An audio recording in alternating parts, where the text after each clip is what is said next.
Welcome everybody to the Committee of Council meeting for February the 13th. I want to welcome everybody here today. We do have most members of council here, and so we're going to begin with the approval of the agenda. But before that, just for your information, there are some items that have been added. And so for 5.3, Ryerson University, for Innovate Brampton, 11.1. We have a briefing report on government relations, and we have 7.3.4, printing and mailing services for members of council, which was referred from our governance committee. And so, this screen. So is there anybody who'd like to add or remove anything from the agenda? The screen's not on. Councillor Santos. Did you turn it on? No, I didn't touch it. Okay, you just look at that. Thank you. Through you, Chair, we have members from the Filipino community here this morning who would like to delegate to Council about some plans and celebrations happening in June. So I'd like to add that delegation to the agenda. And also I would like to add under other business in economic development and culture, an update on the Arts Council. Thank you. So we're just going to That's wait it. for the clerk. Thank you. Mr. Chair, the first proposed item would be item 5.4 under delegations, and the second proposed item would be under economic development and culture, under other new business, 6.3.2.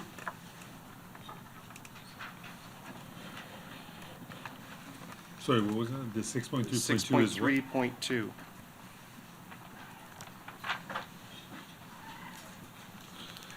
You, who's Councillor Dillon over there? I think Mayor Brown. So, okay, thank you.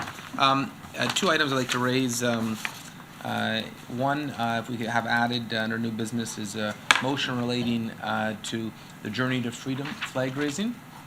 It's a procedural requirement that is required for this flag raising. I can speak to it at the time. And also a closed session item, a position or plan, procedure, or instruction to be applied to any negotiations carried out or to be carried out on or by or on behalf of the municipality or local board. So, Mr. Chair, the mayor's first item would be identified as 7.3.3 under corporate services, and the second item, which I understand has been vetted through the city solicitor for approval to add to the agenda, would be identified as 13.1. Thank you. Who's under, are you on the board? Pardon? No, Are I'm you- not. Okay, because I see, What's the flag? so we'll go to Councillor Bowman. Thank you. Through you, Mr. Chair. I'd like to add two items for discussion. The first on flag raisings, and the second one, a discussion on public parks and amenities.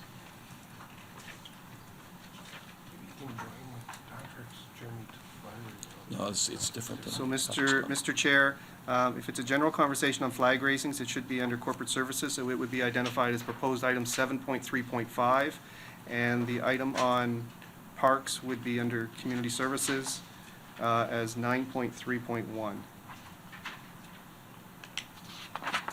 So is it a general discussion on parks, Specific to amenities in the parks. amenities and parks? Okay. Yeah.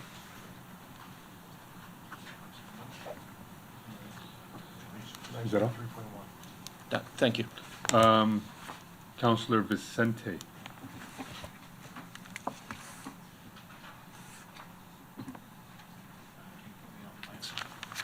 Somebody put it on. Thank you. Through you, Chair. I'd like to add an item to the works agenda, discussion on snow clearing.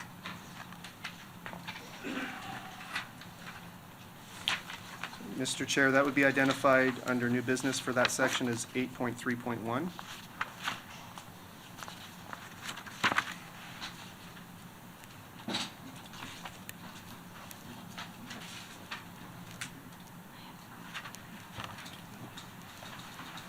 Is there anything else? You done, Councilor Vicente? I'm done. Mr. Move on to Councilor Williams. Thank you, through your chair. I would like to add a discussion on the current cannabis location, Sorry, what was that? Current cannabis location. the new cannabis location.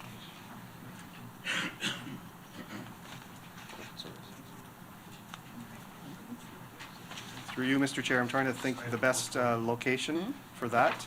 I think it relates to It could relate to parks, I guess. parks. So what's the particular, what? I think what in it should be under particular? corporate services. Corporate services? So it would be Okay. proposed item 7.3.6.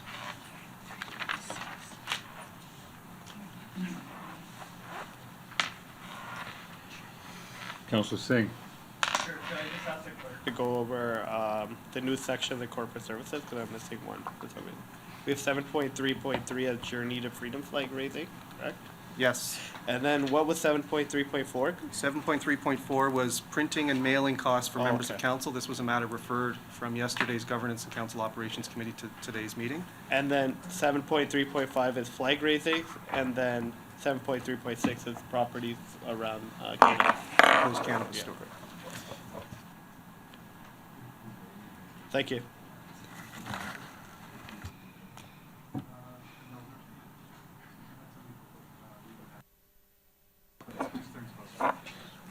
Does anybody want to move the approval of the agenda? Councilor Bowman? All in favor? Carries. Are there any declarations of interest under the Municipal Conflict of Interest Act? Seeing none, there is nothing in consent. Would anybody like to add anything to consent? Seeing none, we'll move on to announcements. There are no announcements. And so we have a section 5, which is delegations, and we have a delegation from 5.1, David Lang, Chair of the Institute of Sustainable Brampton Task Force. So there's been a request for additional time, moved by Councilor Palashi. All in favor?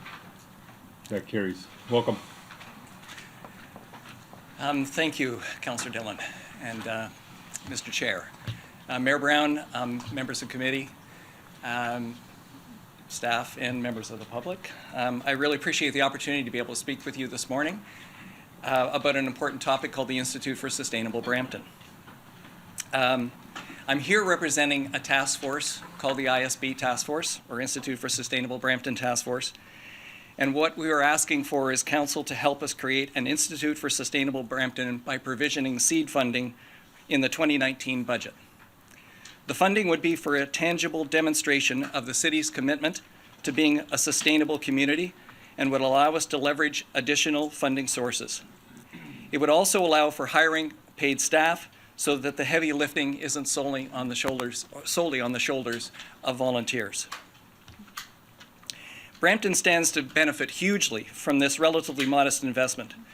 Creating an ISB allows the city to capitalize on unique strengths that it already has on the environmental front, coalescing those strengths in a way that will differentiate Brampton as a sustainable communities leader.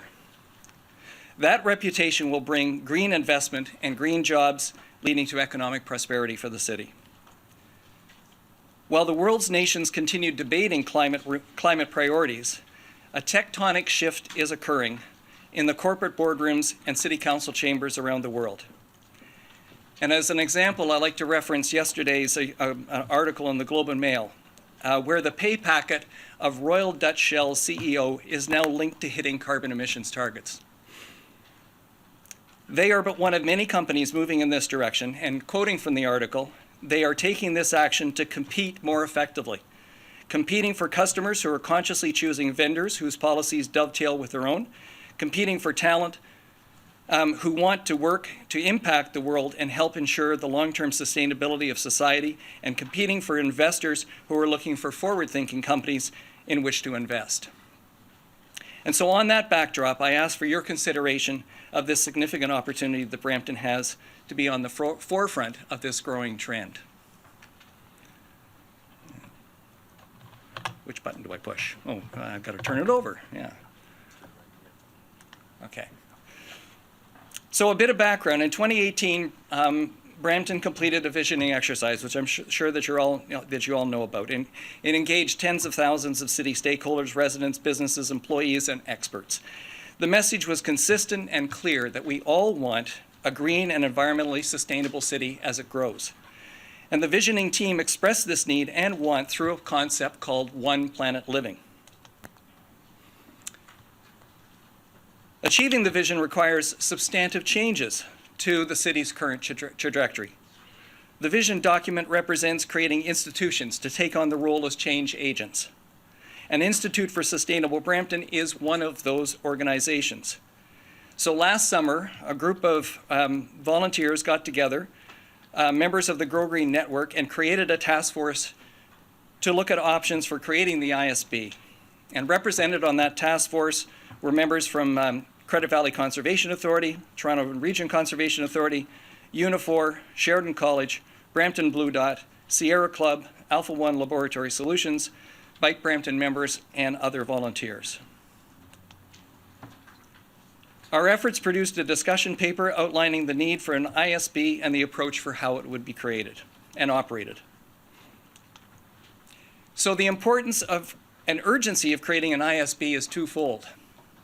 First, for many Bramptonians, this is their number one priority: the sustainability of the environment and the resiliency of the city moving forward.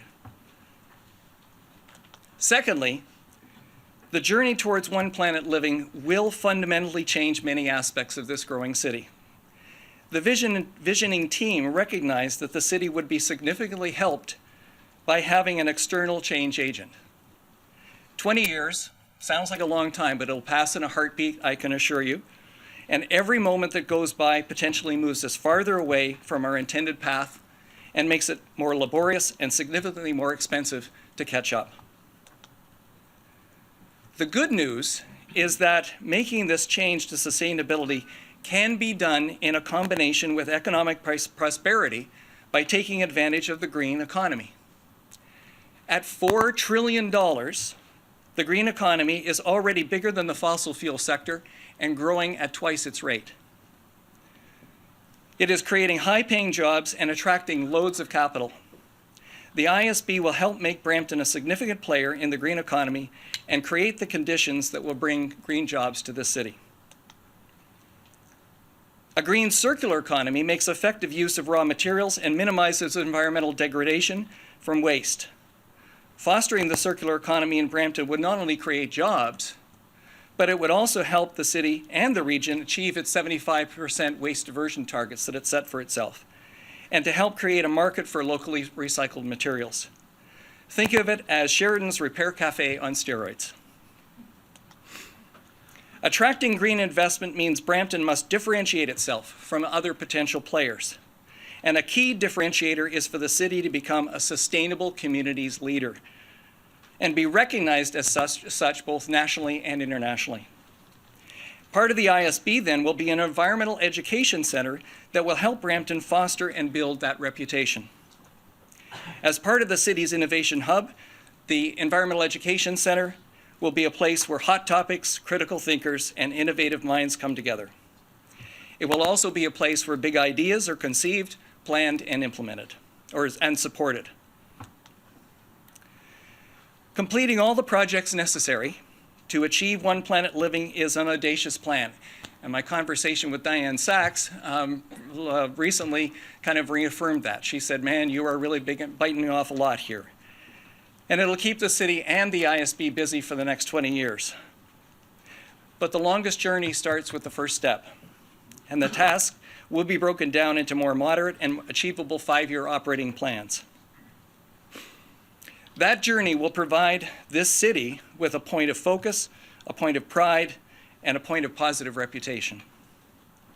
That reputation will facilitate the economic growth that we desperately need without compromising the livability values that many of us in the city hold so dear.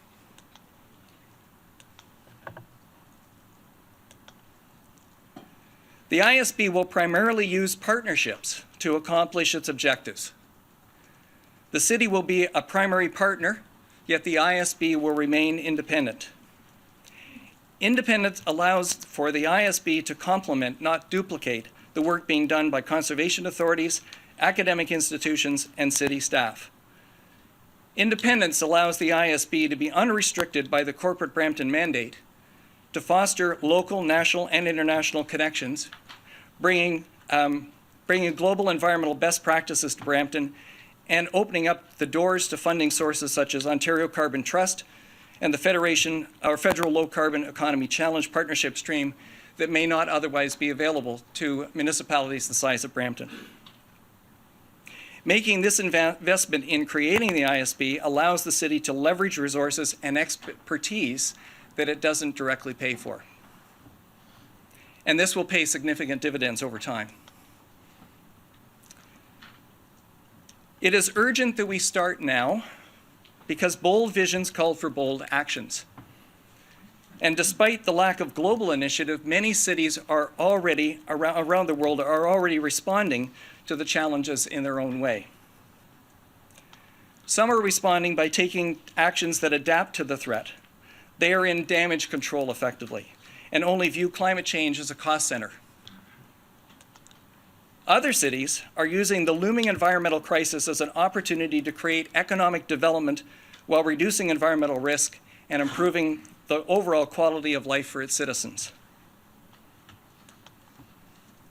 Supporting the creation of the ISB puts Brampton firmly in the opportunity camp and in the company of some of the best managed, innovative thinking cities in the world. Therefore, I urge you to pass the resolution that will help create the ISB and put Brampton firmly on the path towards a prosperous, one planet living future. Thank you very much. Thank you, Mr. Lang. We do have a number of speakers. Councillor Medeiros. Sorry, I would just like to, just for my council colleagues, just to let you know there's some technical difficulties, so it might take a couple seconds for your mic to get on. Councillor Medeiros. Thank you, Councillor Dillon. Through the chair, thank you for the presentation. I'd like to refer this to staff for a report. Just a couple, I guess, questions before. The white paper, has it been peer reviewed? It's been reviewed by a number of agencies, both inside of that were part of the ISB task force, as well as it's been extended to a number of other different organizations as well. So it incorporates those comments that were received. And I guess through the chair, just regarding the ask, can you just explain what type of relationship you would want to see council and what type of support you would want to, what type of support do you expect from the council regarding this institute? So initially, through the chair, initially we'd like to see council support a funding request that would come back, obviously vetted by staff, that would allow us to set up an operational not-for-profit agency called the Institute for Sustainable Brampton, to hire an executive director, a relatively senior position, and to basically allow us to use that initial funding to leverage additional sources of funding. And then as the ISB gets up and operational, then I suspect that there will be city representation on the board of the ISB, and that the city would continue to work very closely in partnership, particularly through various staff initiatives, to drive that reputation of becoming a sustainable communities leader. And through the chair, how do you see this institute aligning with our environmental master plan? I see it building on the environmental master plan. I see it as kind of coalescing a number of the already great initiatives that have been done under the EMP. And but then, to be honest, if I can be with council, I would say that the environmental master plan brings us up to a status quo level that we will be, in probably in the top half of cities around the world. But we need to, if we're going to establish what the vision of the ISB is suggesting here, we need to move it another layer beyond that. We need to, look for leadership, and what is that going to involve? What would that entail? And through the chair, would you plan on approaching other levels of government for funding as well? Absolutely. The Green Carbon Challenge is a federal program. The Carbon Trust that's being put forward is, I think, one that's being put forward by the provincial initiative. But there are a number of other funding sources that we've only done some preliminary work on this to this point, but we have identified, I would say, probably more than a dozen potential sources that we feel would at least get us up and off the ground. And then from there, by engaging citizens and corporations through memberships and donations, we feel that it would become sustainable over time. And I guess through the chair and to the city clerk, if I would like to move referral to staff, but I'd like my colleagues the opportunity to ask questions of delegation. So should I refrain from moving, or can I move it still? Through you, Mr. Chair, I'd suggest you sort of hold down your referral motion. Okay. Committee understands the intent, and just for clarity, this is an item for which there is no staff report, so members' questions should be for clarification only. Okay, so I'll allow my colleagues to speak before I move referral. Thank you. Thank you, Councilor Medeiros. Councilor Palacio. Thank you very much, Mr. Chair, and I'm happy to support the referral when it comes back on the table. Thank you, Councilor Medeiros, for holding that referral as of right now. Thanks, David, for coming and delegating. There's a lot in here that we talk about on a daily basis, and the partnerships, the hubs, the outreach campaigns. We talk about a number of these items, and this kind of all, it may have started. You might have further knowledge to me than I do when it started. But the 2040 vision really brought it to our eyes to say, this is something that we needed here in Brampton. Right. I'm glad to see that there's an environmental education center. It doesn't say it'll be in the West End, but it should eventually. And If the Innovation Hub is there.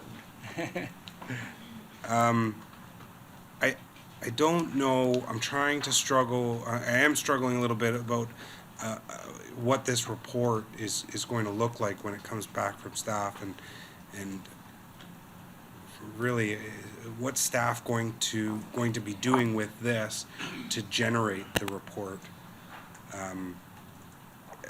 Are you going to be going through this, looking at it, and suggesting either yes or no, opt-in or opt-out of the seed money, or I'm just not sure. If I may, through the chair, I think, Councilor Palacio, that would be the context for if it was referred back to staff, as to weigh the merits of it for council consideration. At the end of the day, it's council's decision as to how they want to support it, but in recognizing all the great work that this council and this organization has done to embrace sustainability and environmental responsibility, I think when you look at the environmental master plan, our commitment to replacing trees as part of the Emerald Ash Borer issue, our active transportation commitments, and the additional funding that council has already supported for that, our energy management plan, the continued commitment for the implementation of our environmental master plan, our urban forestry master plan, our green fleet strategy, as well as the number of important lenses, the focus groups under support from Antonetta on the planning vision as to how we bring these things to life. It really has that sustainability feel. So I'm unclear, and part of what we would have to do is, what is the value proposition of the Institute for Sustainable Brampton in relation to what we do, and ensuring that there's clarity between what those could be. Mm-hmm. So it would be somewhat difficult to put it together, but that would be the context of the information we provide back to council. Well, thanks, Joe. And actually, you answered my question in another way. You rhymed off all of these plans and everything that we've implemented, and all great things.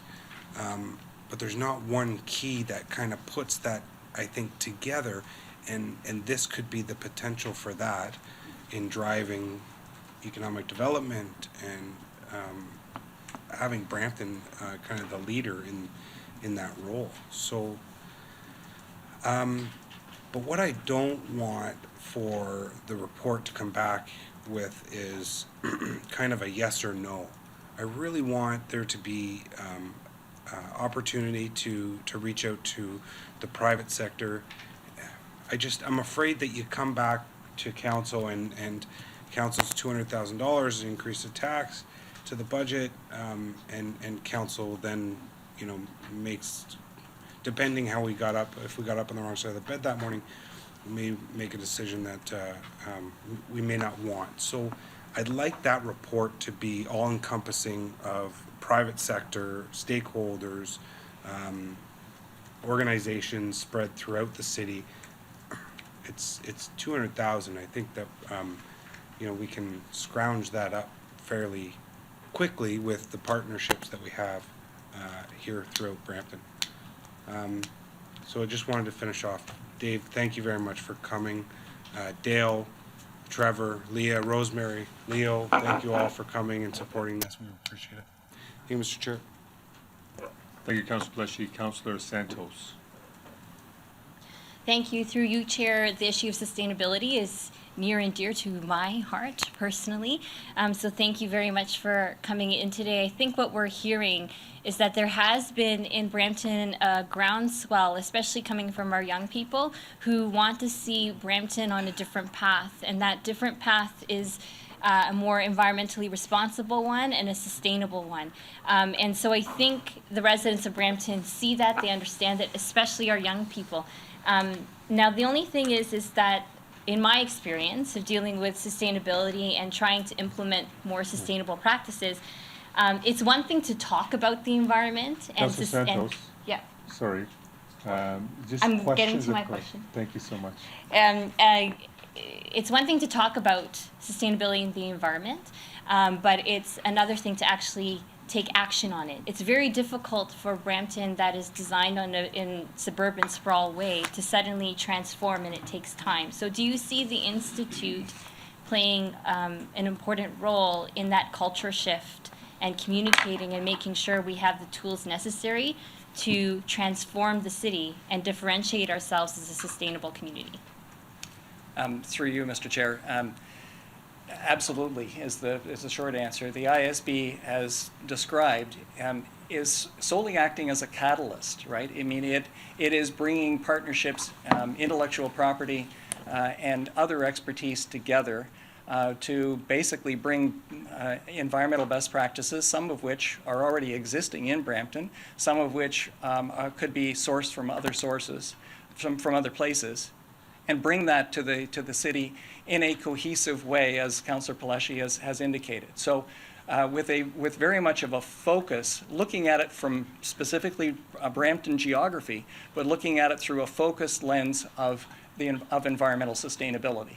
And with that kind of focus and direction, I and the other members of the task force believe that we can elevate, build upon all of the great work that the city is currently doing, but elevate the city to a leadership status, and therefore gain that international reputation that would attract people that want to come here to invest, to make job opportunities, but also for people that are growing up here to want to stay here because there are job opportunities in the green sector.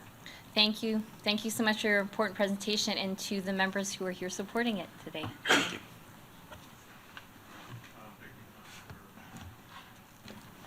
Thanks, Councilor Santos. Councilor Willens, questions for the delegation? Thank you, David, for coming. I'm not going to question. I'm going to actually just thank him for being here today. Quite often I look back at some of my father's notes to see how we've progressed over the last 40 years in Brampton, and as far as sustainability goes, we have come a long way around our facilities, but I think as a community we can do a lot better. You know, we talked 40 years ago about caulking windows and putting seal around doors and things like that. I mean, it's obviously it's come a long way, and your white paper, you certainly talk about why a municipality can't do it alone, because we tend not to look through a global lens. We look at it around our own city. I think you've got some very good research done, David, in the past, and you've done a great job at putting this white paper together. So I look very forward to a report coming back that can be positive to get this institute going. So thanks again for coming. Thank you. Thank you for your comments, and just a reminder to my council colleagues, that for the delegation, we're asking questions only, so we'll be asking questions only going forward, just in respect to time. Thank you. Councillor Singh? Thank you, Councilor Dillon. So I had two questions. You did mention the Innovation Center. Have you had discussions regarding how the Institute could weave into the Innovation Center, or any preliminary discussions about that, or how do you envision that? So through you, Mr. Chair, yes, we've had some very preliminary discussions Okay. with staff with regards to how we could integrate the Education Center into the Innovation Center. And, as at least public information is relatively scarce in terms of where that is right at the moment. But from the feedback that we've received, the Innovation Center and the Education Center would line up, the objectives of those organizations would line up very, very nicely. Okay. And secondly, I noticed for the partnerships, you have Sheridan. Have you reached out to other academic institutions or that post-secondary specifically in Brampton that are thinking of coming or are here? So through you, Mr. Chair, we've had only one discussion with Ryerson University. Okay. And it was very preliminary. Yeah, absolutely. Because we obviously don't know what the future is at this particular point in time. Yeah. I also, in the past, have had conversations around sustainability and environmental initiatives with Algoma University. Perfect, that's what I was And so I have contacts, but I must admit, those are kind of historical now. Okay, but you're looking to explore those, I guess. Absolutely. Okay. All right, thank you. Those are my questions. Thank you, Councillor Singh. Councillor Vicente? Thank you, Mr. Chair. David, thank you for bringing this presentation to us today. We all recognize how important it is for cities to practice more sustainable best practices. But another aspect that spoke to me as the Vice Chair of Economic Development, you mentioned that the green industry is a $4 trillion business. That's correct. And obviously for a city like ours that is looking for more job development, I think that being able to attract green industries to the city of Brampton is very important. So in keeping with the tradition that we've established here at the city of Brampton, if I may, Mr. Chair, ask a question of staff for perhaps just an initial comment on what are the economic potential benefits of the city of Brampton following through on this course? Thank you.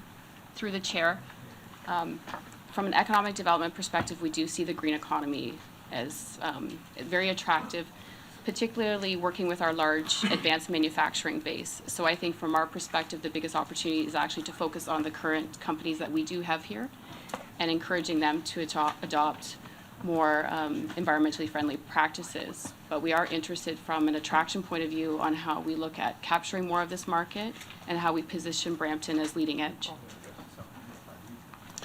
Thank you, Shara. I just wanted to make sure that all members of council understood that there is a lot in this package and in this vision for building a sustainable future for the city, for our city.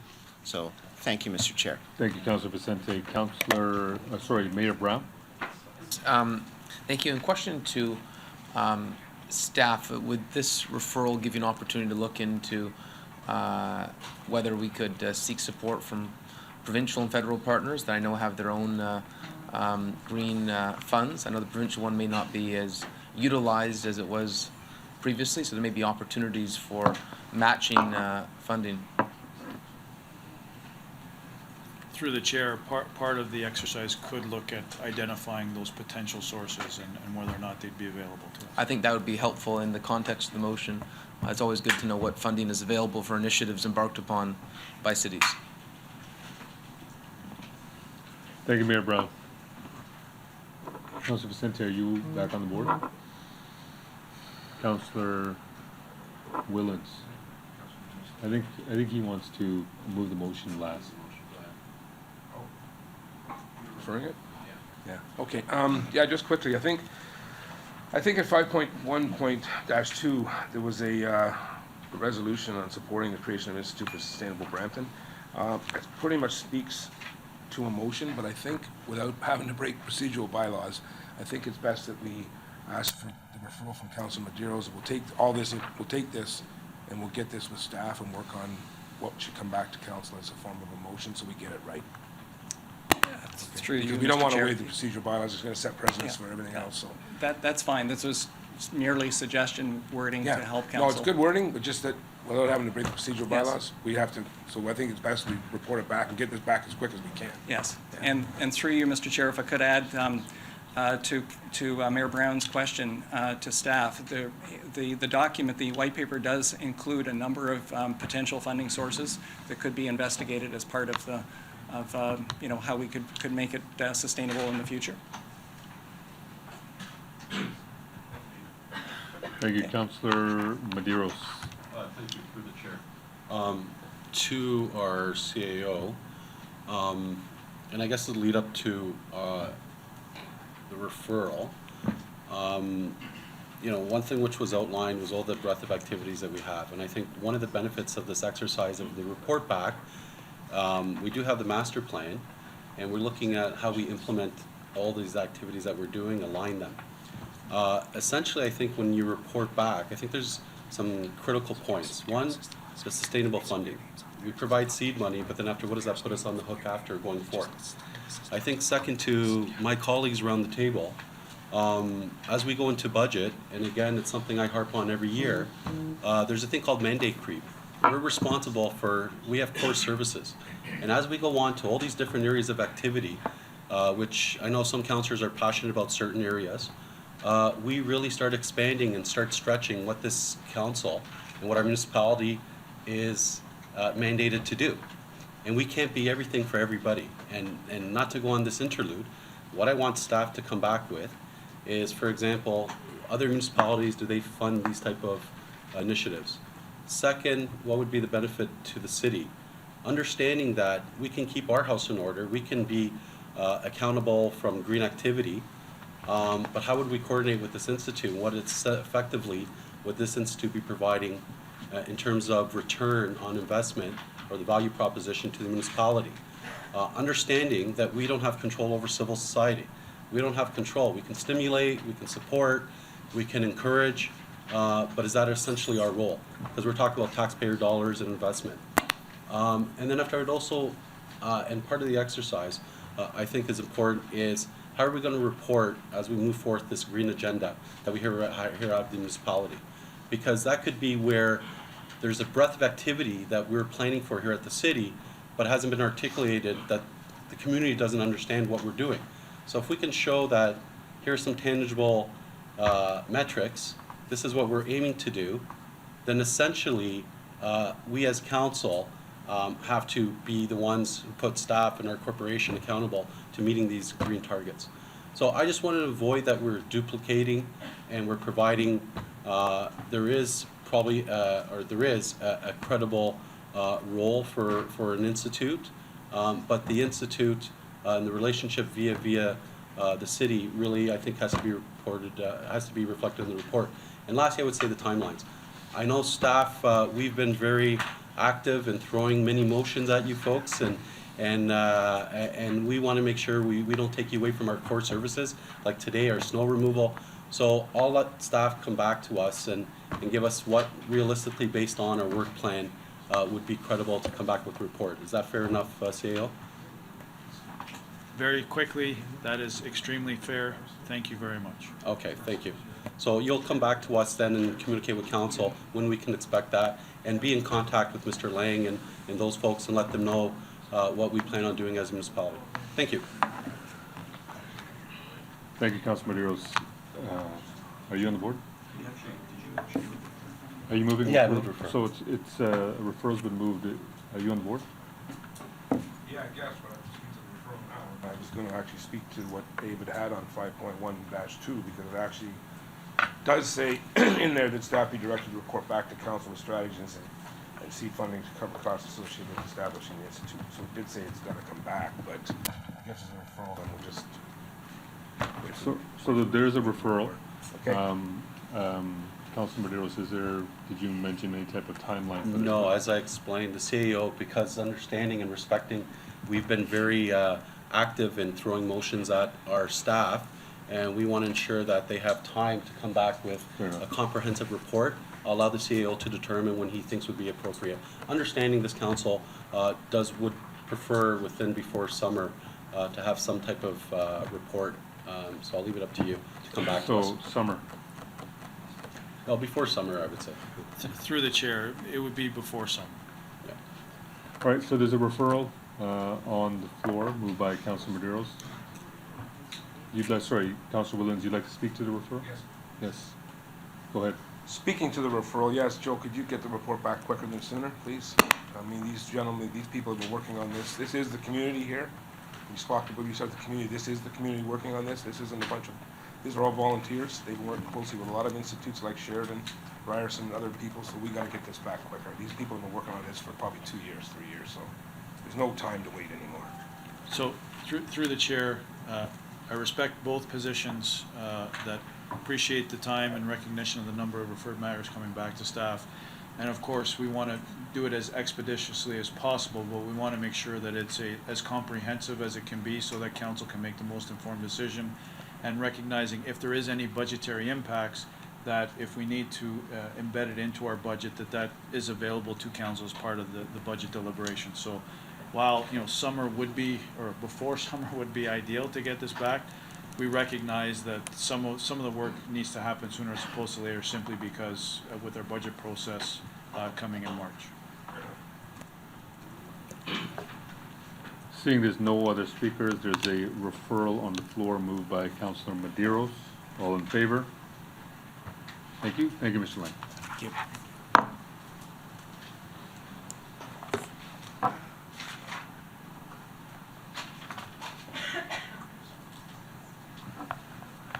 Can I see your agenda? Sorry? Check.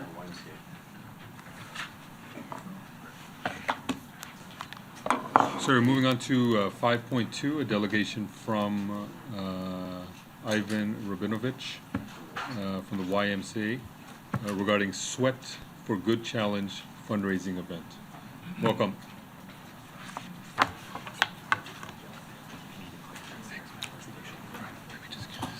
Hello everyone, Mr. Mayor, Mr. Chair, members of the council, staff, members of the public. My name is Ivan Rabinovich and I am the general manager of the Brampton Y. The YMCA is much more than just a song. The Y is much more than just a gym and a pool. We have been in the GTA for about 165 years. Here in Brampton, we offer critical services and programs to our community. Newcomer settlement programs, employment services, childcare, and camps. Our priority are youth. That is why we also provide youth substance abuse and gambling awareness programs, youth leadership development opportunities, and free team nights every weekend where youth have the opportunity to stay active, build confidence and connections, and meet positive role models.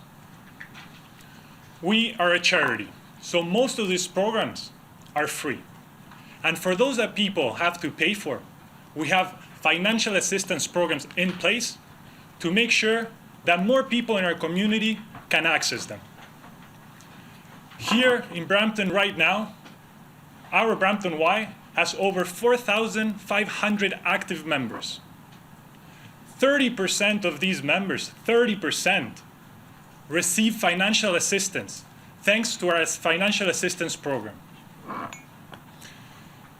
We are able to make this possible through our annual fundraiser, the Sweat for Good Challenge, which this year takes place from February 25th to March 2nd. Every year, our community members tackle physical challenges to raise money that help children, youth, adults, and families access wide programs they need to get and stay healthy. They all sweat for good. Their hard work in the gym shows that they stand behind our critical programs. And when they raise money through our challenge, it makes a direct contribution to their community. We are so grateful that Mayor Brown, Councilor Medeiros, and Councilor Santos have already committed to participate in the Sweat for Good Challenge. They will be standing alongside our community members who believe that together we can make Brampton an even stronger community. So I'm here today with the hopes that all of you, Team Brampton, will also join us and support our Sweat for Good Challenge by participating or donating. Thank you very much. Thank you. Oh, Councilor Santos on board. Councilor Santos. Thank you through you, Chair. Ivan, thank you so much for coming in today on behalf of the Y. I'm a member of the Y. I work out there and run the track every single day, and a huge supporter of the work that you do for the community, especially the support for the families in need who are also members of the gym. I'm excited to participate, and I'm wondering, my question is, because it's a question to delegate, right? Am I allowed to lead a cardio kickboxing class as part of the challenge? Through the chair, of course you are. We're encouraging everybody to participate. We're going to have multiple challenges. One of them is a mega group fitness class. We have people that challenge themselves. There's a person, Jackie, she's going to be doing yoga for 12 hours, and she raises $8,000 every year. Wow. We have Dion, who is on the bike for 12 hours, and most importantly, we have youth and children that also come together with their families and they raise funds because they know that there are people in our community that need our support. Wonderful. And so then my follow-up to that is just a heads up to my colleagues around the table and our beautiful senior staff here at the front that I'm asking you to participate in my cardio kickboxing class for the Sweat for Good Challenge. Thanks, Ivan, for coming. Thank you. So would the senior staff like to accept?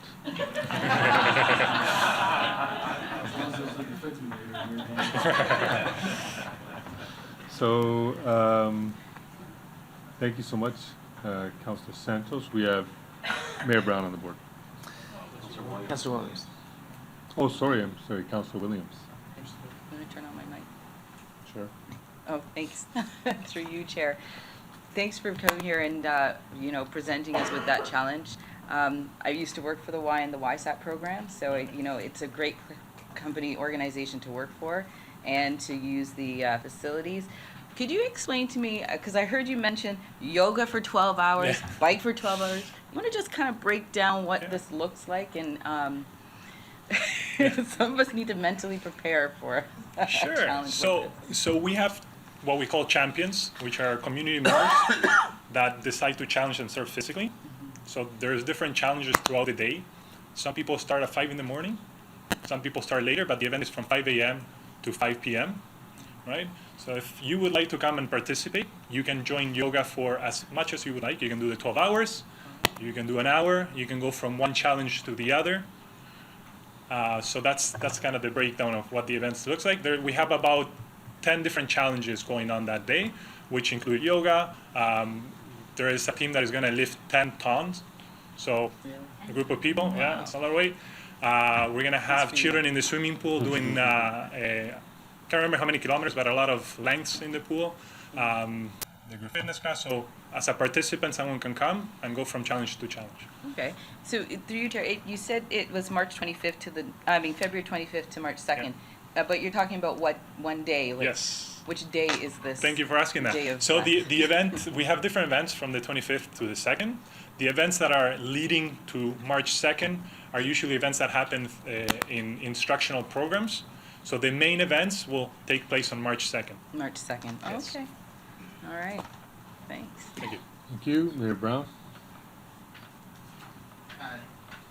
Be on the screen. There. Perfect. Yeah, I was just gonna. Councillor Williams already asked the question, just to remind everyone what the date is. It's March 2nd, and if members of the public want to sign up, how would they do so? Is there a web link you can share with everyone? Yeah, so in our webpage, ymcagta.org,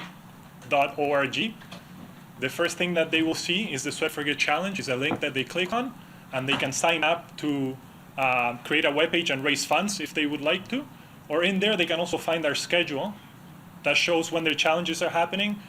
During that day, it will be an open house, so people can come in and participate free of charge, and they can take a part of the challenges. Wonderful, and I'd suggest if you send the link to everyone on council, we can share it on our social media platforms and spread the word about this great fundraising event. That would be great, thank you. Thank you, Mayor Brown. Councillor Willens. Thank you. Just quickly, thank you for coming in. We attended last year, Councillor Bowman and I attended last year and supported Jackie on her yoga thing, which was great. We were going to enter as a team, but I was challenged having Bowman on my team, so we'll be back again this year. Thanks very much.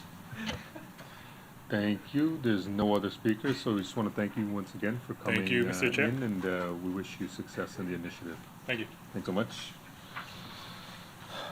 We now move on to 5.3.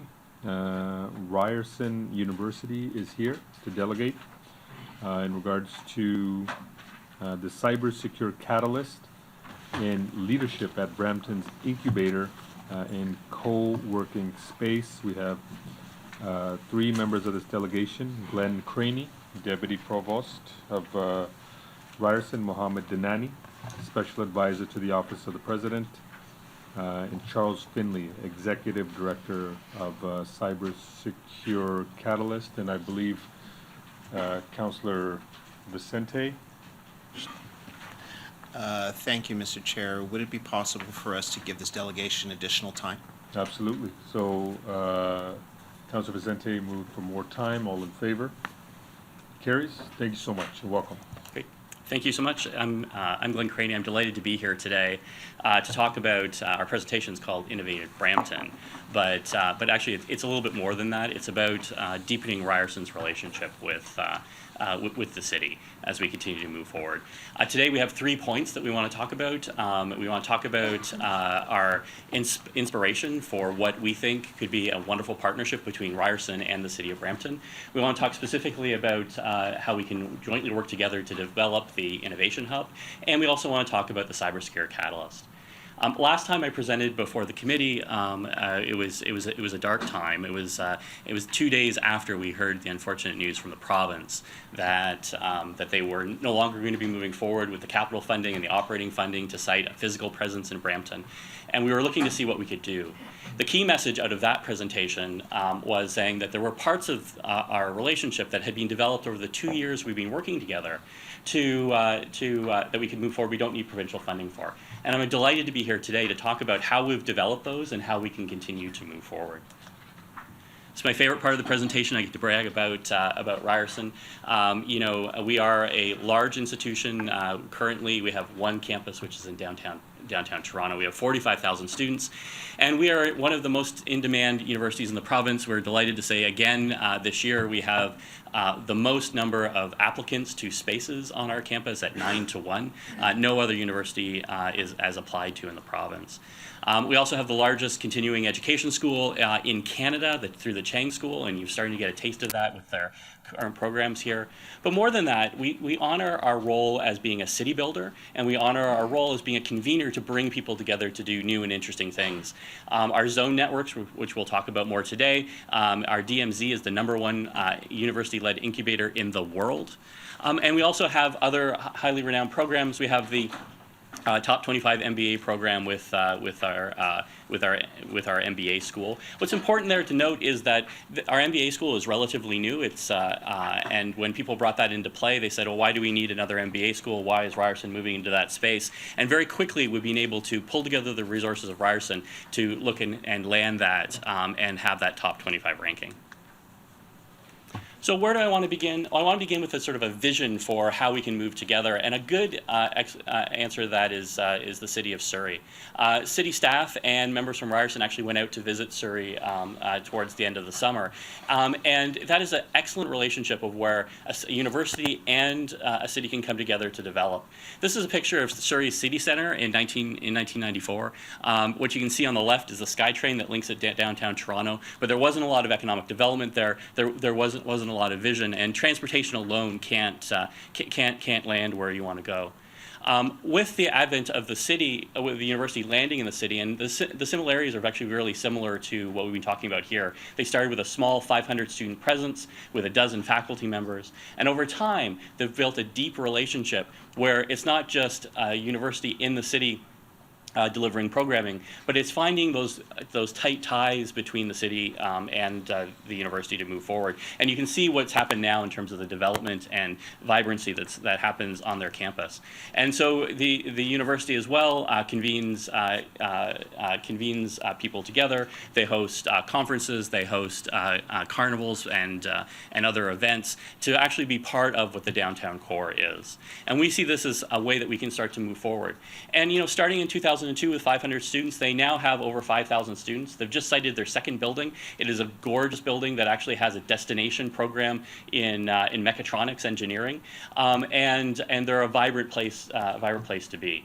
And when you go out and you talk to both the university staff, and you talk to city staff, and you talk to the people in Surrey, they talk about how this deep relationship is making the city more vibrant, and how this is symbiotic. It's good for the city and it's good for the university as a whole. So in terms of how we want to move forward, how we want to access innovation, we have kind of three plans. And going back to where we started originally, the Chang School started here in January in this building with 2 programs. We're delighted to see that there are 30 students in those programs, and we're starting to build, and we're thinking about new programming from that. And we're here today to talk about 2 additional legs to this. So how we actually move forward with the Innovation Hub, and how we move forward with citing the cybersecurity catalyst. So I'll turn it over to my colleague Mohammed, who will walk you through the Innovation Hub. Thank you very much, Your Worship, councillors. So as you can see, we've already started our branding regarding in terms of our aspiration to help Brampton become the cybersecurity capital of Canada. I don't think any other municipality in the country has taken that the charge on what the World Economic Forum defines as one of the top 3 most pressing issues in the world today. And so you can see on the bottom there some of our branding cybersecurity courses now available in Brampton. And my colleague Charles will talk more about that. So one of the things that everyone talks about is this idea of this Toronto-Waterloo Innovation Corridor. The reality is there's a lot happening in Toronto, and there's a lot happening in Waterloo. There's not really a lot happening in between, and we think this is a huge opportunity. So if you look at the startup community in Waterloo, there's about 1,000 startups. You look at Toronto, it's about double that number, maybe about 1,800. Brampton right now has about 50. So we think this is a huge opportunity. Anyone traveling from Toronto to Waterloo travels through Brampton on the GO train. Halfway, 40 minutes from Toronto to Brampton, from Brampton to Waterloo, 40 minutes. We think there's a real opportunity to fill out this the space between the 2 centers. Now, we have experience. Ryerson has some deep experience in running innovation hubs, and that's, I think, the value that we're proposing to bring to Brampton, where you can learn from us. We run 10 innovation hubs in Toronto, ranging from fashion to media to urban energy. And in addition to that, we also do this with a global footprint. So if any of you travel to Mumbai, and the mayor has actually been able to visit our zone at the Mumbai Stock Exchange. So Ryerson University actually runs the 16th and 17th floors of the Mumbai Stock Exchange, and we helped start the first incubator and innovation hub in Mumbai. And now it's about 4 years old. We also run one in New York City. We run one in Calgary in partnership with General Electric and TELUS. All of these zones critical component of it is to partner with industry and businesses to not just bring money to the space, but also to bring their time and their knowledge, which is critical for young entrepreneurs. We also have one in Johannesburg, South Africa, in Amman, Jordan, and we just launched in Ho Chi Minh City in Vietnam. So we're feeling reasonably confident that working in partnership with the city, we hope we can achieve great things in Brampton. Now, the DMZ is the #1 ranked business incubator in the world. This has taken 10 years to get there, but every year these numbers move at a faster pace.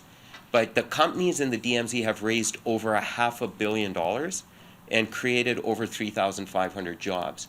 And this is something that we can aspire to over time in working with the city of Brampton. Now, our vision for the Innovation Hub and this first space that we would like to partner with the city of Brampton on, we see it as an opportunity to bring all of Brampton together. Startup entrepreneurs, existing businesses and industry, as well as the general public. So if you look at some of the programming on this slide that we're looking at introducing in the Innovation Hub, those first three, the Validator program, the EON Entrepreneur program, and the DMZ program, these are already tried and tested programs that we're running in downtown Toronto. The Validator we ran for Facebook last year. It was $1 million project. They gave $500,000 in prizes, and we ran an intense program for them for startups in the media space. We'd like to bring that Validator program to Brampton. Same with Sandbox. These are for young entrepreneurs. We even run a program for high school students. Then we want to see how we can support your existing businesses in industry as they continue to grow and evolve their business models. So we're looking at a specialized career center. Can we create internships and co-ops? Can we connect student and young talent with businesses? Can we connect people who are reskilling and upskilling with businesses? The third area is lifelong learning for the general public. We may realize that there's a need for an intensive math boot camp. Well, that's what's needed in Brampton. That's what we're going to do. Maybe there's a large Arab-speaking population that needs to learn English. Can we have a teacher who speaks Arabic but knows how to teach English, and can we run a 3-month program 2 nights a week? We don't know what that's going to look like until we're on the ground, but that's the kind of vision that we have for this Innovation Hub over and above and beyond just helping incubators start up and grow. Now I'll turn it over to my colleague Charles. Thank you. Thank you very much, Mr. Chair, Your Worship, Councillors. My name is Charles Finley, and I am the Executive Director of Cybersecure Catalyst. The vision for Cybersecure Catalyst is to create in Brampton the national center for cybersecurity activities right here in this city along 4 key areas of activity. First, training and certification. Second, commercial acceleration. Third, research coordination. And fourth, public education. I'm going to speak to each of those in just a minute. I want to talk to you a bit about the need for a center like this and the opportunity that Brampton has and Ryerson have right now to work together in respect of cybersecurity. As my colleague Mohammed just mentioned, cybersecurity is either 2 or 3 on most international lists of major global risks and challenges. And in our more than year-long consultation process in respect of the catalysts, we have heard a number of different themes, and those are really captured in the second and third bullets on this slide. The first is the inadequate talent to meet the demand for talent in this sector. There are far more jobs open than there are people available to fill those jobs, and that is an opportunity we want to meet in Brampton. The second key point is that the cybersecurity sector will be one of the fastest growing and largest international economic drivers for the next 20 years.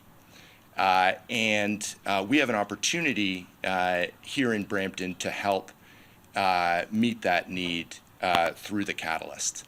Talk for a moment about Ryerson's expertise in cybersecurity, and I'll pause to make the point that Ryerson is already doing substantial amounts of work in cybersecurity. This is not a new area for the university. We have 26 researchers working in related fields. We have the Privacy and Big Data Center that's opened, and we have relevant expertise across the different domains of cybersecurity. I'll also point out that the work of the Catalyst is already underway, and Ryerson has already made investments in respect of that. Myself and my team are working full-time on this project in Brampton.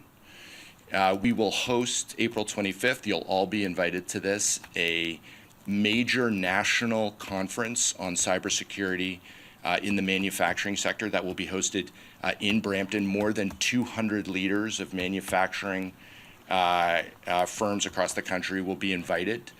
So this project is very much real for us and very much underway.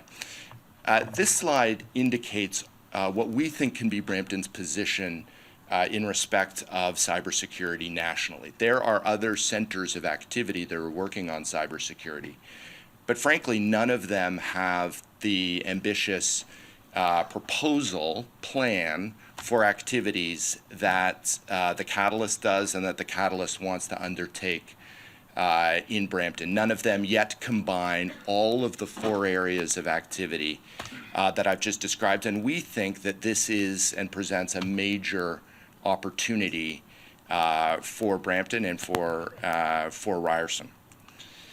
Support for the Catalyst is well established. We've had a significant consultation process. A key point, the Catalyst will be an open and collaborative hub for activities critically between the private sector, including the very strong ecosystem that you have in this city and surrounding it in terms of different areas of economic development, as well as academia and governments, all working together to develop a center of excellence for cybersecurity. I want to talk finally just about a few of the key points around what this means in a granular way, what this means as applied to the city. The Catalyst, as currently planned, will employ approximately 45 full-time employees working in Brampton. The cybersecurity training center that I've described will have 2 streams of activity, all of which will house major activities in Brampton. The first is to provide introductory courses to groups that are demographic groups that are underrepresented in cyber. And the second is to provide upskilling to existing cybersecurity professionals. And those are activities that will be undertaken in this city.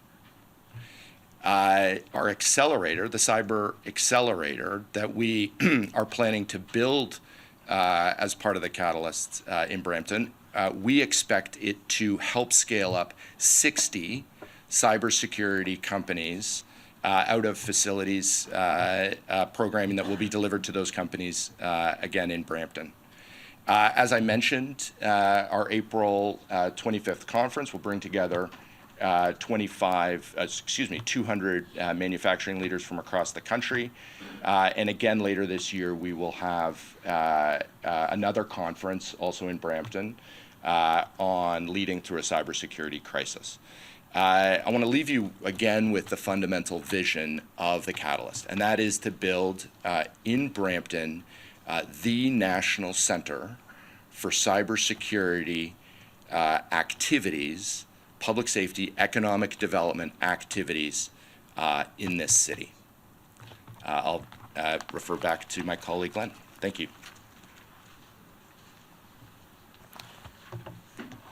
So in conclusion, I just want to, as we were preparing for this, I was reminded of a quote that goes back in time, but was most recently talked about from Al Gore in An Inconvenient Truth, which says, if you want to go someplace fast, go alone. If you want to go someplace far, go together. When we were last here at council, we were talking about how we deepen the partnership and how to move together. And I think we've, over the course of the last 4 months, talked about two very important issues that are important for both Ryerson and important for both the city, and how we can move forward together to deepen that relationship. On the final slide, we've talked about how we can move forward with the Cyber Secure Catalyst, which is about citing this truly national center, our vision for a truly national center in the city, not only with the full-time staff and activity that's happening here, but with how we attract private sector, how we attract other levels of private sector to come together in a larger vision. For the Innovation Hub, I know that there's been a lot of conversations with economic development about how to move forward, and we're really talking about here is an ability to cite the hub that's here, but then to be able to reach back into Ryerson for other things. Mohammed talked about the fact that we have 10 zones. This puts us in a great place. If someone comes in and wants to talk about fashion, we can reach back into the fashion zone, pull expertise, and pull that forward to the city of Brampton. If someone wants to come in and talk about digital media, we can reach back into the DMZ and bring that expertise forward. And it really is an interface on how we can work and work together. And last on the slide is the university campus. We haven't lost sight of that. I will remind you of what I said when I was here the last time, which was the province didn't say no, they said not now. Right, and I think this moving on the things that we can work on will allow us to reposition, and when the province is ready to accept additional bids, we can ready to move forward together in terms of how we would look to site our second campus in the province. So with that, I will turn it over to questions. Thank you. We do have speakers on the board, and we'll go to Councillor Santos. Thank you. Through you, Chair. Thank you, Ryerson, for being here this morning. I know that this has been a long work in progress, and while there was a slight hurdle in the announcement in October, we have continued to be committed to Ryerson and Ryerson vice versa.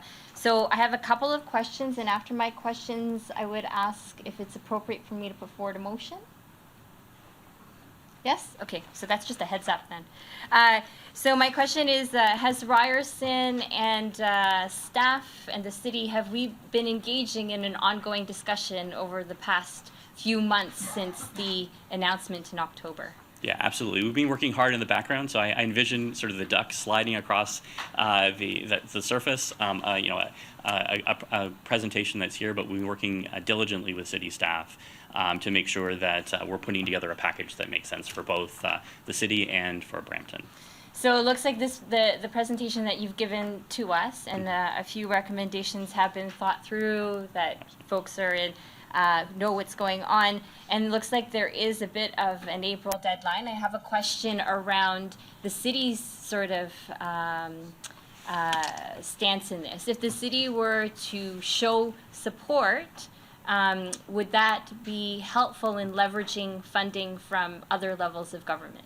Yeah, absolutely. So in particular, looking at the Cyber Secure Catalyst, our larger plan is to have a holistic 5-year budget of about $55 million.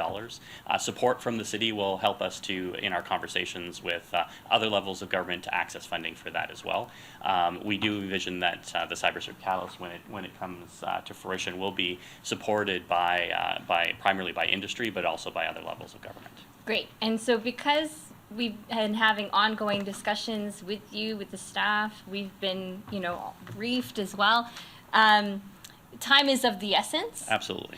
Especially as we go into budget deliberations, and it sounds like a lot of groundwork has happened in terms of these conversations with Ryerson about the Catalyst as well as the Innovation Hub. And so I'd like to bring forward a motion at this time.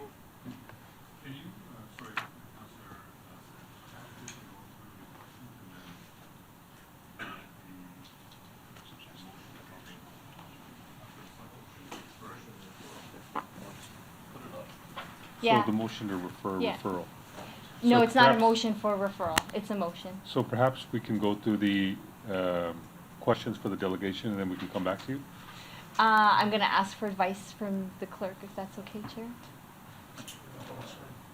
For you, Mr. Chair, I think your advice is what committee should be doing. If there's questions of the delegation's here, committee members can ask their questions, And then normally, council's options are to receive the matter or refer the matter unless council wishes to take some other action, committee wishes to Right. take some other action by waiving its procedure bylaw. So when Okay. the motion is tabled, we have to speak to the motion, and I believe there's a couple of other speakers. Yep, that And sounds so good. we can As definitely long come as back to folks you. know that I We- would like to bring forward a motion. Absolutely. Thank you. Thanks so much. Councillor Maderos. Thank you, through the chair. Just very quickly, thank you for the presentation. Really, looking at some of the proposal, and what has been presented today. It's really exciting. I think it sends a strong message to the community that Ryerson is here. It's willing to not only invest, it's really willing to work with our community and really raising our profile and raising our game. There's a mention here when you talk about in the first part regarding the outputs and scaled up in Brampton, cybersecurity companies. So if you can just speak to that, when you talk about scaling up, so is that 60 existing companies currently in Brampton that you will help build capacity and or is it companies that you will be attracting here and scaling up? So if you can just articulate a little bit. more Actually, on so that. I'll defer to Charles on that. Oh, okay then. Thank you, Councillor. So our, it's interesting, the economic problem that we've detected in the sector is that cybersecurity there's a very strong entrepreneurial base in Brampton as well as regionally. But companies have trouble moving from that scale-up phase past that into a globally competitive position. So our vision is to create an accelerator. These are companies that have recurring revenue. They have a product in the market. But we are going to provide them in Brampton with workspace, mentorship, technical support, access to customers, all of the support that they're going to need in order to grow from a smaller company into a scale. So it is not an incubator in the sense that we're not going to take, 1 or 2 person operations that don't yet have products or recurring revenue. We're going to look a little bit past that to companies that are poised for success and that we can help them grow. And we're going to take applications for our accelerator from Brampton as well as from across the country. Oh, that's fantastic. Thank you very much. Thank you, Councilor Maderos. Mayor Brown. Thank you. And so what I'm hearing today is that that Ryerson is interested in Brampton, and despite the setback, Ryerson is here. And I think what you're hearing from council is that Brampton remains excited about Ryerson. And the reason I ask that rather obvious question is I know there's been some speculation in the media that there may be different paths that partners are taking, and I think today's presentation makes it abundantly clear that you remain committed and excited about the city of Brampton. Would that be a fair assessment? Yeah, absolutely. Okay, thank you. Thank you, Mayor Brown. Councilor Singh. Sure. My question is regarding more around the school boards. Have they been engaged regarding these future projects in Brampton? Absolutely. So when we've been working together for 2 years on the overall project. Okay. And when we were looking at programming that was here, we did actively engage the school board. Okay. Something that you may know is that we are continuing to develop those programs with the expertise that we have on the main campus, and we continue to talk to school boards in Peel region, and they will be part of those conversations as we develop academic programming. Okay. All right. Just wanted to make sure. Thank you.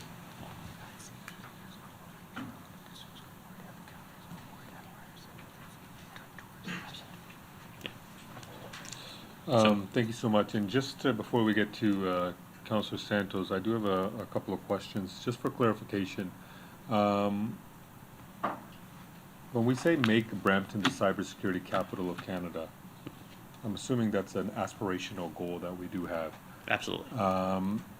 Can you explain if there's any other municipalities in Canada or across the world who you've identified as having the same goal, and if there are these cities who are looking to do so, what are we going to do in Brampton to separate ourselves from them?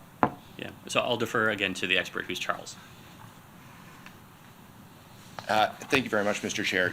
There are other cities that are attempting to position themselves in this sector right now, and that's part of the the reason for our urgency. Fredericton, New Brunswick, has a significant cybersecurity cluster. They have partnered with the University of New Brunswick with significant government support to create a cybersecurity institute. There are certainly internationally a significant number of different centers of activity that are attempting to gain momentum in this sector. I would say that our point of differentiation is in respect of the number of things we're going to do at the same time, and the way that we, as a vision for this hub, propose to have these different activities work together and feed off each other. The idea of having a significant training center co-located with a significant commercial accelerator program based on a substantial facility in research and development coordination and public education in one place has not yet happened in Canada on our analysis, and we view that as a major differentiator that is what we want to do in Brampton. So when we speak about these becoming the center, so I'm assuming the definition of center is what you just explained. How will that be recognized that we are the center? Will it happen by itself? Will the government, the provincial government or federal government, take notice? How do we sell it that we're the center? I think that's going to happen by all of us candidly working together to get the news out about what's happening here and what we're building here.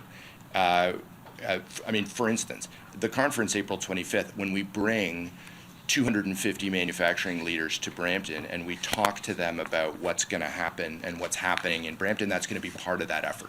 We're certainly obviously in discussions with the federal government. They know the plan, they understand the ambition. We've had significant and continue to have significant consultations and relationships with the private sector, including in Brampton, so that they understand what's happening. So all levels of government are engaged. There's been significant and continuing outreach in respect of the private sector, and we're talking about it internationally. I'm just back from 10 days in Israel, where we talked about what we were doing at Brampton on an international level. And that has to continue and will continue. So final question, can you just very briefly just summarize what the next steps are and what the timeline is? Significant elements of the Catalyst's operations are now beginning to come underway. In respect of the training and certification piece, we will begin delivery of our training to our first private sector partner within the next couple of months, major financial institution. We are in the final stages of the partnerships in respect of the major certification firms whose curricula we will help deliver in combination with the Ted Rogers School of Management. All of that is underway. The next step in respect of training and certification is candidly to open, to build out the training center here in Brampton with the classrooms to start delivering that programming on site. In respect of the commercial accelerator, that programming and the development of that programming is well underway. And we would expect the accelerator to start next year. In respect of applied research and development, the platform, we are in discussions with many partners about that, and talk more about that. And then the public education piece, we have a tremendous amount of interest from private sector partners who want to help educate small and medium-sized enterprises on a national scale out of an education center that we will build in the Catalyst here. So I would say that in respect of each one of our major pillars of activity, there is a well-charted next step. One of the key next steps is for us to build our physical platform, to have our physical platform here in Brampton, as well as to build out our When will that more be? significant team. Like, what date are you looking at? To build it, you mentioned building the training center. I mean, to be candid, it's going to depend on the resources that come and how quickly we are in a position to build out that training center, to start fitting out that training center immediately. Thank you. No more further questions from me, and I believe Councillor Councillor Bowman is on the board, and then we'll move to you after. Questions for clarification? Thank you. Thank you, through you, Mr. Chair. Charles, oh, where'd he go? Thank you for coming. Just a real quick question for you. This is great. I mean, this is certainly an economic driver for this city.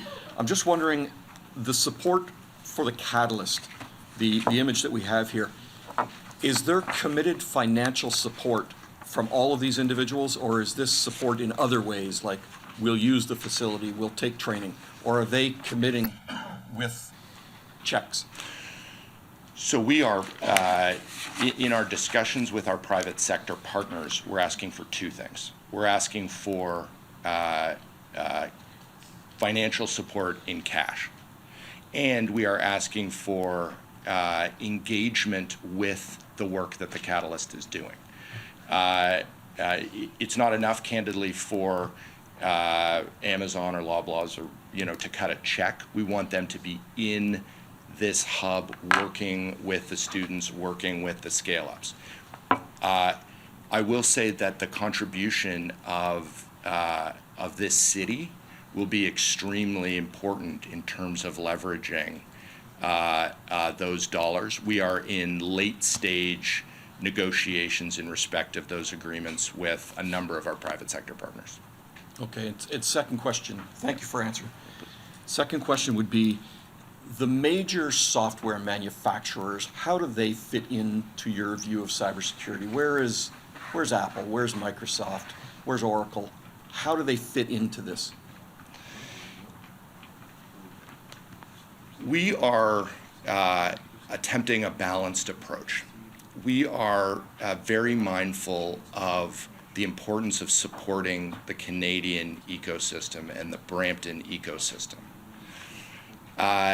So when we talk about Apple and Oracle and IBM and Cisco and the major international companies, they are going to be at the table and they are going to be a part of the Catalyst. Because cybersecurity is a global problem, and because those are the largest companies in the world contributing to addressing cybersecurity.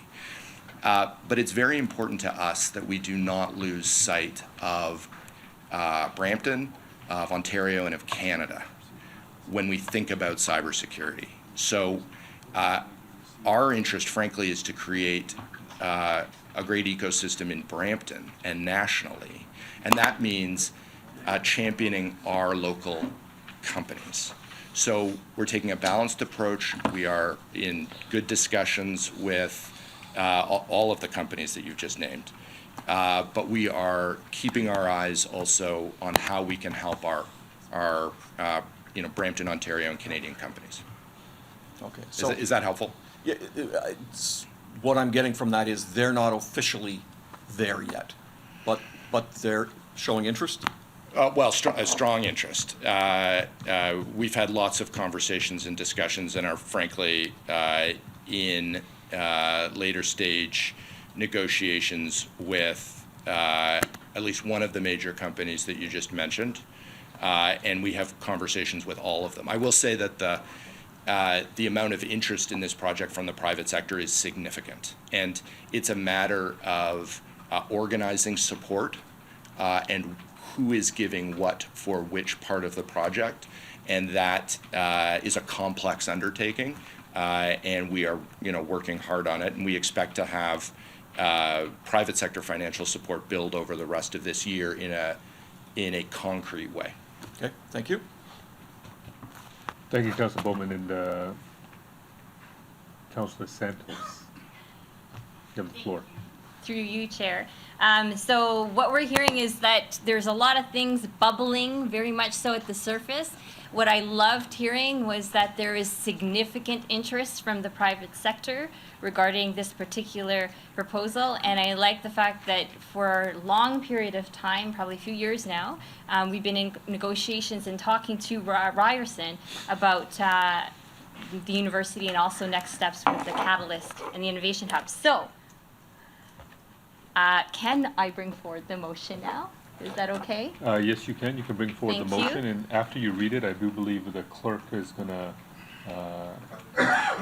provide some advice in regards to the procedural bylaw. Okay, so here you go. Whereas the provincial government announced a funding cut of 90 million on October 23rd, 2018, allocated to fund the originally proposed expansion of Ryerson University into downtown Brampton in partnership with Sheridan College.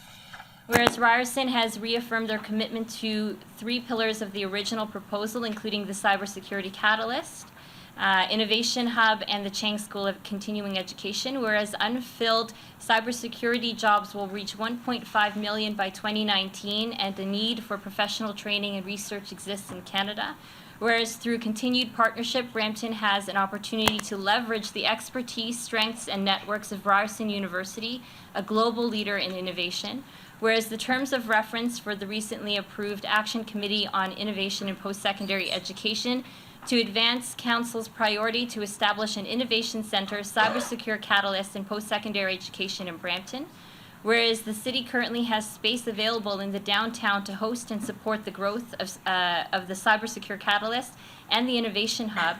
Whereas this council has made economic development through innovation and job growth a key priority, therefore be it resolved that staff be directed to negotiate with Ryerson and prepare an MOU and/or other associated agreements necessary to establish the cybersecure catalyst in downtown Brampton, which shall address financial and resource implications, also obviously subject to council approval. Staff be directed to negotiate with Ryerson and prepare an MOU and/or other associated agreements necessary to support the establishment of a Ryerson-led innovation hub at 41 George Street West in partnership with the City of Brampton, which shall address financial and resource implications. Funding to be tied to Ryerson having a longer-term presence in downtown Brampton, subject to key performance indicators and milestones to be reported back to Council on an annual basis. Any financial and resource implications for funding the Innovation Hub and Cybersecure Catalyst be considered as part of the city's 2019 budget deliberations. Up to $5 million of cash and in-kind contributions for the Cybersecure Catalyst be drawn down from the city's $5 million allocation for the development of the Ryerson University campus.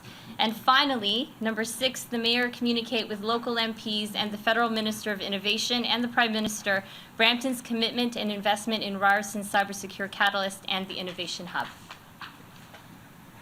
Thank you, and so going to refer to the clerk.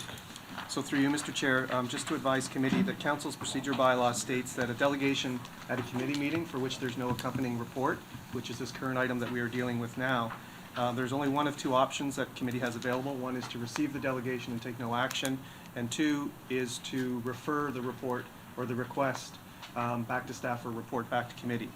If committee chooses to take a more substantive action, such as the motion proposed from Councillor Santos, committee would need to waive council's procedure bylaw, which requires a 2/3 vote, and in particular, committee is waiving section 4.5 8A of the procedure bylaw, which speaks to the requirement for a delegation without a staff report to be either received or referred to staff. Thank you, Mr. Clerk. And so we're going to need to have a two-thirds majority to waive the bylaw. And so the motion is on, we have a speaker, but are we speaking to the motion or are we speaking to the two-thirds? Through you, Mr. Chair, procedurally, committee needs to dispense with the two-thirds waiving first, because there should be no debate on this motion until the procedure bylaw is waived. So we're going to, do we need a mover? You do need a mover. I think Councillor Santos. Okay, so Councillor Santos is moving that we move to waive the procedural bylaw. And so we need two-thirds majority, and so we're gonna take that vote. So it's moved I want to speak to that. to, you wanna speak to the waiving of the bylaw? Okay, go ahead. Thank you, Mr. Chair. And I guess often we talk about not waiving the rules of procedure because it gets us into a dangerous. I support everything that's here before us, but there's a lot of questions that I have that relate to a lot of information that's in here that I think, one, the public should know about, and also we should. So I'm hearing a lot of discussions about actually waiving the rules. We're not actually thinking about waiving the rules of procedure. We're going to refer this back to staff and have them come back with a report based on the questions members have. Are we not? So we're voting on waiving the bylaw, so to consider it right now. So right now we're speaking to, Okay, but so the motion's on the floor. And so normally, I guess, we when a motion like this comes on the floor, we know your intent, all of council supports the intent, but then we refer it back to staff for more information. That's not what it says. That's not what it says at all. This says to start that process. So I'd like to refer the presentation, the motion, back to staff based on some of the questions that members of council have. Right, so At what point in time, Mr. Chair, through you to Yeah. the clerk, at what point in time can I do that? And I don't know why we're not talking about that. Through you, Mr. Chair, a motion has been introduced, read by the councillor. The motion is not in order, my advice to you, unless council committee waives its procedure bylaw through a two-thirds vote. If that is successful, the two-thirds is waived, then the motion is before committee for full debate. So- If that motion does not carry, then it's fair for a member to move referral of this matter back to so staff. for this motion to be tabled, it's not tabled yet. We need to waive the bylaw. That's correct. So we cannot speak to the motion. Because We can only That's- speak to waiving the bylaw. that is correct. Right, because- so that's what we're gonna do. We'll take a vote on waiving the bylaw. If there's any particular, sorry? Yeah, so, yeah, I got you, but, we'll take a vote to waive, if it The carries rules of procedure. the rules of procedure. We'll have discussion on Councilor Santos' motion. Now, if anybody wants to speak to this procedural bylaw and waiving it, so do you want to speak to that? Councilor, are you still on the board? No? Okay, so we're gonna move to Councilor Fortini speaking on waiving this procedural bylaw. Thank you, through the chair. To the clerk, we've waived the procedure bylaws many times in the past. All right? And we have, with two-third votes? I'm asking a question, Mike. Many times we waived it. So I'll let the clerk All right. answer that. Would you like to answer that? It is available to the committee to waive the procedure bylaw. I will state my advice that I've stated before, is the procedure bylaw are the rules of council, and the advice of the clerk is they shouldn't be waived, otherwise the rules should be changed if they're not satisfactory to the committee's desires. My question is, we have waived them in the past. Yes. Am I correct? Yes. Okay. That's all I. So we're not gonna have a debate, we're not gonna go back and forth here. So, Councilor Fortini's asked the question if, it's been waived before. The clerk has said yes, he's given his advice as well. Councilor Madero speaking to the procedural bylaw. Thank you. Through the chair, and City Clerk, please correct me if I'm not correct. We usually, as part of our rules of procedure, request a report, because many delegations that come in, we do not have the background, we don't have the adequate information. We're talking about a proposal here where we have staff dedicated over the last couple of years, dedicated to working with Ryerson University. And if my understanding is correct, and CEO can again confirm if I'm not correct, we've had staff whose sole purpose has to been working with Ryerson University and Sheridan College in developing this. So this is not something that's coming out of the blue. We have adequate background information. And to the mover of the motion, and why I support moving the rules of procedure, the MOU will only be passed if this council finds it fit and approve it. So this is not an MOU that staff's going away out of the blue. We have staff dedicated to this, ongoing relationships, ongoing work. So this is very different than a regular delegation that comes in where we don't have the background, we don't have the information, and this is a decision point. So I feel comfortable as a councillor, based on the urgency, based on our ongoing relationship with Ryerson, and based on the necessity to really signal after media reports that Ryerson is walking away or we need to show and restore confidence and get the ball rolling again. And I think it's important that we waive the rules of procedure to do this. But certainly to the city clerk, through the chair, we usually ask for a report because the purpose is for us to get that information, for us to make an informed decision. Is that correct? Yes. Okay, thank you very much. And I think in this case, we are all informed and staff are confident and have all the information necessary. And we have an ongoing good relationship with Ryerson University. Thank you. Speaking to procedural bylaw, Mayor Brown? Yes, thank you, Chair. So my initial worry is that right now there's an argument over procedure. I want to be very clear, I feel, and anyone can correct me if I'm incorrect, that there's no division when it comes to wanting Ryerson in the downtown. I realize that these debates can be misconstrued, so we're having a discussion right now on the procedural aspect. Now, if there was a motion saying for the city to spend $5 million that hadn't been allocated, of course that would have everyone's backs up because you need to have proper procedure. But given the fact there has been ongoing work on this project, maybe just so we have a better understanding procedurally of what we're being asked of, this is not, this has already been allocated. Maybe the CEO, can I ask that question procedurally, clerk? Am I? What's the question? The funding that is being asked for has already been allocated in the city's budget for this purpose. This is simply asking for the MOU to be furthered, not for an allocation of funds. Right. Not for an allocation of new funds.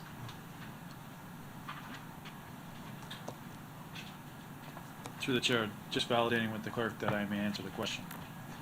I think it's relevant So, to the discussion. Through you, Chair, the answer to that question, Mr. Mayor, is correct. This is something that we've been working on diligently.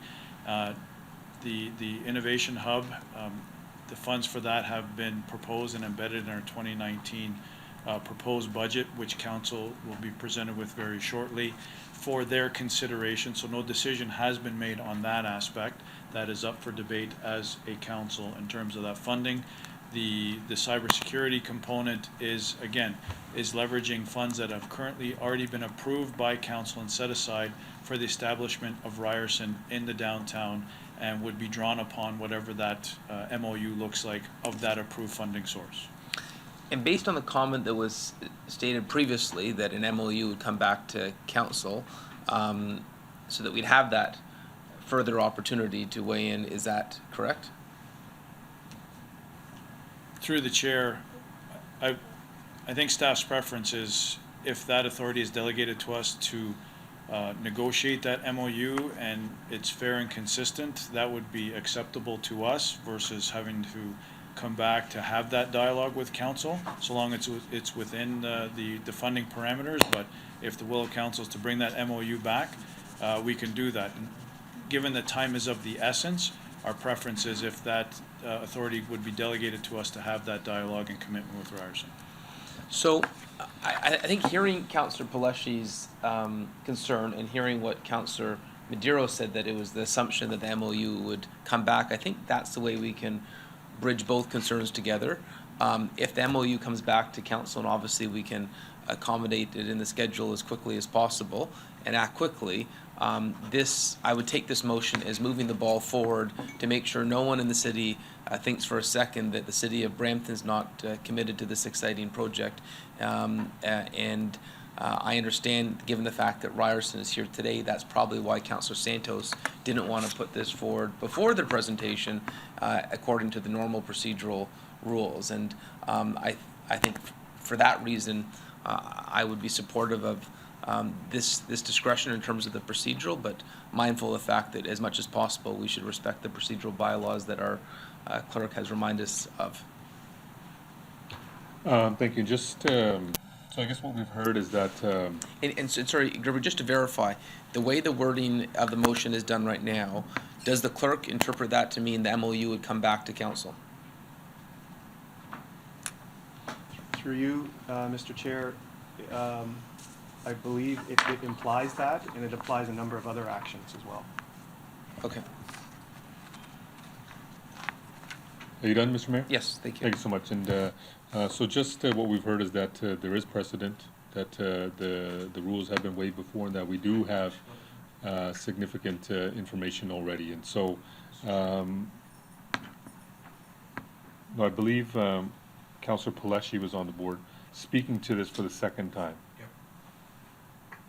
Thank you, Mr. Chair. And I guess I'm not going to ask the clerk to define when or let us know when we've actually waived the rules, but from my understanding, normally we waive the rules when there's something of utmost emergency that's coming here and it's time sensitive.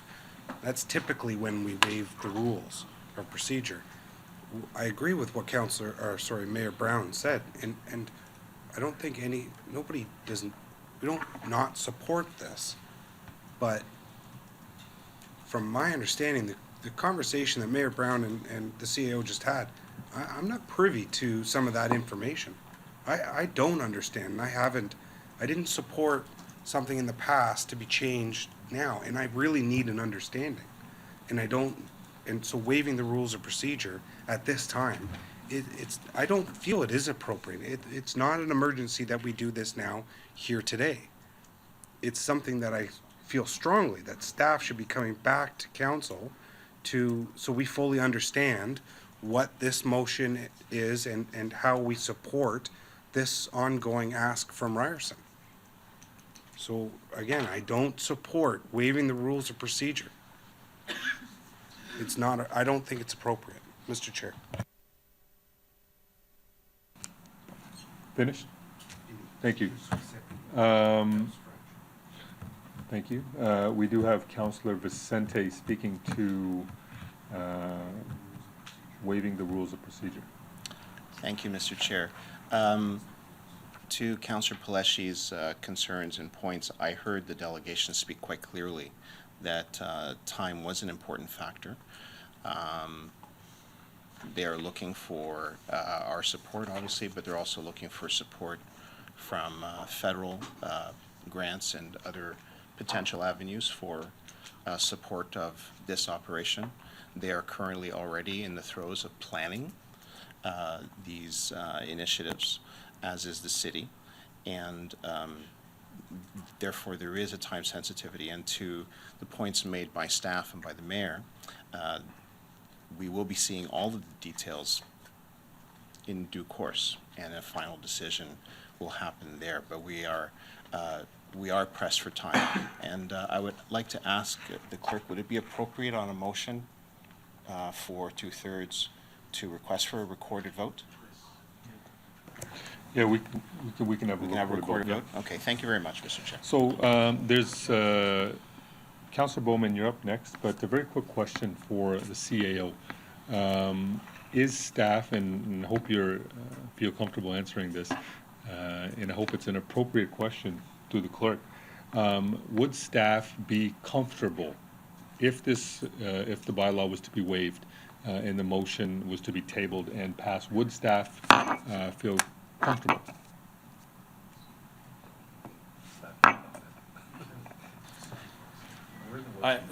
To you, Chair, our city solicitor isn't here, but what comes to mind is a typical lawyer response is, I can neither confirm nor deny the feelings towards that. We take the direction and will of council, and we will make it happen. So I think that answers the question. Councilor Vicente? Done? Okay, so Councilor Santos has moved. Oh, Councilor Bowman, I'm so sorry. Thank you, through you, Mr. Chair. Time sensitivity. What is the time sensitivity that a week, 2 weeks, a month is going to make to this actual proposal? What is the urgency here? We've talked about other things here before that have urgency, like, you know, a not-for-profit needing to apply to the federal government or the provincial government for funding within 2 weeks to get that funding. What is the urgency here today that dictates that we need to waive our rules of procedure to vote on this today?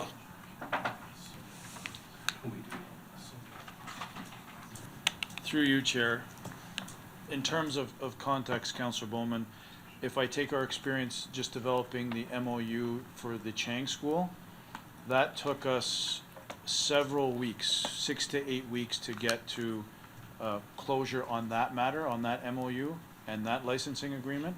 So when you factor in, we're looking at 2 MOUs and past experience, while we want to leverage what worked from the experience on doing the Chang agreement, time is of the essence from our perspective if we want to get this done in short order to support our budget timing process and make this happen. Okay, so follow-up question, thank you, Joe, through you, Mr. Chair, is how long would it take for a report to come back that outlines all the details that are outlined here, other than the MOU? We're not saying to you, we want to report back with all the critical details of the MOU. We're saying we want to report on what has gone on.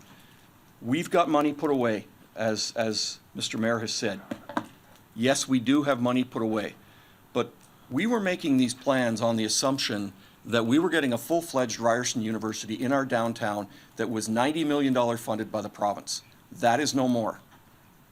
So things have changed slightly from where we were before.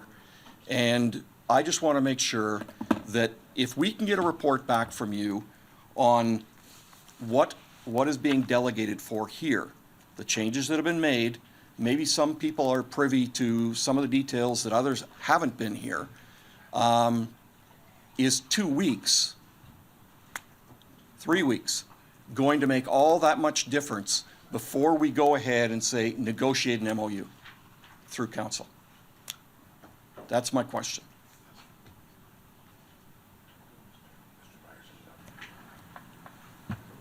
Through the chair,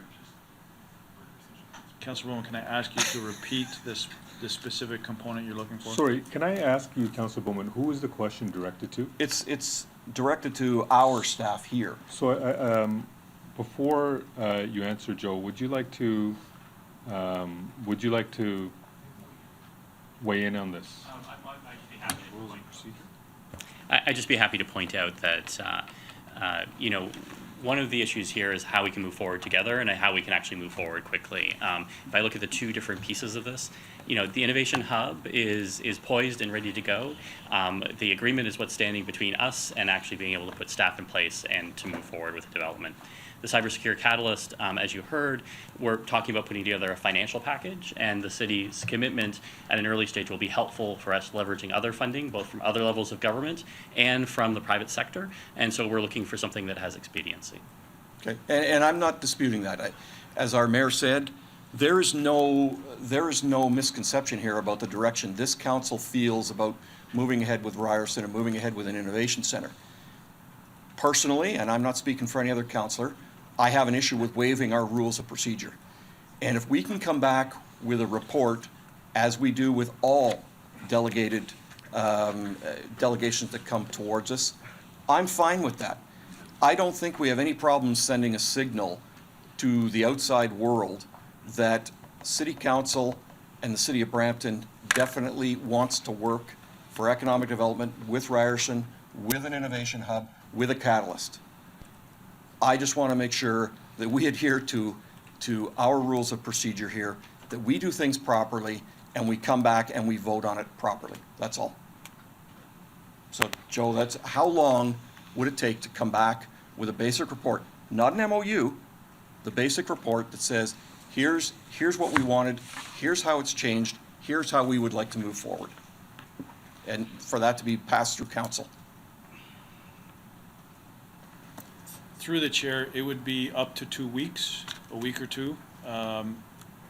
Again, given the number of referred matters coming back to staff, you may not get it in advance timing that it's on the published agenda. It would be, unfortunately, a walk-on type of item, which I don't like doing as staff. We want to make sure you get the information well in advance so you can read it and be as prepared as possible.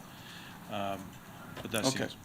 Thank you very much. So we're looking at a couple of weeks leeway time, or to waive our rules of procedure for this council, and I'm completely willing to give up a couple of weeks so that we get this right. Thank you. Thank you, Councillor Bowman. And so we have, for the second time, Mayor Brown. So I'm going to look at this from a different perspective in hopes that we can, because once again, we're only arguing about procedure here, and I want to, if possible, try to bring us on the same page here by looking at it from a different perspective. We all know we support this. We all want to have we want to make sure that council has their opportunity to weigh in. Part of the motion that says the MOU is coming back assures that.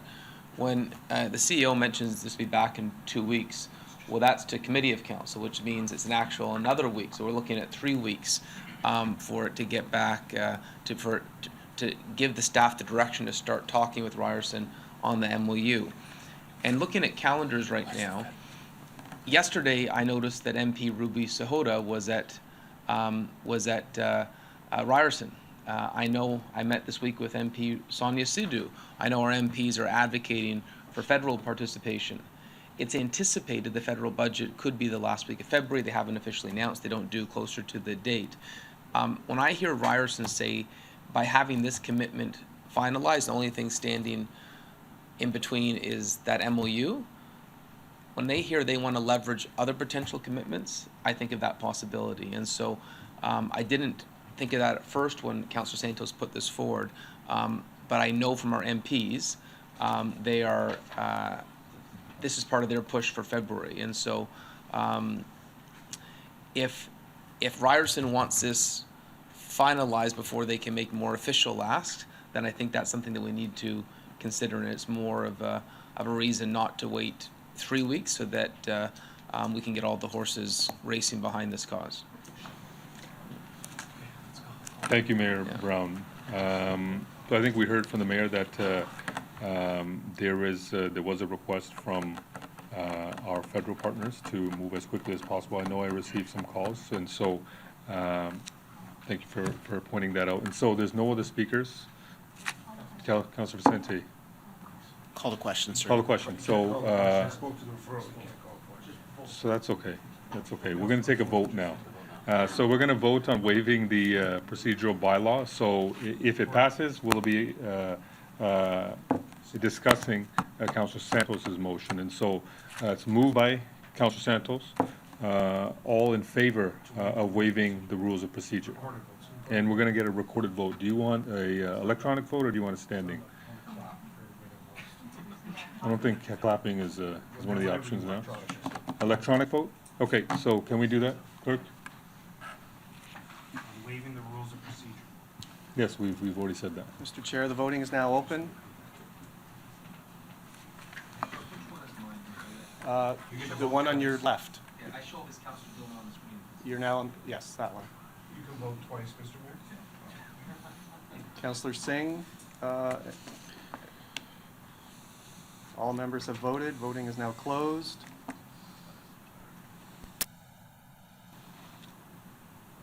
And the 2/3 majority has been achieved, 8 votes to 3. So it carries. The rules have been waived, and so now there is a motion on the floor that was tabled by Councilor Santos Can we get the screen back up? And so I think we've, within the process of discussing waiving the rules, I think we had some discussion there as well, but we don't seem to have any speakers. Are you on the board still? Okay, so speaking to the motion on the floor, Councilor Pelletier. Thank you, For the Mr. first Chair. I guess just having an opportunity to only see this motion now, I guess I have some questions as to 41 George Street West. What's the status of the 41 George Street West now? Or throwing a number out there, I don't know where that is. What is that? Through the chair, so 41 George Street West is this building. So what we're talking about in terms of the Innovation Hub is the ground floor in this building right behind the Sunset Grill.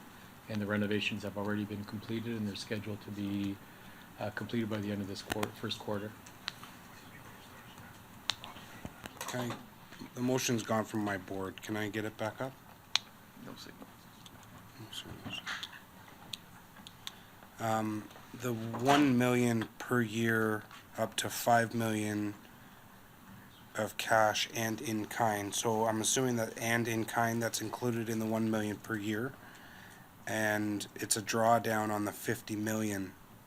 The 50 million was an investment by the city to, for a Ryerson University campus.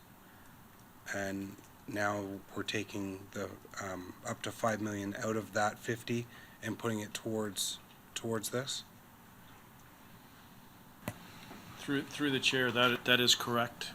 We've envisioned it as part of, and as the motion's written, part of the component of having Ryerson University here was in fact leveraging the Chang School Cybersecure Catalyst as well as the Innovation Hub. And we've taken the position that those are components. That 50 million was to be operating dollars to support Ryerson as they were growing. We see this as part of that evolution.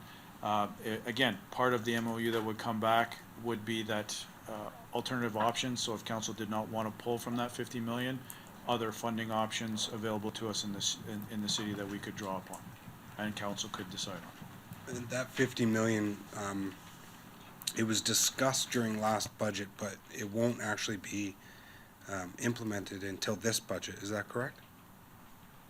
Through the chair, it was approved as part of the last budget, so the funding is available to be drawn upon. Okay.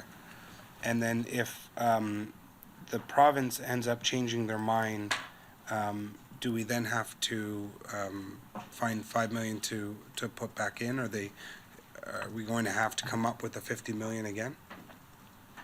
Total? Through the chair, that's a difficult question to answer until those things were to arise and we would discuss them. But I don't envision having to come up with an additional 50 million. No. The 5. The 5, if there's a change of heart, I think there's an expectation that we wouldn't have to top up the 50 million, that we would continue on with that original commitment of 50 million to support Ryerson. So not looking for an additional 5. Okay. Okay, thank you, Mr. Chair. Thank you, Councillor Pelletier. Councillor Vattini. So the question's been called. Do we need to take a vote on? You would need to take a vote on call the question, but any members who have not spoken on this motion are afforded the opportunity to speak. So we'll take a vote on this, right? Yeah. So we're going to take a vote on calling the question, and so if the vote carries, anybody who hasn't spoken will be allowed to speak, and there'll be no second opportunity to engage in the discussion. And so it's been moved by Councillor Vattini. All in favor of calling the question? That carries. There's no other speakers. So now there are speakers. So, sorry, we'll go to Mayor Brown, then Councillor Vicente. Sorry, we're at the, so we've called the question. Call the question, but they get to speak though, too. No. Oh, sorry, yes, I'm sorry. The mayor hasn't spoken. I'm Yeah, so sorry. he hasn't, so right now, the mayor has not spoken to the motion, neither has Councilor Vicente. The only person who has spoken is Councilor Palashi. But when you vote on calling the question, you still have an opportunity to speak once. We've already voted. No, so if you could, So through you, Mr. Chair, typically when a call to question is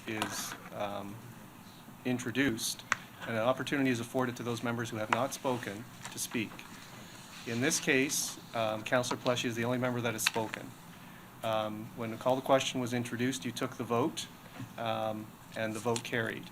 If the intent and understanding of the members was to call the question to allow only those other members who haven't spoken to speak, then perhaps the vote needs to be taken again, because there are members potentially that wish to speak on this who haven't spoken. so does that apply to people who are on the board?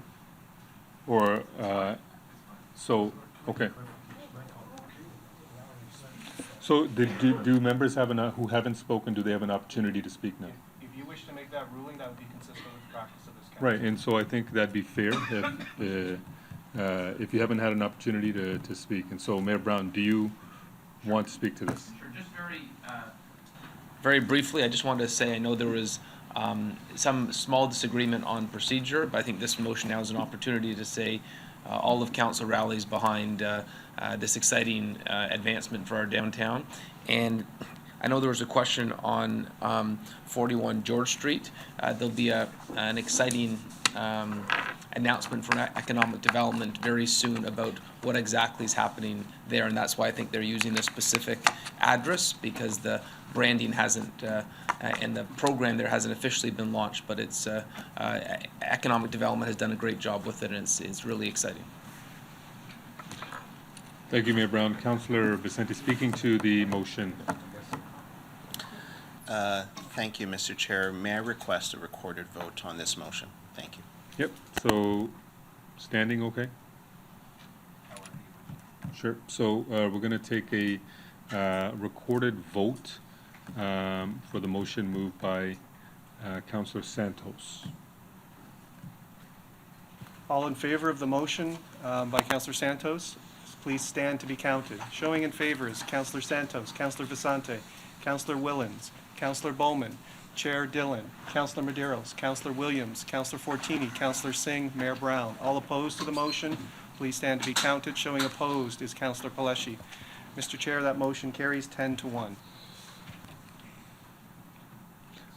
Thank you guys so much, everybody. And I just want to just say very quickly that though, you know, there was obviously some concerns about the procedure, but at the end of the day, I think the importance of the issue moving this forward was recognized by council. So I do appreciate the discussion we had, and I also want to thank Ryerson University for coming down and making their presentation. Thanks so much, guys.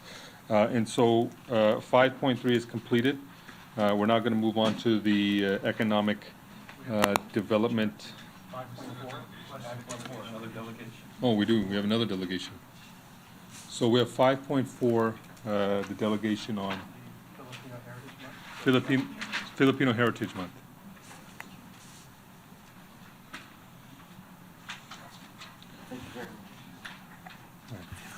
So, ma'am, you have 5 minutes, and can you state your name as well?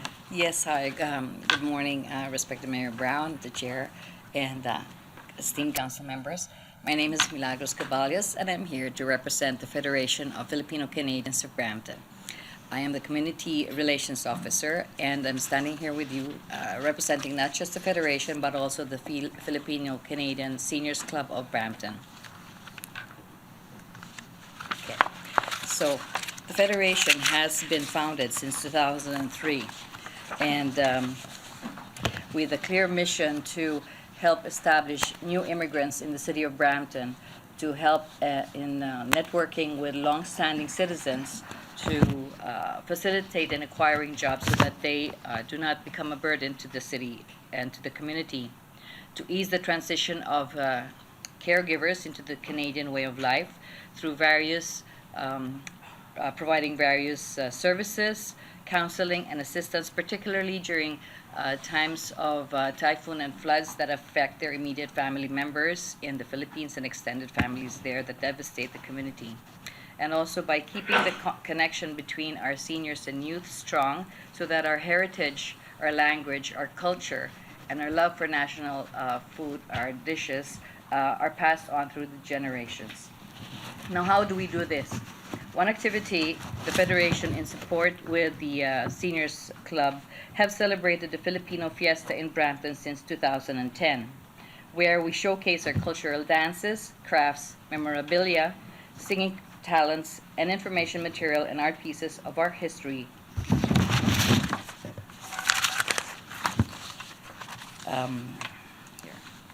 We are grateful that legislation has passed the bill declaring the month of June as a Filipino Heritage Month. There will be, according to the census in 2016, the report says that there are over 20,000 Filipinos in Brampton alone. And in the month of June, we will definitely be proudly celebrating and paying homage to our Philippine culture. Although the first Filipinos resided here since 1950 and have called Canada their home, our heartstrings still feel a tug pulling every now and then, once in a while, for our roots. And the month of June will be drumming such pride in the hearts of the Filipinos at that time. So, the different Filipino associations representing their respective provinces come together to celebrate, especially in the month of June. Here we see how they gather together, particularly the Filipino Seniors Club, are very active during the Philippine Independence Day celebrations, and they spearhead the Philippine flag raising ceremonies, which usually happen at City Hall. We ourselves are thinking of having celebrating this important day on June 13th at City Hall, and you're all welcome, so please save the date. That's it, right there. All right. So other activities that happen in the summer are the Carabram, which we are all familiar with, and the Federation and the different associations and the Seniors Club have hosted the Philippine Pavilion since 2003, alongside with the Fiesta Filipino Dance Troupe. Here we showcase our ethnic dancers. We are proud of our colorful native costumes, our food, our crafts, even selling some of these to introduce the businesses in the community. And once in a while, when we have props to show typical scenic typical scenes depicting fiestas in the Philippines. So, what is the purpose of this? What is the purpose of this presentation? Actually, I'm here with the Federation, alongside the Federation, the Seniors Club, and a handful of representatives from the Filipino community with me today. We want to give a big thank you in advance to Mayor Brown and Councilor Santos for working together to put up a celebration in June, which will be the first of its kind. It is called the Halo Halo event. Sorry, I keep forgetting to press the button. So, it's not going. Hello. There. So the Halo Halo event, which we plan on having on June 13th, and it will also be held here at City Hall. Halo Halo literally means mix mix. This dessert is a mix of various delightful sweets, goodies with shaved ice, milk, and ice cream, culminating in a sweet winter wonderland in your mouth. The Halo Halo event is a great way to celebrate the Filipino community as Sorry, we ma'am, too. You've reached 5 minutes. I'm sorry, And so our yes. procedural bylaw, Yes. council takes very seriously. Okay. Somebody Yes. want to move it to I extend your agree. time? Yes. So it's moved by Council Bowman, all in favor? All right. Oh, Sorry about thank you that. very much. No problem. Thank you. Keep on. Sorry? Oh, keep going. I'm so sorry. Okay. Lastly, Your actually. time's been extended. All right. Take your time. Sorry. So the Halo Halo event is a great way to celebrate the Filipino community, as we too are a mixture of various cultures, Hispanic, Chinese, East Indian, and more, all creating one hardworking, resilient, friendly race, the Filipinos. Thank you. Any questions from anyone? I'm good. Oh, you're done? Okay, Yes, we I'm appreciate done. that. Thank you so much for the presentation, and sorry about No problem. the interruption there. So we have some speakers on the board, and we're going to start with Councillor Santos. Thank you. Through you, Chair, I'm going to practice some Tagalog here and translate in English, if that's okay. Maraming salamat sa inyo lahat at magandang umaga po. Thank you so much, and I said good morning in Tagalog. Thank you so much for being here as the first Filipino councillor elected in Peel Region. It is with tremendous pride that you are here today. And thank you so much. We had conversations on the weekend about this delegation to council, and I have a question to ask. Yes. In the past, has the Philippine Consul General come to celebrate with us in Brampton? Yes, for each Filipino flag raising ceremony, the General Council has been present during Okay. this event. And we're actually awaiting his confirmation for this event in June. on June Perfect. So 13th. perhaps the mayor can help in making sure that the consul general is invited officially from the city.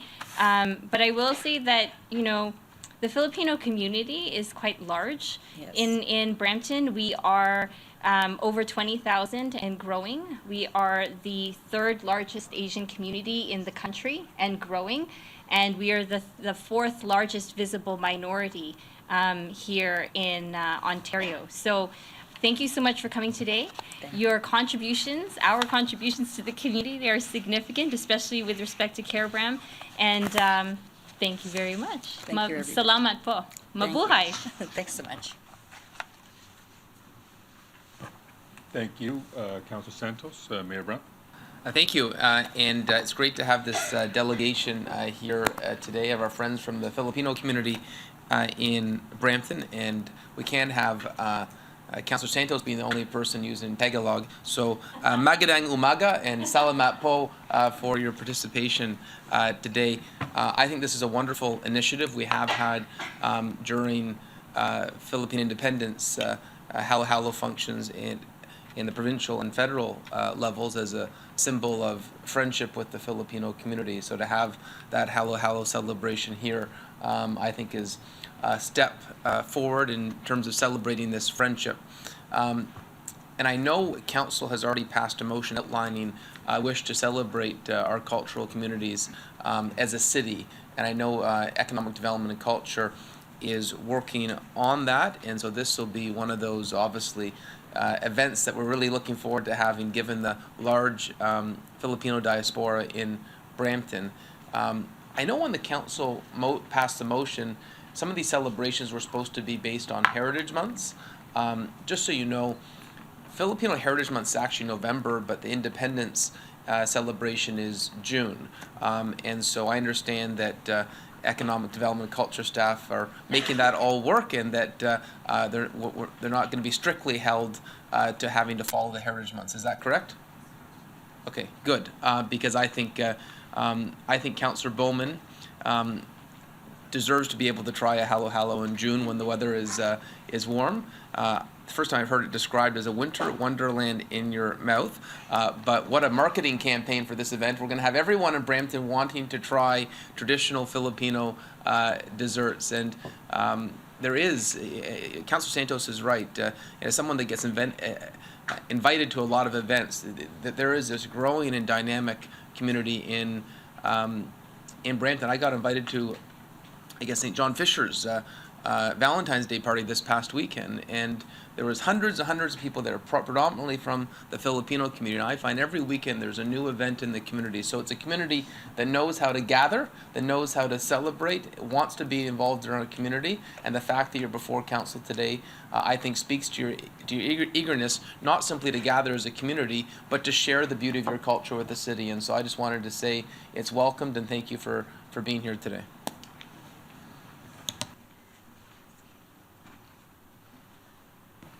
Thank you, Mayor Brown.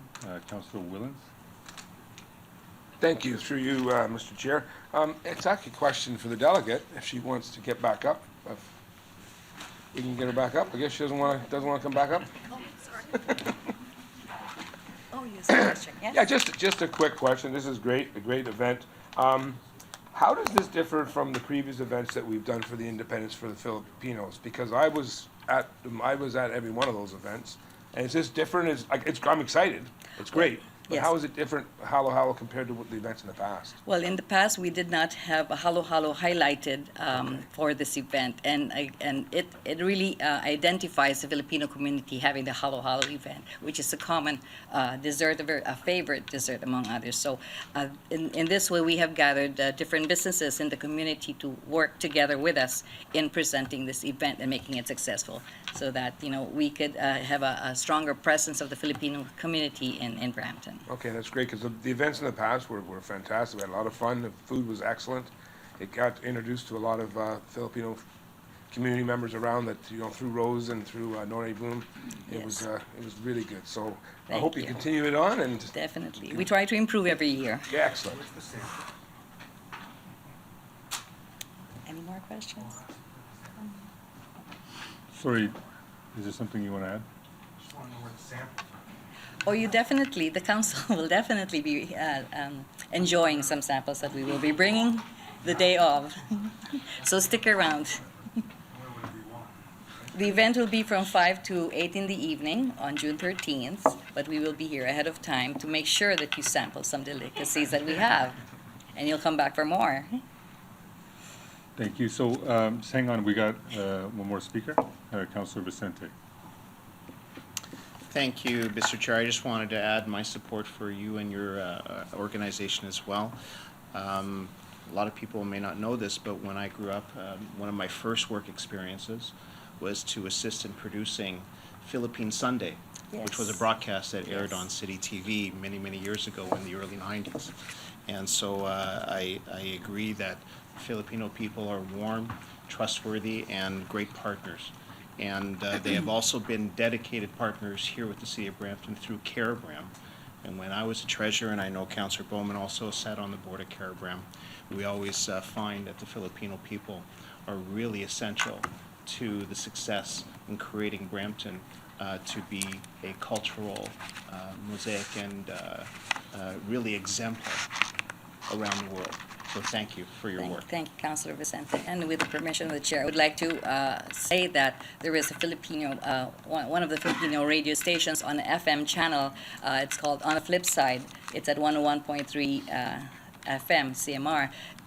Now they promote the Filipino, during the broadcast, there's Filipino audience all over the globe. We have people from Malaysia, Singapore, Philippines listening in, and the content is usually in Filipino language. And of course, we have some of the broadcasters who were born here that they call them coconuts because they're brown on the outside but white on the inside, who want to continue learning the language and getting more familiar with the culture. So I would just like to promote that radio broadcast show on Sundays, 9 p.m. Maraming salamat. So I didn't want to be outdone by the mayor, Councilor Santos. So that means thank you very much. Thank you Everybody so doesn't much. know. I just actually looked it up now. Okay. So don't be impressed by that. And so thanks so much to you and the Filipino community for your great contributions to Brampton, to Ontario, and to Canada. And so there's no referrals on the floor, and so I'm going to ask that somebody, Councilor Santos, you want to move receipt of the delegation? All in favor? Carries. Thanks so much. Thank you so much. So that concludes the delegations, and we're going to move on to the Economic Development and Culture section. So was there anything added? 6.3, so on arts, so is there does council feel like it wants to break for lunch? Lunch is ready. And so should we come back by? Yeah, we can finish it. So there's an what was the added item? Okay, so we're gonna finish off ECDev then, and so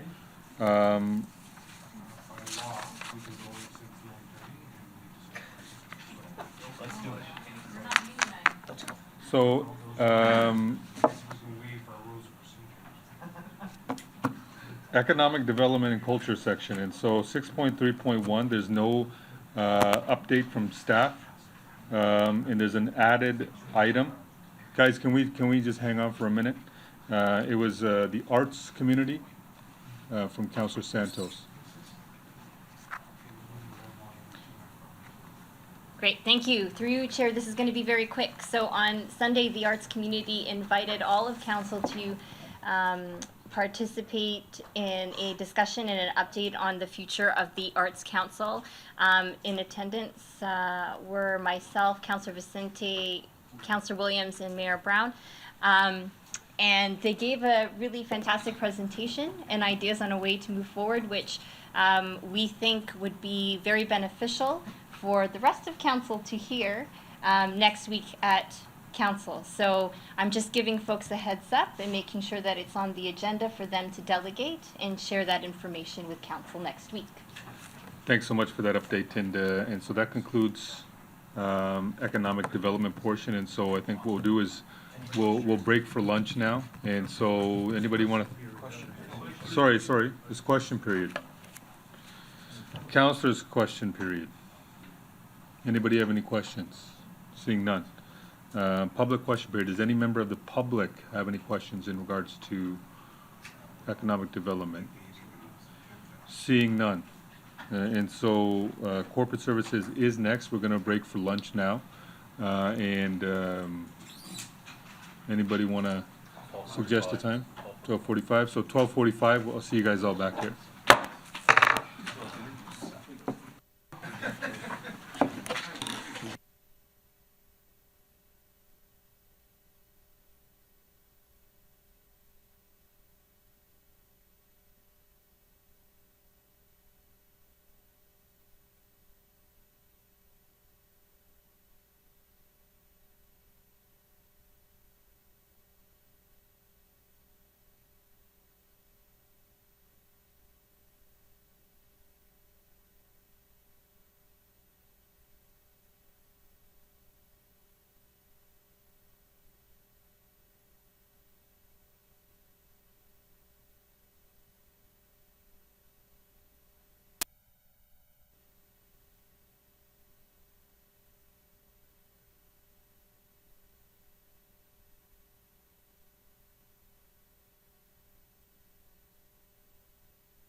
All right, we're gonna get start. 1, 2, 3, 4, 5.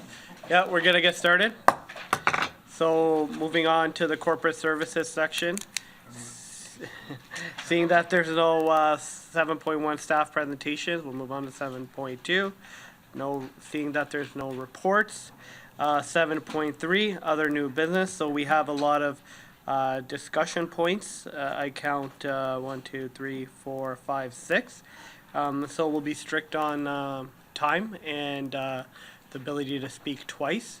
Ideally, the person requesting the discussion point, I'll give the courtesy to finish off as well.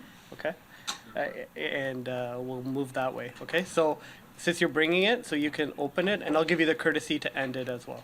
Okay, all right. So for 7.3.1, we have Black History Month, requested by Councillor Williams. Thank floor is you. yours. So through you, Chair, Black History Month is now, and we have a large Black community that is very active, and we want to make sure that we are acknowledging the historic accomplishments from the Black community during the month of February. So I'm just going to put this out there. Whereas the City of Brampton is currently celebrating Black History Month in the month of February, whereas the City of Brampton has a rich cultural history celebrating contributions from the Black community, whereas the Black community has been a long legacy of contributing towards the social, artistic, and business health of the City of Brampton. Therefore, be it resolved that the Council directs staff from the City of Brampton to research Black and African Canadian Bramptonians who have made a significant contribution to the social and economic and arts communities within the City of Brampton, and further that list be brought forward to be considered for future recognition in Black History Month celebrations at the City of Brampton in 2020 and beyond. Thank you. So seeing through the discussion, a motion has been put forward. We will be speaking to the motion right now, and Mayor Brown. Thank you, Chair, and I thank Councillor Williams for putting this forward. It actually provides Councillor Williams it gives some direction to a matter that actually didn't receive council direction. When we were looking into the corporate celebrations before, we noticed that the city celebrated Black History Month, but there was no specific motion directing that. And so as we look at these city celebrations, as you recall, we were wondering why there was $5,000 for Black History Month, but there wasn't for another event. It was sort of a little bit of a mixed match of what events the city would rally behind. And I think this direction would be consistent with what economic development and culture are already working on, and looking at the list they're working on and reaching out to council on. Of course, that Black History Month celebration is part of it, and I think this motion would be consistent with what they're already doing, but it would state that. So I welcome the motion, and I would note that we are in Black History Month. I think we had a fantastic launch, and everyone should remember that we have two more major functions happening. One is celebrating the culinary talent in Brampton, where it's $5 lunches and you can celebrate different cuisine from Afro-Caribbean communities. And then we have the final event to end Black History Month on February 28th, where we're going to have a special announcement and a real coming together of the community. And so I know Councillor Williams has been very involved in that, and I thank her for her participation in making this year extra special. Thank you, Councillor Tindall. Thank you, Mr. Chair, and thank you to Councillor Williams for bringing this forward. But and I think when we recognize people in our community, I think it's not just good for that community, but I think it's good for everybody as a whole. And I'd just like to share some experience with the Sikh Heritage Month. And there were some issues in the 4 years that we've run it. And so the direction that the Sikh Heritage Month went was that that they honor Sikh Bramptonians who contributed to Brampton, contributed to, or Bramptonians who've contributed to the greater society, whether it's Brampton, Ontario, or Canada. And a couple of the issues that arose were there was a lot of people who felt that they should have got the recognition, and they were questioning why the city was selecting these people. But in fact, what happened was, though, Sikh Heritage Month took recommendations from the Sikh Heritage Month Foundation, who are more aware of the Sikh community in some of the contributions. So maybe if there's a specific group that you know that could work with the city of Brampton, rather than the city independently go out and research these people, I think that might be more beneficial. And so I don't know who those groups are, but I'm sure that you're very connected to the community, the Black community, and you know who those groups are. So I don't know if you want to add that in there, but just there's discussions now for Sikh Heritage Month going forward that we move away from honoring specific people, just because there's many people who number one, question why the city, even though they weren't selecting these people, but there's a lot of people who wanted to be recognized as well. And so there's discussions, and there's been discussions that there be some type of nomination process as well. So I'm just sharing the experience we've had with Sikh Heritage Month as well. But again, I do support the motion. All right, Councillor Willens.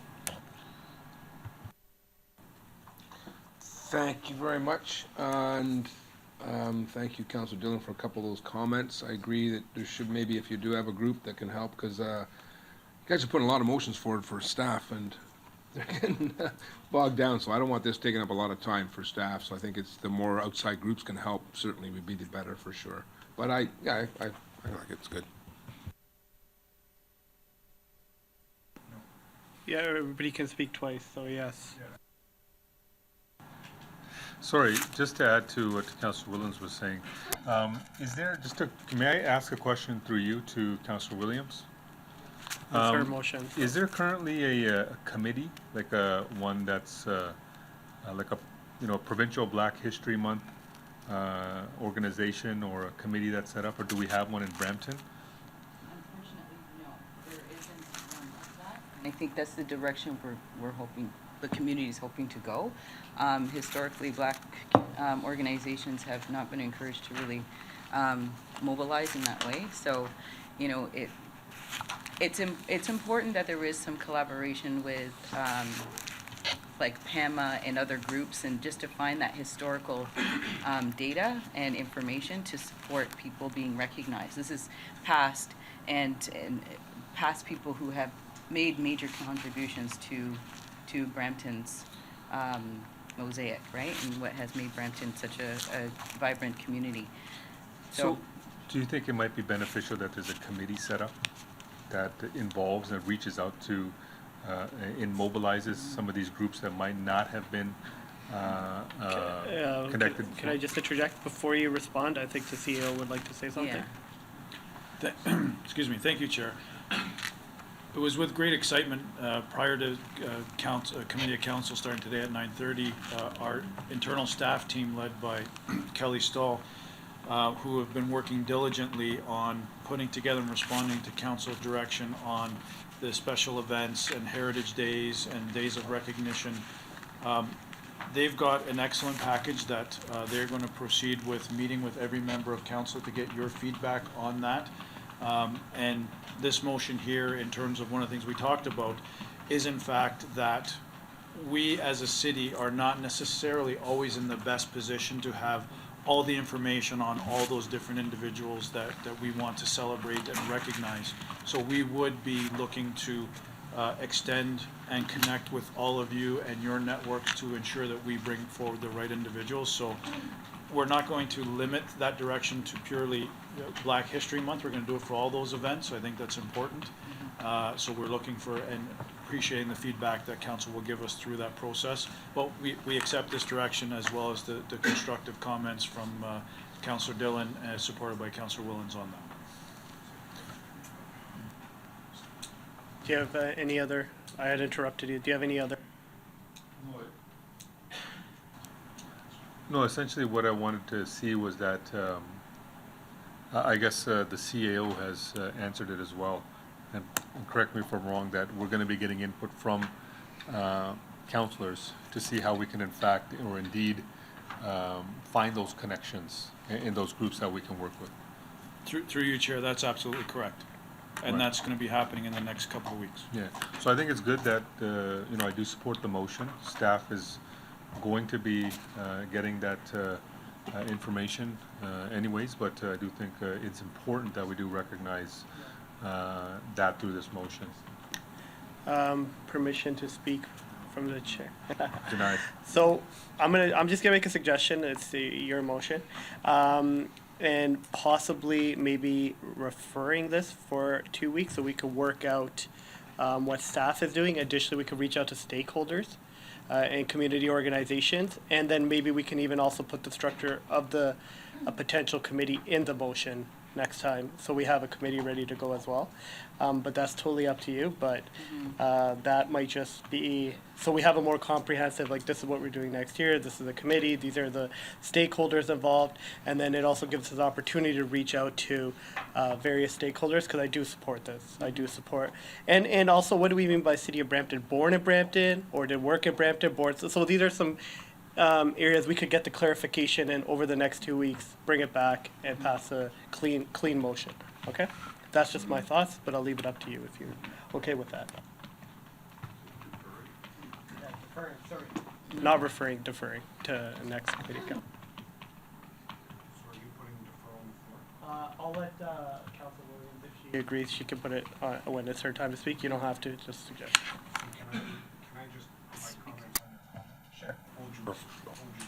Yeah, I haven't put anything on, Okay. and I'm gonna leave it up to, out of Thank you. respect for Council Williams. Thank you, Mr. Chair. I fully support the motion and, you know, we're talking about this coming back in a year, so there's lots of time, I think, to hash things out. Specifically over the next week, prior to it coming to council for us to ratify it, if Councillor Williams is going to meet with staff and if there's any changes to be made, maybe that can happen over the next week, rather than having this push off to the further dates. It's really, it gives the opportunity for a year. We're talking about it coming back in a year. So. Fair enough. Thank you, Mr. Chair. Thank you, Chair. Just as another suggestion, given that you do have plenty of time to come back with this list, might I make a friendly suggestion that this might be an excellent opportunity to engage our youth to conduct their research on our behalf and for them to come back with a report to our CAO and their staff. I think that this would be a great way to engage our young people. Send them down to the U of T, to wherever you need to look through all the books and the logs and find out who has contributed, and perhaps not just for one community, but for more. Thank you. Okay, seeing no other speakers, Councillor Williams, do you want to wrap up? Yeah, I would like to, there's a lot of time to put this together, so, and I trust the staff to do that how you wish and rope in who you want to bring in, youth, other community groups, so there's lots of time. Yeah. Sorry, if I may, Chair, I guess my point earlier was we are already trying Yeah. to do this. We accept the direction. I think 2 weeks is not enough time because you all have busy schedules. I want to make sure the staff have the time to meet with you, sit down, spend, whatever time is required to get, and then you to provide that feedback to us on what is being proposed. And then clearly, as we evolve over the year, we would continue that dialogue and, if we're roping in youth or others, whatever that framework may be, that we've got the year to do that. But 2 weeks would not be enough time to bring this Fair back. enough. Yeah, I would like to just vote and we could just do a recorded vote on the screen here. Sure.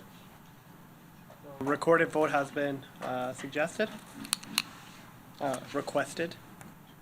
Through you, Mr. Chair, all in favor of the motion as shown on the screen, please stand to be counted. Showing in favor. Oh. Do you want us to, I just said to push the button, but we can stand if you want. Yeah, the motion on the screen. What would you like? Oh, I was just gonna say push the button, but we can stand. Let's stand. Why not? All in favor, standing to be counted is Councillor Santos, Councillor Vicente, Councillor Willens, Councillor Paleshi, Councillor Bowman, Chair Singh, Councillor Medeiros, Councillor Williams, Councillor Fortini, Councillor Dillon, Mayor Brown. Mr. Chair, that motion carries unanimously, 11-0. All right, thank you, and that completes our discussion. Do you have something to say? Okay, that completes our discussion on 7.3.1, which was Black History Month. Moving on to 7.3.2, Council Williams has requested a discussion on Pink Shirt Day. So, yeah, I'm just gonna jump right into it. Don't worry, not a lot of work involved in this. Whereas National Pink Shirt Day is being celebrated on Wednesday, February 27th. And whereas Pink Shirt Day came about in response to a male student being bullied for wearing a pink shirt to high school, and whereas dozens of the fellow students decided to wear pink shirts in solidarity with the bullied student, and whereas bullying is a form of aggression where there is a power imbalance, the person doing the bullying has power over the person being victimized.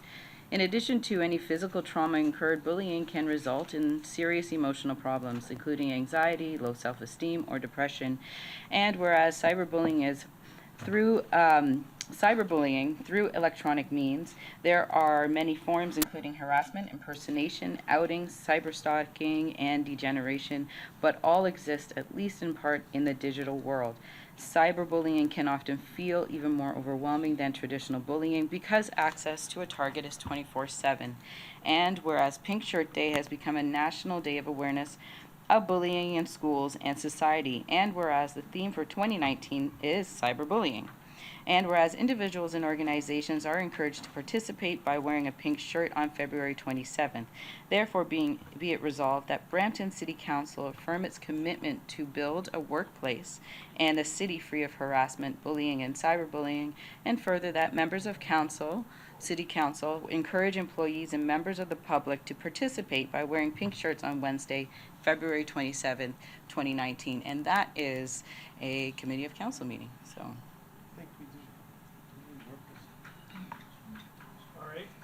Councillor Willis? Just quickly, thank you, Councillor Williams. This is something that I think we've already done in the past. Previously, I think the fire department does something for Pink Day. Fire association, sorry. And this is something that the schools around Cassie Campbell do on an annual basis that Councillor Paleshi and I attend and wear pink shirts.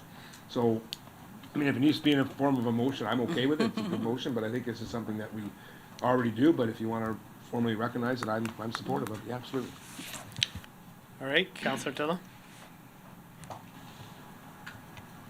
Yeah, I think it's important to bring attention to it, and I think the councillor has asked that we affirm our commitment, which we're already committed to. So I think it's appropriate, and I think it's good that we support it. And it's just simply we're affirming and we're encouraging people to wear pink. So I do support it. Councillor, thank you. Oh, Councillor Paleshi is on. Okay, seeing no other speakers. Yeah, recorded vote. I think Councillor Paleshi.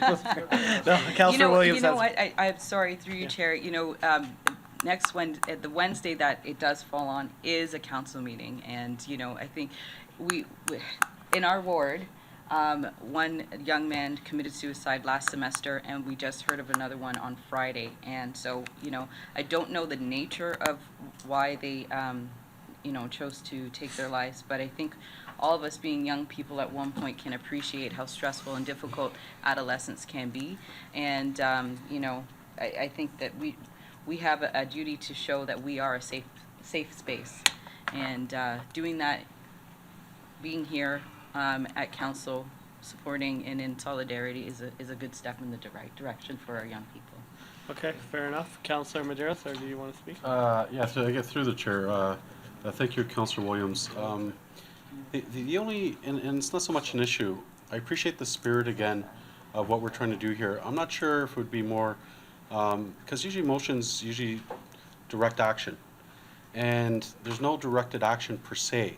So I'm not sure if it would be more appropriate to push forth a proclamation, so our mayor can read a proclamation that the city of Brampton, to celebrate to recognize bullying, so proclaim that wear pink shirt day, or some form of proclamation that gives us an action to something like this. And I put forth as you the mover of the motion, that you might want to consider maybe an amendment that so shall a proclamation which can be read here in council by our mayor in representation of council. I would take that as a friendly amendment to add. Yeah. And the reason why I'm looking at this is it's on a Wednesday and we're all here. So if it was any other day, maybe people might not wear a pink shirt. So I would, as to have that read during council next week. Yeah, The so 27th proclaim at would the be- city of Brampton, pink shirt day, and whatever the wording. Okay. Sound okay? Yep, thank you. And speaking to the amendment, Councillor Pleshy? Thank you, Mr. Chair, and I'm happy to continue to support talking about this, adding more to this, bringing more awareness, because in reality, like Councillor Williams just said, this is a huge problem. And Councillor Williams just mentioned 2 young people that committed suicide not too long ago. We've also had 2 in our areas not too long ago.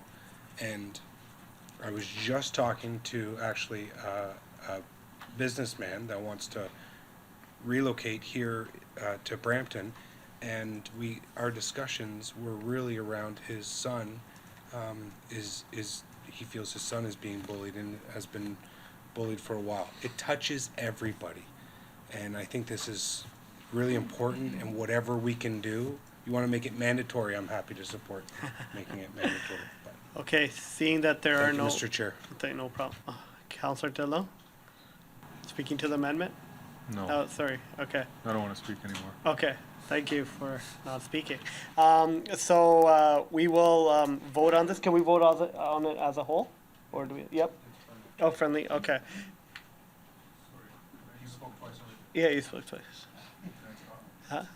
You want to wrap up? I think it's such an important issue. It affects so many people. Just symbolically, if we do like a recorded vote, show that we're Okay, unanimous. So a recorded vote has been requested. Standing or electric? Standing? Standing, a recorded vote has been requested. All in favor of the motion as shown on the screen, please stand to be counted. Showing in favor is Councillor Santos, Councillor Visante, Councillor Willens, Councillor Paleshi, Councillor Bowman, Chair Singh, Councillor Maderos, Councillor Williams, Councillor Fortini, Councillor Dillon, and Mayor Brown. Mr. Chair, that motion carries unanimously, 11-0. All right, thank you for that. Moving on to 7.3.3. Discussion around the Journey to Freedom flag raising. I believe this was requested by Mayor Brown. Mayor Brown, you have the floor. Thank you. And I think there's a motion the clerk has they can put on the...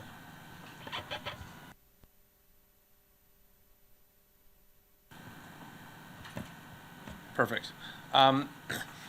We have a request from the Vietnamese Veterans Association to have a flag raising. And because it's not a specific country, I understand from the clerk it falls outside of the normal procedural rules. To give you a little bit of context for this, there's a large Vietnamese community that fled Vietnam during that horrible war in the 1970s. Canada at the time under Prime Minister Trudeau, the elder, welcomed many of the people they referred to as the boat people, and Canada became one of the beacons of hope. We now have a community, according to Stats Canada, it's about 5,000 in Brampton, who were born in Vietnam, but if you look at Ancestry, the community tells me it's closer to 10,000 in Brampton, so it's a growing community. The city of Toronto in North York has a very large South Vietnamese community, and they have a Journey to Freedom flag raising at Toronto City Hall every year and at the Old North York City Hall.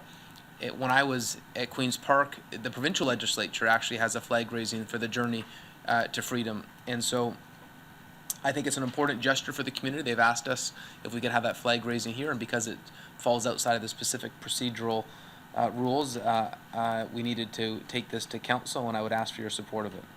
And this is for April 21st. Thank you, Mayor Brown. Do any members wish to speak to this motion? Seeing none, we'll take a vote. All those in favor? All those opposed? All right. All right, passes unanimously. Thank you to my colleagues for voting. And next we have 7.3.4, which is regarding council mailing. Continued discussion from yesterday's governance committee. I'm going to point of order this. Yep. I don't recall, correct me if I'm wrong, to refer a matter, you have to vote on it, correct? And I don't recall us actually voting to refer this to this meeting. I don't recall voting to it. Check the minutes. I will get the clerk to weigh in on that. Through you, Mr. Chair, I was in attendance at yesterday's Governance and Council Operations Committee meeting. Okay. There was a significant debate on this topic. Yeah. And in the end, there was a consideration of a motion, and in fact, there was a debate whether or not it should be deferred or referred. Yeah. And my understanding is the intent of the committee and the motion to refer to this committee was placed and accepted and voted on. I do not have access to the video record because I haven't, it just occurred yesterday and I don't have it yet, but that's, the clerk's notes reflect that. Yeah, okay, because I don't recall actually voting on it being referred. I know it was a discussion, and then everybody just kind of got up and left, so I just don't recall us officially voting on it. Through you, Mr. Chair, that happened before the meeting Yeah, the concluded, so governance there was, committee there was yesterday. other business that occurred after that. Yeah, well, yes, and we just moved on to the other discussion. Okay, I just don't recall, but. Okay. So are we okay to continue discussion on the council mailing? So I think it was requested by, was it requested by the committee or a specific councillor? It was a recommendation of the committee, so it's Okay. here at the committee's request. Okay. The matter is here, it's in its entirety. Okay. And it is a fresh debate by this committee. Okay, seeing that Councillor Fortini, and he is chair of that committee, I will give him the floor. Councillor Fortini.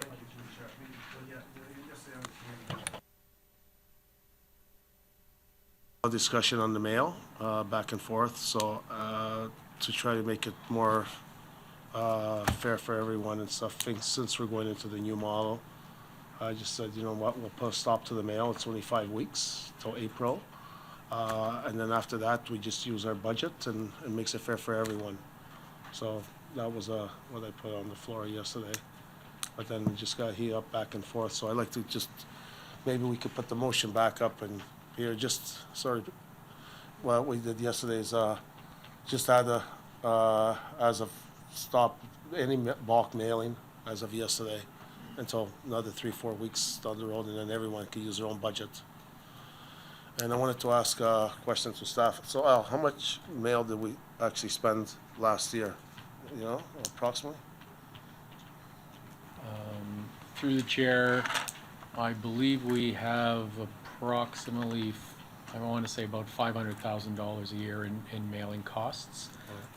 Every fourth year, those costs go up for election purposes and things of that sort, but it's basically about $500,000 a year.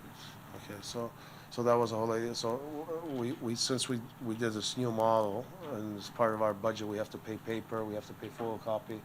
You know, we're not stopping anyone from not doing mail. We just be more transparent, accountable. Put it on your budget and do as you please, and everyone, and it's equal for everyone and fair for everyone that way.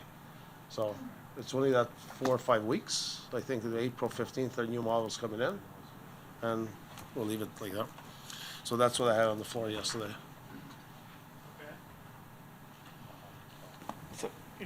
Did you say that you are going to allow mailing still, or no? No, No, not as even of single? yesterday, just Yeah. until the new model comes. I think Okay. it's only 4 weeks down the road, 4 or 5 No weeks. mailing April from 15th, councillors. and it'll be fair for everyone. Okay, that's That what's way, being if there's- proposed. I've got so here. Okay, Councillor Santos? So I think at yesterday's committee meeting, the issue was more around, and I think the concern was more about accountability and transparency in using the mailing service provided by the corporation. And so because there isn't necessarily, what we found out is that there isn't like a clear procedure or protocol, especially if a counselor wanted to send something that was more political in nature or something that expressed a personal opinion. There's not necessarily any checks and balances to ensure that there is accountability and transparency when using the corporate mailing service. And so I thought about it last night, and perhaps, and Councillor Dillon also brought up that, you know what, if I want to send a mailing to 100 people, then I should be able to do that, especially if it's communicating the message from the corporation. So that being said, I thought about it last night and this morning, and perhaps the way forward, which I will recommend as a friendly amendment, would be to refer this matter to be reviewed and put recommendations brought forward from the audit committee. So the audit committee is responsible for increasing and improving the accountability and transparency with respect to taxpayers' dollars. And for the audit committee to review what happened so far during the first term of council, and to put forward recommendations, not to limit us from sending out this information, but to have clear procedure and protocol so that we can actually track, you know, what mail is going out through corporate services and know exactly what's coming out of the discretionary budget of the councillors. Because right now there's no procedure that exists. So I sent to the clerk a friendly amendment to this motion that the procedures and policies of individual councillors' use of corporate mailing services be referred and reviewed by the audit committee to include a review of services utilized from the beginning of the term so as to bring forward recommendations to improve accountability and transparency of councillors' use of corporate mailing services, and that such review also include recommendations to provide a protocol for councillors wishing to mail correspondence which are political or reflect personal opinion.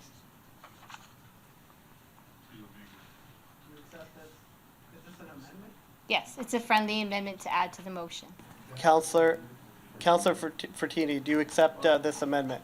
I have no problem accepting it. My problem is, and how can we track, like, in the future, I think what the clerk was saying, we could have a number. So if we actually do mail, it runs through a number and it gets charged to our account. How could we track what happened in the past when the mail doesn't have a number, doesn't have a name, it just runs through bulk? So doing an audit, doing all this, I don't know if it'll help, it won't help. I have no issue, no problem, but I think it will not help tracking everything down, but I'll support it. If staff says it's gonna help, it'll help. Do you have anything to say? It's okay if you don't. Okay, it's okay. So do you do accept this amendment so we know what we're voting on? Just a waste of time, I think. Pardon?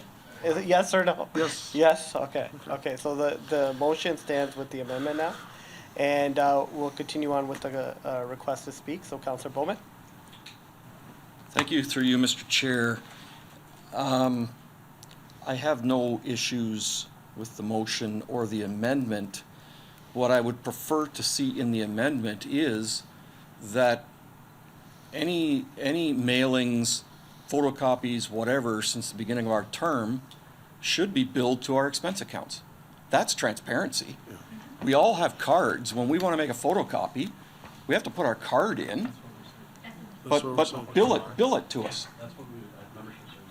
Yeah, like don't start on the 15th.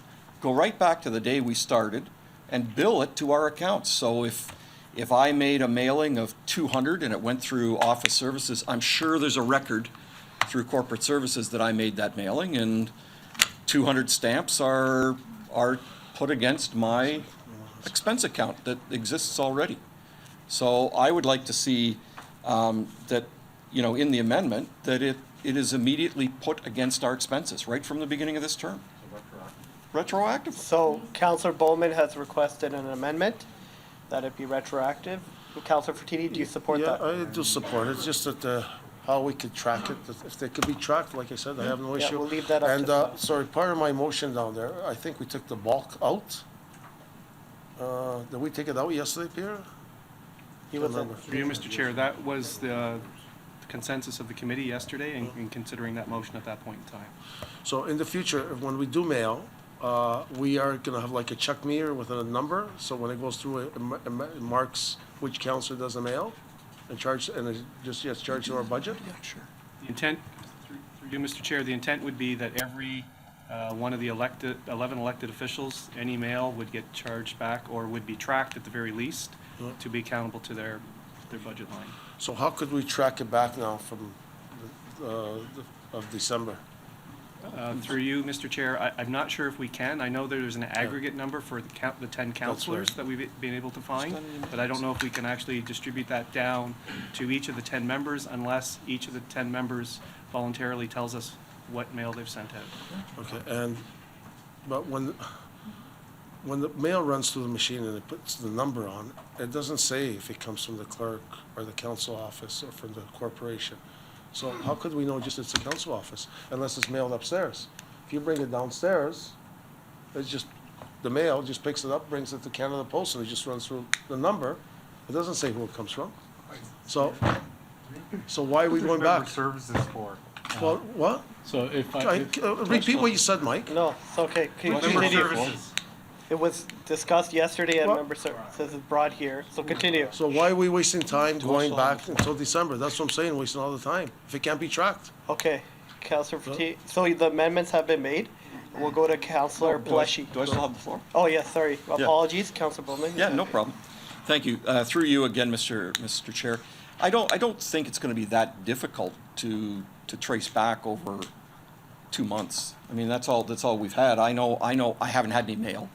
So, if councilors just say what they've put through, I think we can distribute it where it should be distributed. But I mean, this is why we have a budget, so that we're transparent to the community, we're transparent to the residents, that every penny we spend is in the budget and they can see where it is and what it's spent on. So I think I would be very happy to see it taken right back to the day we started, and that is applied against our current budget. And going forward, it's the same thing. It's applied against our budget. All right, thank you. Councillor Pleshy. Thank you, Mr. Chair. I guess it's rearing its ugly head again, and I was under the impression that member services would make recommendations like they have previously, and those recommendations would go to council. They wouldn't come to us here at committee without even the minutes of the meeting and be dropped on. We weren't a part of your conversation. Obviously, there's something else going on here that other members of council don't know. But looking at, this is so looking in the rearview mirror, like it's, for me, it's not progressive at all. In just reading this, what I'm getting is you're stopping me with the limited amount of tools that I have to communicate to my residents. You're now stopping me from using one of those tools. That's exactly what it says. That until postal charges are being tracked by individual members of council, no further mailing be undertaken from within the... That's okay, Charlotte. From within the council offices. I get it. I understand. I can support, but not that. Don't stop me from communicating. I have very limited amount of tools to communicate to my residents. If I choose to send out a mail out, no problem. Put it against my budget. Very open and transparent. I am good with that. But don't stop me from doing my job, what I was elected to do, please. So if you can't take that portion out, I'll ask for it to be split. But I think that's a little bit ridiculous. Obviously, there's something else. We're going to to it, continue though. the discussion. Mayor Brown? Okay, thank you, Chair. I would hope this would have been dealt with member services. I appreciate we're having this entire conversation now. Councilor Fortini makes a good point. You talked about the new political model being introduced and how we're going to find the cost for that internally. Hearing that this was a $500,000 allocation that grows once every 4 years at election time speaks that it's a big expense and it'll be a savings as we shift to this model. This model is going to be coming in April, so I have to say, I don't think it's fair to go retroactive. And let me be clear, I haven't used any bulk mailings. My Christmas cards, I actually got volunteers to deliver, and I got them pizza.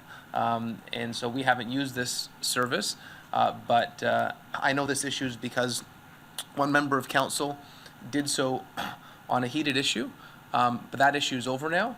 And let's not, I just think it's not fair to go retroactive because someone would be under the impression that was a tool they could use to express their message. And as much as that may have got a few people's backs up, at the time that was permitted as a use for councillors. And so I think in all fairness, it should not be retroactive. And as this new model comes in, I'd like to see to make sure that it's done at the same time. But rather than us having an argument about it here at Committee of Council, I'd like to refer this back to Member Services to get it right, and we can ratify it here. And so if I could ask the clerk, what would be the process to referring this back to Member Services? Through you, Mr. Chair, that is an appropriate motion that you've placed to refer this matter back to the Governance and Council Operations Committee. And if you've placed that motion, then this committee is now dealing with a referral debate. Okay. On the floor. Mayor Brown, are you placing that I motion? am, and ask if we could deal with this at Member Services. Okay. So that's the motion right now. So speaking to the referral motion, we'll go still by order. Councillor Tillo, speaking to the referral. Please keep your comments Yes, to the referral. to the referral, I agree with the referral, and I would encourage, though I think there's only 5 members of council on that committee, I would encourage everybody to come out and participate in the discussion that day, rather than it get referred back again to committee. Okay, Councillor Medeiros, speaking to the referral. Yeah, speaking to the referral back, and I think the characterization I've heard around the table from my colleagues is not accurate in why this was referred here. We simply ran out of time. City clerk had a meeting. We were in a discussion. We had really fulsome, productive discussions. So to characterize why wasn't it dealt there, I don't think is accurate. Second, speaking to the referral, I think what we're saying here, and I appreciate some of the comments before, so I hope when we refer back, we take comments like Councillor Bowman. I think they're very wise comments, and I do accept the mayor and comments I made yesterday to go retroactively.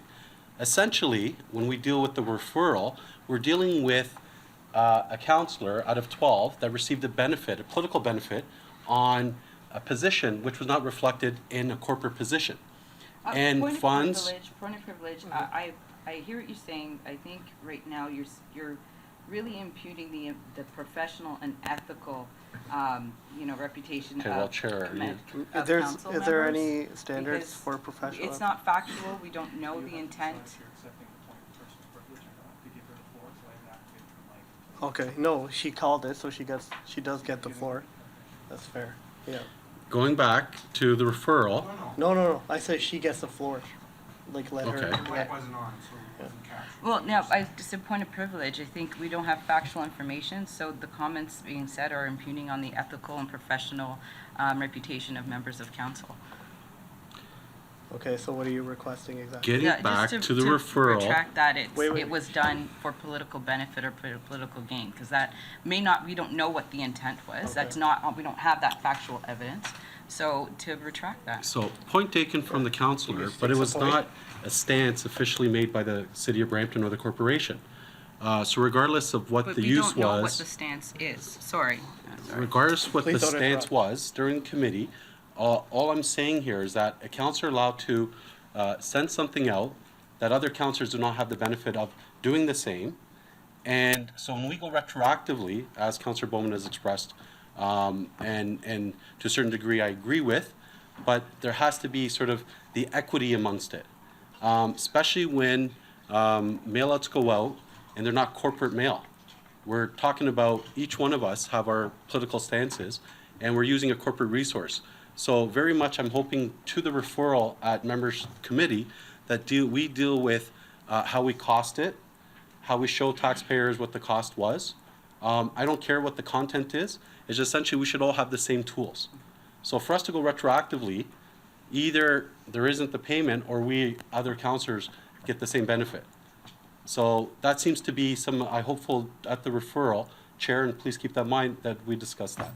So to my colleague, if she thought it was a reputational harm on that we're letting out, I'm dealing with a letter that was sent out by respective councillor on something that wasn't a corporate position, but using a corporate resource. So for the taxpayer and for all of us, it should be noted as an expense. Thank you. All right, Councillor Williams, you're next. Yeah, thank you. To you, Chair. I support this going back to committee because I don't feel it's here properly. I really don't feel like we all took the time to actually consciously make a vote to refer here in the first place. And so I do support it going back to committee for further discussion to hash out some more of these important key pieces for transparency and accountability. Absolutely. Thank you. Councillor Fortini? Sorry, Mayor Brown, was he on? No? Okay. Okay, Councillor Fortini. So yesterday, I'm going to jump on Councilor Madero's. We did refer because we spent so much time on this and we had to move on to other things. And we could discuss it back in member service. When we got elected, we were charged the Christmas cards on the stamps. I was charged. How many times I said to staff, when we have people coming in here saying, we don't get notices for a public meeting. And I always said, well, we should do registered mail. So they sign, and our staff's coming back and says, well, it's too expensive. So I'm not saying not do the mail. For 4 weeks since we're going into the new model, to make it fair, we stop it. And 4 weeks is not going to hurt. It's not that we have to send something out in 4 weeks because we're going back in April. We're going to have our budget, and everyone can do what they want. So we already had a budget, and in the past we were paying for the mail. That's all I'm saying. Now all of a sudden we're not paying for the mail. I remember I got charged $4,000 for Christmas cards, which I never did. Okay, thank you. Mayor Brown, you want to wrap up the referral? Because we got a little bit sidetracked perhaps? Or you just straight to... So we have, moved by Mayor Brown that the matter be referred to the Governance and Council Operations Committee. Okay, so all those in favor, please raise your hands. Okay, all those opposed, seeing none, the matter has been referred. Moving on to 7.3.5, flag raisings. This was brought on by Councillor Bowman, I believe. You have the floor. Thank you. Through you, Mr. Chair. Very, very briefly, I understand we have a protocol for raising of country flags. We have somewhat of a protocol for raising of other flags for special causes, for community groups, things like that. We have just recently, in the past couple of weeks, done a couple of flag raisings inside because of weather. The flagpole was frozen. I don't know if I can just suggest this or if I need to move a formal motion, but I would like to have council or staff look at alternative methods we might be able to do some type of flag raising. Councillor Vicente, flag unfurling, so to speak, maybe from a balcony or something, so that the flag actually does get shown, even if the weather's inclement, even if we can't do it outside, following all the national and provincial protocols where we have to. But just something, and I don't know whether the answer is a portable flagpole that they just bring out, that opens up like an antenna and we do it ceremoniously inside, or whether we drop the flag from the second floor balcony where it reaches outside. Something like that. Sum it up. Just so any group that comes in who's expecting us to have a flag raising can have that benefit no matter what's happening outside, just so that we do get that flag raised. Great. Call the question. Yep, so do you need a formal motion for that, or can it just be taken under advisement? Through you, Chair, we take direction. We will develop a flag raising protocol and bring it back for council to discuss. Okay, and will you consider alternative methods of unfurling it or draping it or? Yes, that will be part of it. Perfect, thank you. Okay, Mayor Brown? Not to delay things, but I think a motion may be helpful. I've noticed resistance here at City Hall to having flag raisings inside, and I was told that it's not protocol. And so, given that we have some sticklers for protocol, I'm very glad that Councillor Bowman put this forward today. The reality is, in Canada, in the winter, sometimes we can get ridiculous conditions. Look at yesterday as an example. We had our flagpole frozen a few weeks ago here at Brampton City Hall, and so if we have a temporary flagpole so we don't take away from the beauty of an event, I think it's entirely appropriate, and I don't think it breaks any protocol to have the flag unveiling inside, given those which could be different weather conditions. So if that's not required, but I have been told as mayor that that's not our protocol. So through you, Mr. Chair, that is not a protocol, but the current flag protocol that staff are working on right now to bring back to council will address inclement weather issues and indoor flag commemorations and displays. So to make it clear to staff that we want that as an option, would this be helpful? We're already incorporated into the new flag, but if committee wishes to have a motion, that's fine. Okay, if it's not necessary and you've heard council loud and clear on this, then that's fine. Okay, seeing no other speakers, we'll move on to the next discussion item, and that is 7.3.6, property around proposed cannabis stores. Yeah. And that's Councillor Williams, so, yeah.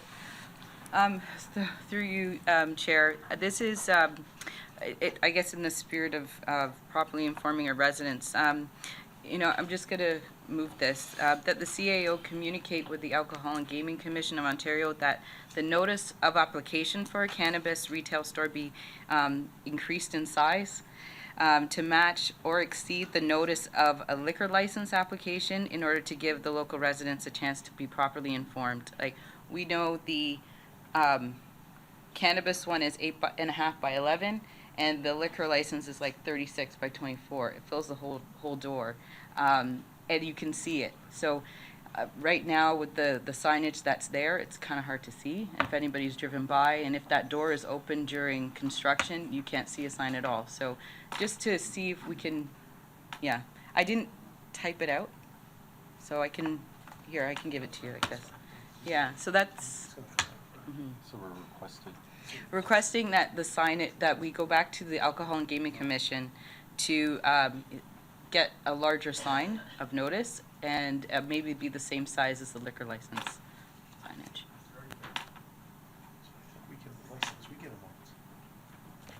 Okay. Do any members, while the clerk is typing this up, do any members wish to speak? I see. It's already been produced at a cost that this not be retroactive for the next one, that we have a larger sign, I think is fine. Moving forward. Yes, absolutely, moving forward.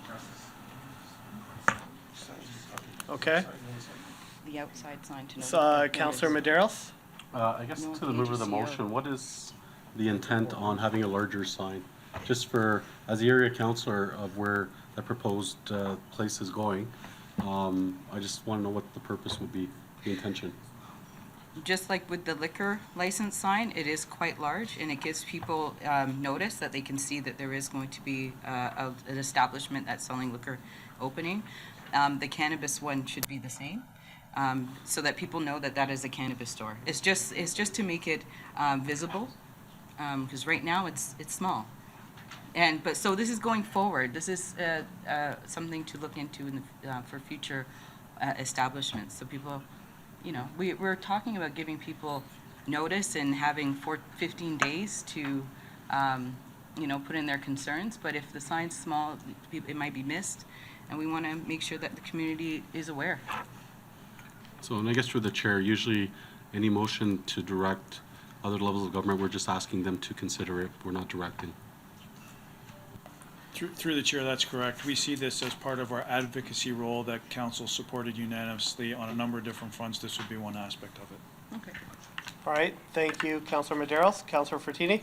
Thank you, through the chair. The license, do we actually give, is that the one we're talking about, the permit, or the one that's sticking on the door? So through the chair, the license is provided by the Alcohol and Gaming Commission of Ontario. Part of that process for an applicant is to put signage in the window of the potential for that building to operate a private retail license. So there has an application has been submitted to the AGCO. The applicant did then put signage in the window, and that 15-day period commenced last week. We as staff are collecting our information and going to be providing comments back to the AGCO on that application. So the sign on the door is just to get these comments for the next 15 days. Once it opens, it doesn't really matter how big it is? Is that what you're saying? Is that what So is that the intent? through the chair, the sign is there purely to notify anyone that an application has been proposed for that location. It's not necessarily about the size of the store. I think what Councillor Williams is indicating is the size of the sign. Right now, it's a small sign when you compare it to a liquor license application, which has a larger sign. So it's just about visibility. Going back to the mailing, don't we have to mail people in a certain area to notify them so the 240 meters? Through the chair, no. The 150 meters is the buffer required under the legislation that any establishment be at least 150 meters away from any school. Any application coming in, even in planning, we always sent out letters to notify the residents, so they're at least informed. So we don't have to run that one. Again, through the chair, given that this is a process run by the provincial government, we do not require to do that. And do we control, last question, do we control the sign on the street or on the road or on the wall, how big it's gonna be? Through the chair, notify the people? no, that again is controlled by the AGCO. Okay, seeing, do we have the motion? We could all see it, yeah, it's coming up. Okay, that's the motion we have in front of us. I'll give everybody about 30 seconds to read it, just in case they have, it just got up. You want to read it quickly? Everyone's good? Okay, so we'll vote on it. All those in favor? Okay, all those opposed? And the motion is carried. Okay, so going on to the next section, 7.4 correspondence, seeing none. 7.5 councilors' question period. Do any members of council have any questions? Yep, Councilor Maderos. Thank you, through the chair. To the CAO, regarding the value for money audit, in terms of just, you can update us on timelines. Thank you. Through the chair, we've been working diligently, our corporate leadership team, with KPMG on doing the core service review, which is laying the foundation and framework for a series of opportunities that we could further explore as part of the value for money assessment. And those will be deeper dives into every operating department. And the timelines for those, we're looking to have those fully and completely finished by the end of 2019. So any information coming out of that would inform the 2020 budget process in terms of revenue generation or cost avoidance or savings. Okay, any other questions? Permission to speak from the chair? Yeah, thank you. So I had a question around the workforce census we have happening right now. When's the last date for that employees have for that? Do you know offhand? We have a workforce census survey, I believe. Through the chair, I'm not aware. I'd have to get back to you on that. Oh, okay, we don't know the final. I personally don't know. Okay, and yeah, if that update could, I don't know if you can reveal the response rate so far, if that could also. Oh, sorry, do you mean the inclusion? Yeah, sorry Oh, for that, okay. yeah. Sorry, at the school board, we called it as the workforce. So census, yeah. we have the diversity and inclusion survey of our workforce that is happening. It's been launched. We are at approximately 25% response rate. Okay. We are looking, the leadership team is going to be encouraging staff to continue to participate because it is a very important initiative for this city. Yeah. And it's starting from the top. We are all investing our efforts to improving our brand Yeah. in terms of diversity and inclusion. It's part of our performance moving forward as a leadership team. That, hopefully that commitment demonstrates to the rest of the corporation how important it is to us. We know it's important to council. We want to get that feedback from staff. There's a number of emails that are going to be coming out as reminders to complete that Perfect, I was survey. gonna ask that. And our leadership team is going to be communicating that to our staff as well. Okay, and are we gonna get a report regarding the results? Through the chair, that's correct. The survey is just one piece of Okay. the number of different engagement activities. Yeah. Those will be pulled together with the other engagement aspects, and the Canadian Centre for Diversity and Inclusion will be putting together a strategy which will be presented back to council. Okay, and what's the timeline approximately? I know I'm not hard. Don't hold me to this Yeah. one, but I know it's this year. I don't know if Okay. it's the summer or the fall. Okay, perfect. All right, thank you. Seeing no other questions, we'll move on to public question period. Do any members of the public have any questions? State your name and give it. Hello, my name is Sylvia. I'm a resident of Ward 3. Okay. I like that we are investigating and seeing contributions by Black and Afro-Canadians to the city. I was wondering if the city has an overall history project. I've been to the archives, and basically everything on Brampton's history just kind of peters out in the 1970s. So I'm in my 20s, and so I go try to find out, well, what happened in the city in the 70s, 80s, and 90s, and it just kind of doesn't exist. So I was wondering if the city would look at an overall project to document it. And so this could be a part of it. So we would have an overall thing and then different pieces from different communities also showing and making it some way that it's accessible. So for example, the archives, the hours aren't that accessible to a lot of people. If it could be posted online, that would be nice. The city does have a tourism page on the history of Brampton. I think it's from 2006 or 2007. So there's a big gap there. Okay. Does the city have some kind of ongoing project for tracking history after the 70s? Okay. Does the city have any sort of project that tracks history after the 1970s? Yeah, And because is that's basically when the books run out in referring to PAMA archives. or the city of Brampton? It's Because the PAMA comes city under regional, right? could work with the archives. Work because- with the archives. Yeah, so okay. it would be a thing on the city of Brampton, and the city of Yeah. Brampton would be doing it, but PAMA would have the documentation. So Okay. the city would work with PAMA because they have a Yeah. collection of books on the history of Brampton. Okay. So is there any archive work? Do any members of staff know if there's any ongoing archive work? Yep. Through the chair, I'd have to go back and ask staff. I'm not aware. Okay, okay. I know as elected officials, we got asked to give our campaign materials, and I did that, and saw I saw your father's stuff there too at the archive, so I know we, as members, some of us have been doing that, but yeah, it'll be something that I think staff will bring Yeah, back. so for example, there's the counselor that Counselor Williams brought, was it last week or the week before? I had never heard of this person. Yeah. Because they're not mentioned in the books. You know, Okay. having it written down somewhere, especially if it's online and accessible place, would be great. So people can develop a better sense of a community and identity Okay. tying themselves to Brampton. And maybe Councillor Vicente can take some of the feedback to the PAMA. And, oh, that's what you were gonna say? Okay, perfect.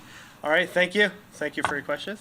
And we'll move on to the next section, which is, oh, sorry, I didn't see it. Okay, Councillor Will. And that the Heritage Board can help with as well. Oh, absolutely. Okay, thank you. And moving on to the next section, Section 8, Public Works and the Engineering section. Councillor Vicente.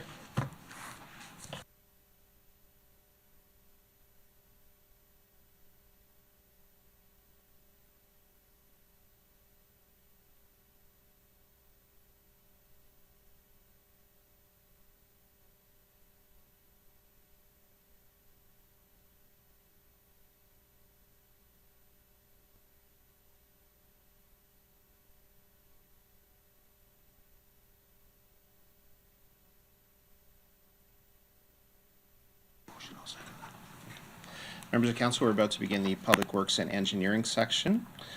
We have no staff presentation, so moving on to reports. Item 8.2.1 is a staff report regarding a request for a budget amendment, capital project 195860, and for development in Riverview Heights. Do any members have questions or comments from staff on this report? Councillor Paleshi. Thank you, Mr. Chair. I'm happy to move the report. I'm just wondering if in future we could have a little bit more information as to, what the park looked like or looks like, and kind of get the feel for what's coming in the area rather than, us having to drive out and have a look at, which I don't mind doing. But we've also established that new committee that's going to look at parks, and I'm wondering if there is any way prior to this coming to council that committee can have comments or at the beginning of the process. Thank you, Mr. Chair. Through you, Mr. Chair. So certainly we can bring that, add to the report to bring that information forward to you. With respect to the committee, I think it was not a committee per se, but an advisory group. But we'll look at techniques that make that work. Yes, yes. Thank you, Commissioner. May I have a motion from Councillor Paleshi to approve the staff report recommendations? All those in favor? Carried. Our next item is item 8.2.2, a staff report regarding a request for budget amendments and a request to begin procurement on road resurfacing within the city of Brampton citywide. Do any members have questions or comments on the staff report? I have questions from Councillor Santos. Councillor? Thank you, through you, Chair. Just a quick question, because I met with the members of the Active Transportation Network and have done some walking and cycling myself throughout the city, and so this is about the sidewalks. There's some curbs and sidewalks that are inaccessible, in that, if you have a stroller or a bike, you have to hop the curb in order to continue on the trail or continue on to the other side.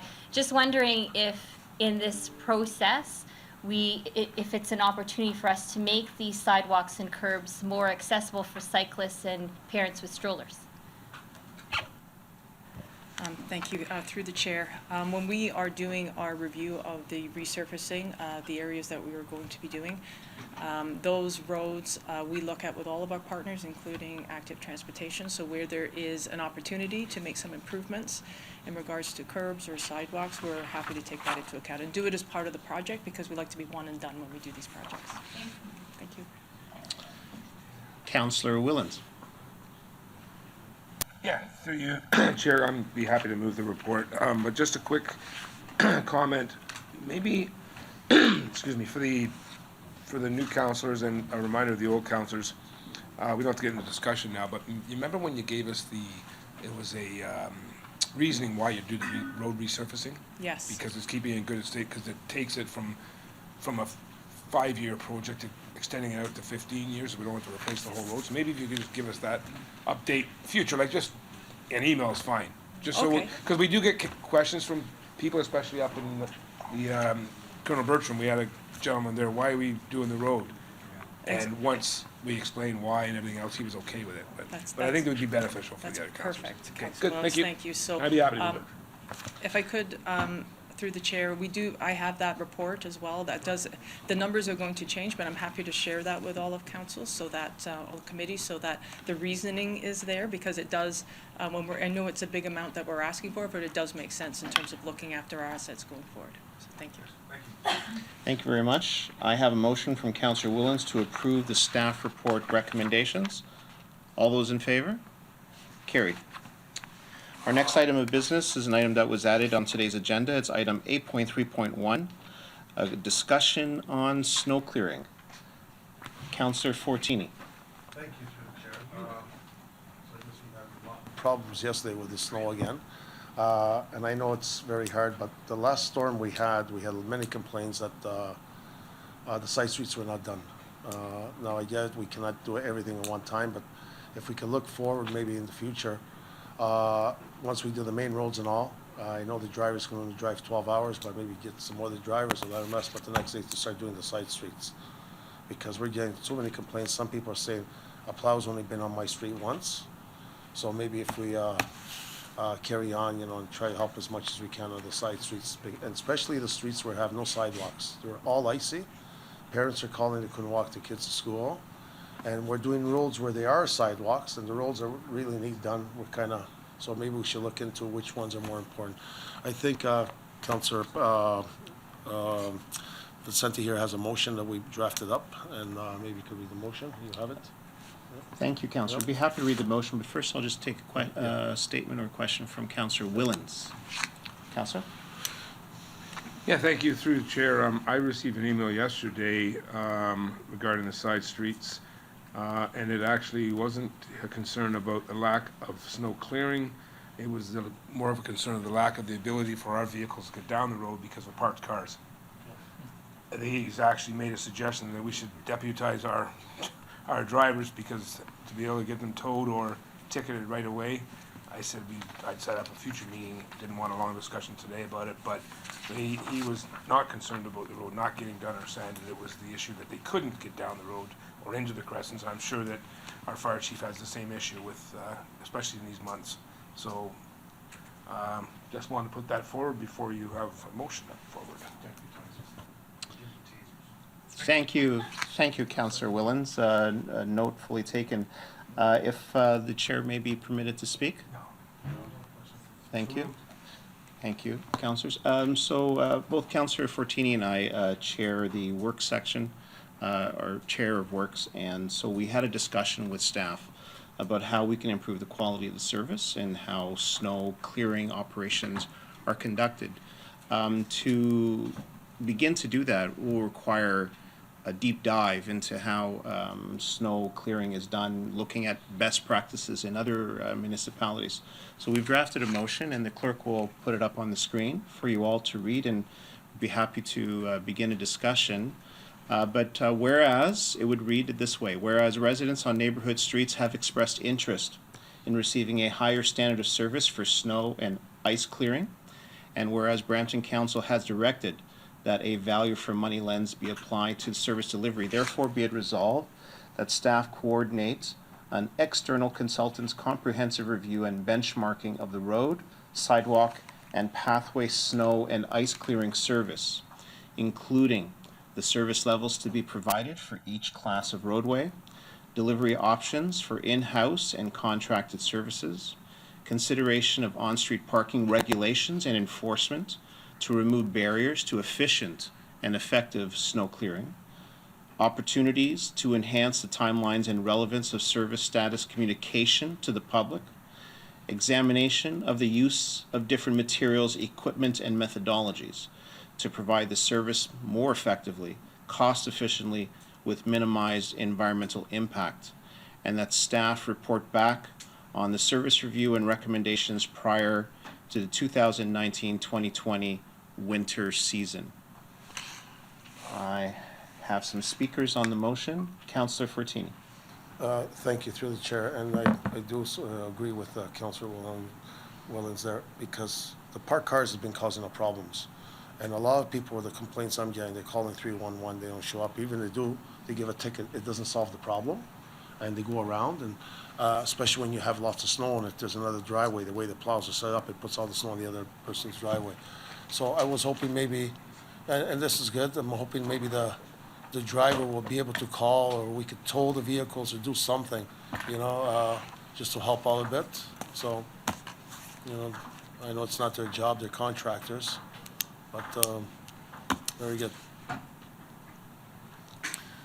Thank you, Councillor Fortini. Our next speaker on this item is Mayor Brown. Thank you.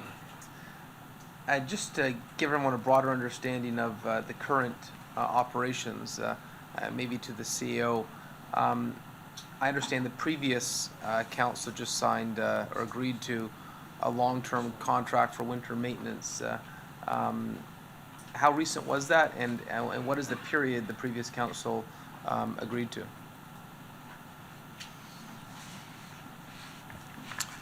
Through you, Mr. Chair. So the contract was for a 7-year duration. We're in the second winter season right now in that contract. So we just signed a 7-year deal. Yes. Is it more costly to change the deal in between the deal than it is at the start? Through the chair, I'll have the commissioner weigh in as well. I think it depends. Typically, when you make changes to any contract, there are additional costs that are typically incurred. However, those are up to negotiation. It depends on the contractor and the parties involved. So it could be more challenging. Could be more challenging, or depending on the direction coming out of this, it could be more cost efficient. We won't know. But typically, 9 times out of 10, it will cost you more. 9 times out of 10, it'll cost you more. Typically. Okay. So this would have been a good conversation to have last year when this 7-year deal was completed. Having said that, we had a budget teletown hall last night where we had 6,100 residents on, and we were asked if there's one service area to be enhanced. And now it was a snowstorm when we asked the survey question, so surprise, surprise, it was snow removal. And we heard that advice loud and clear. I just want to make sure that if we're getting a report back on this, that we're mindful of all factors. And if it makes more sense for this to happen when it's a new contract, then I would want staff to have the discretion to say that. Also be mindful of the fact that, if we talk about sidewalk removal, does it have to be done within the parameters of the existing service delivery partner, or is it a breach of contract if there becomes a new enhanced premium to that could be a different partner? Another thing I just want to flag here is, obviously the province is reviewing the role of the regions right now. Is there a regional role in snow delivery in snow removal in the city of Brampton for regional roads? If I can, through you, Mr. Chair, yes, the regional roads are serviced today by regional staff and regional contractors. Which means that and we're expecting the regional review to be concluded by August, is what they're telling us, before AMO. If there's changes that happened, we could be in a position where we'd be assuming that responsibility as well. And so I think there's a number of factors at play here. And so what I'd say is, let's not make a quick decision on this. Let's give discretion to get appropriate feedback. I think this will be helpful given the fact that a number of our residents are upset about the level of service. But I just want everyone to be mindful of those two different contextual issues. One, we just signed a 7-year deal. The previous council just signed a 7-year deal that 9 times out of 10, if you change it, it will cost you more. 9 times out of 10. And 2, there may be an assumed responsibility we could have after August when it comes to a certain level of snow removal within the city, given the regional review. If I may, through you, Mr. Chair, just to speak to that, one thing I would, if council decides, approves this motion and directs us to do this, my technique in the past, and I would recommend we do it again, is to look at a menu of choices and things that we can do that are both short-term or immediate, that are more medium-term, and then that are longer-term as well to address it. Certainly, I think, if I may sort of stray a little bit, the communication issue right now is a really significant one. I'm seeing many work orders issued as I sit here at council. We're in the 48-hour window of actually trying to respond, and we're getting work orders that we haven't yet dealt with it. Well, we know we haven't dealt with it because we haven't actually hit the 48 hours yet. So we need to make that effective. I understand the frustration in the community. I'm not trying to reduce or to minimize that that's an issue, but I think there are things we can do, and so we could come back with a menu of options to deal with in different timeframes. Thank you, Commissioner. Mr. Brown, are you No, finished? thank you. Thank you, Mayor. Our next speaker on this motion is Councillor Singh. Yeah, I got a few questions. So first, we're doing the audit, value for money audit. is that gonna incorporate some of this already, that's being proposed here in this motion? If I can, through Mr. Chair, so yes, there's certainly already been discussions with the KPMG team as we've been going through this. As the CAO has mentioned, it is tied together, and I would see this maybe as really just an early focus area that you're considering prior to getting the full review back from KPMG, but certainly the two would be linked. So also, do you think that we have the ability to do this through the auditor as well, or no? Is that another avenue we could go through the internal audit route? If I can, and start it, and then maybe our CEO may want to say more. I think we're really looking for expertise on the process for dealing with winter storms and snow and ice, and trying to give you that option. So I'm not sure that the auditor would have that that in-house, but maybe pass the CEO. Thank you, Bruce. And through the chair, I think that's quite accurate. Auditors typically look at what is the protocol or procedure and have you adhered to it. As well, they can look at, and in some cases internal audit has this capacity at the city, providing advice on improving processes for efficiency and risk avoidance.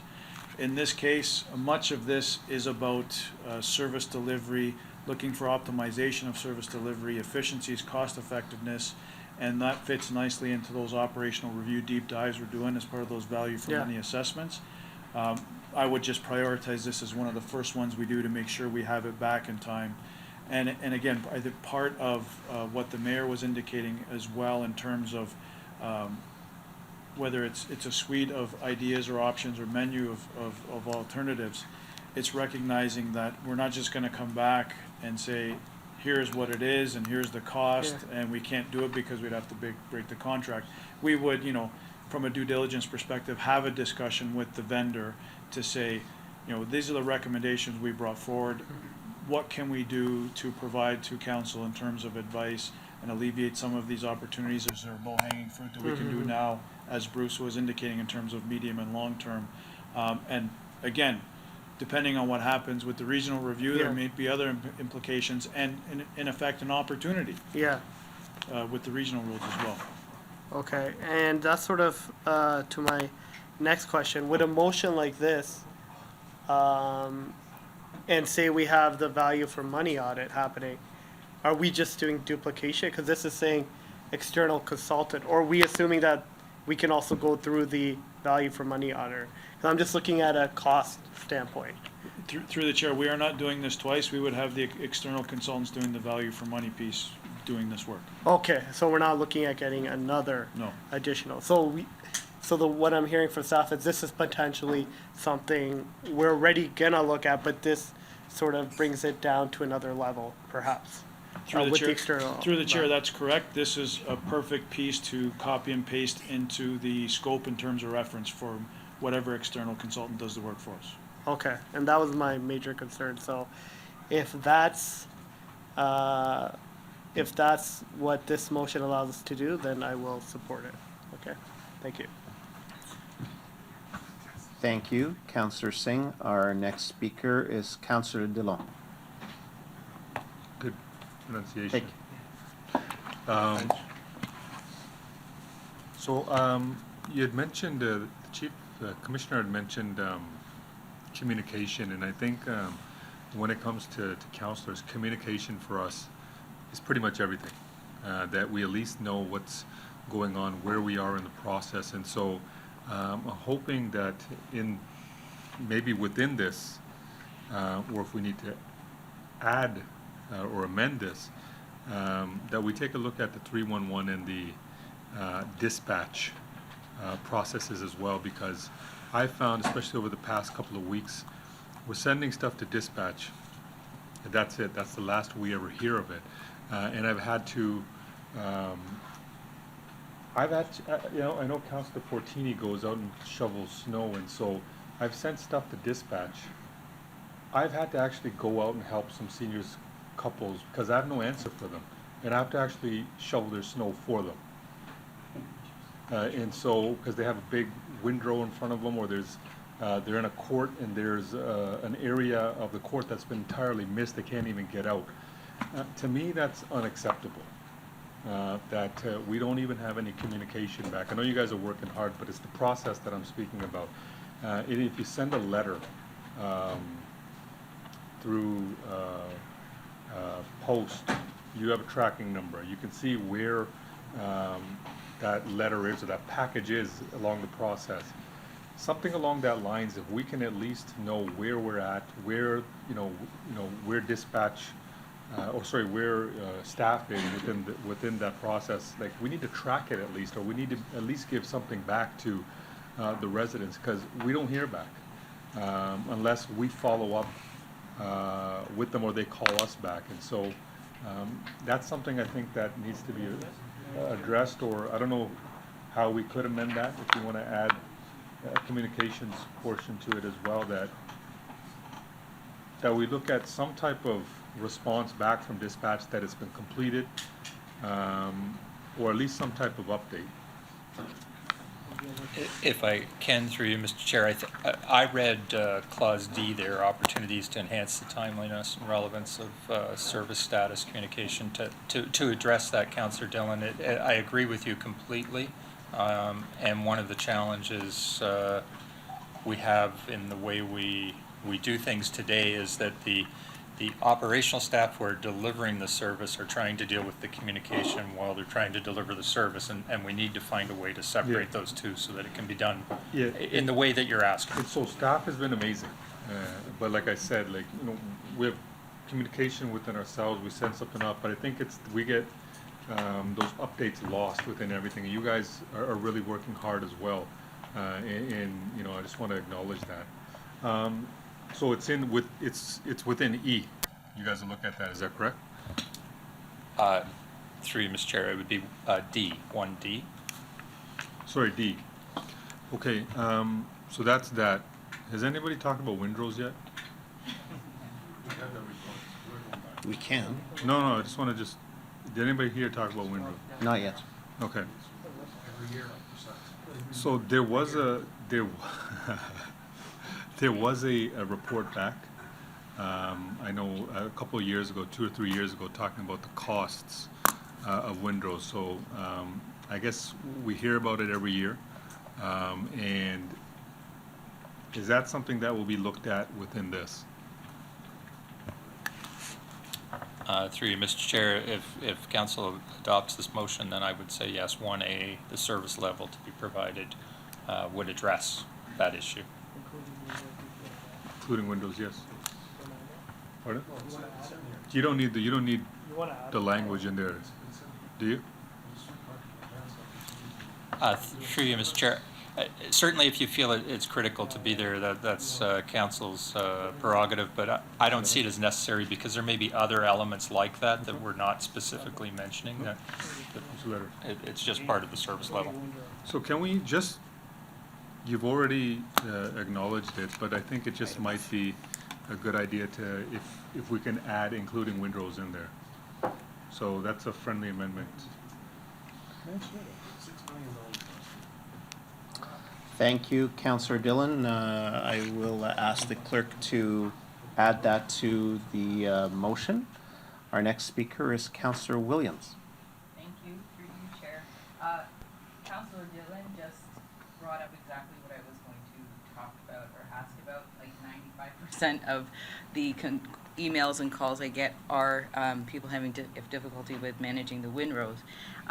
So I would fully support just looking at it again and seeing if there are other creative ways that we can offer a service like that. We do the financial assistant program, so maybe that could be a part of that as an option, So I know you'll be able to come up with the creative ways, but I fully support that because I think it at times it's very difficult, it's heavy, and not everyone can afford a snowblower. So windrows in Brampton may be something we need to consider.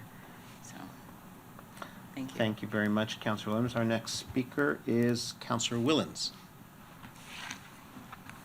Thank you, through you, Chair. I'll be brief. This shouldn't take too long with the external, but I agree with the mayor that we should do it right. But it shouldn't take too long, because a lot of those things on there we're already currently doing on some of those. We've already had reports in the past on a lot of that stuff with different equipment and whatnot. But, are you gonna do the same report when the grass starts to grow? Because we get more complaints about long grass on boulevards than we do about snow, at least in our wards. Thanks.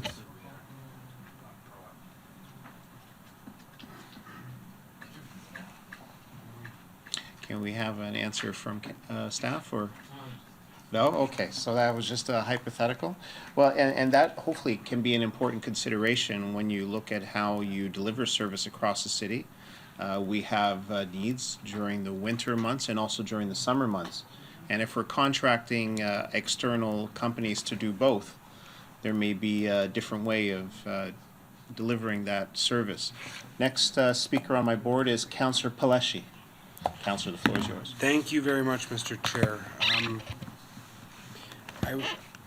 Just based on what Mayor Brown was talking about, and the previous council, I think all members of previous council will know and understand that we really talk about this really every year whenever there's a snowfall.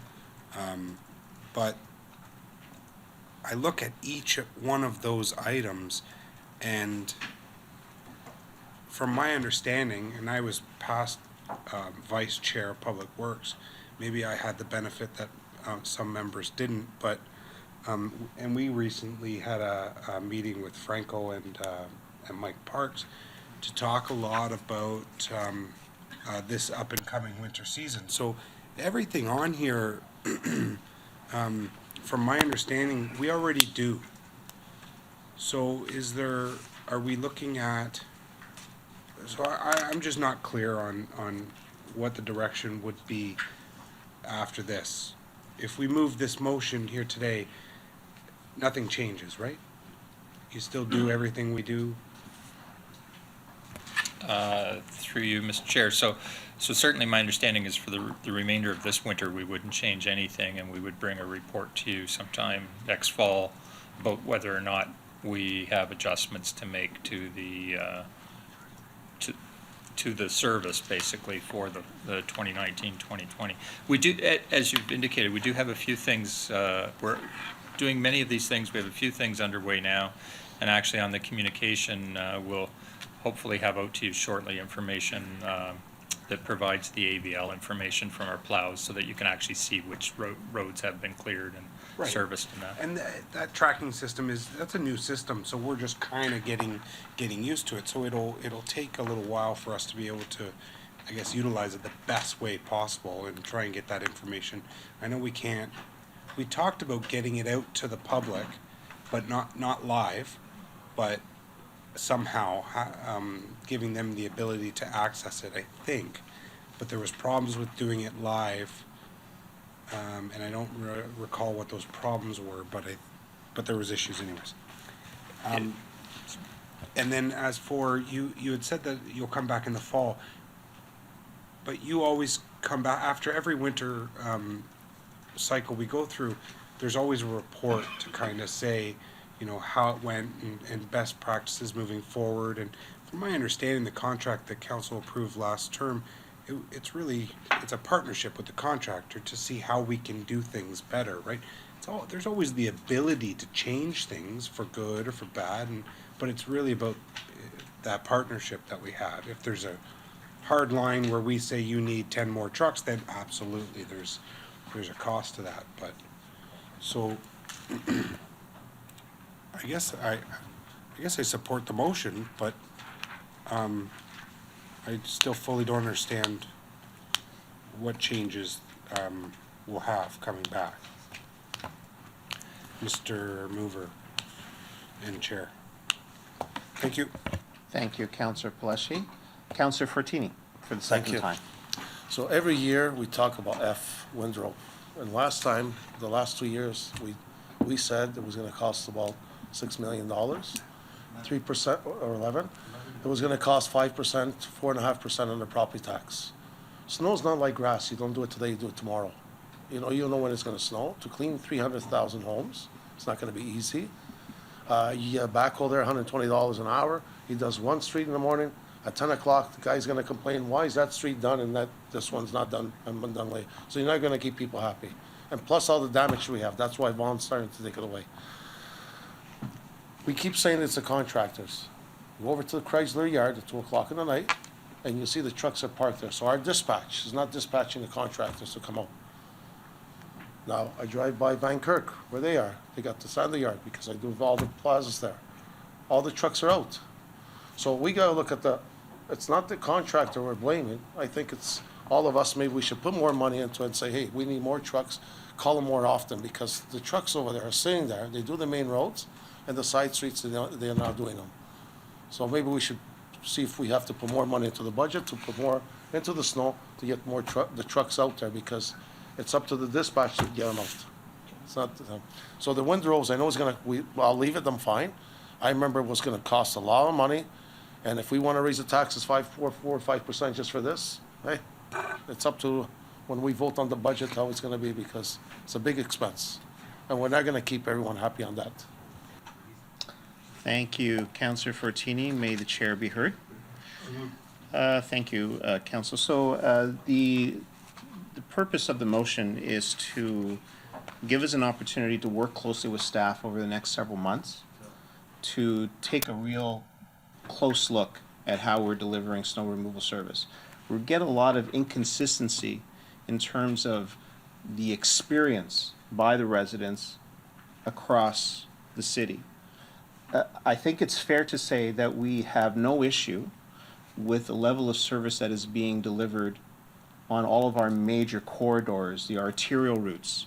Where there seems to be a difference and a discrepancy or different levels of experience is on the local streets. And so if a local street has issues with regards to vehicles being parked on the road, perhaps signage needs to be mandatory for the narrower streets so that it's clear to the residents there that they should not be parking during a snow event, as opposed to relying on them catching a social media boost or a newspaper clipping or something to that effect. I agree with the mayor that with us 2 years into a 7-year deal, that may make it difficult for us to modify the contract as it is. But to Councillor Peleshi's point, there's always an opportunity for a discussion with the vendor, because I'm sure that that vendor wants to be considered 5 years from now when the contract comes up for renewal. I have a question for staff with regards to the timing for delivery of the report of this review.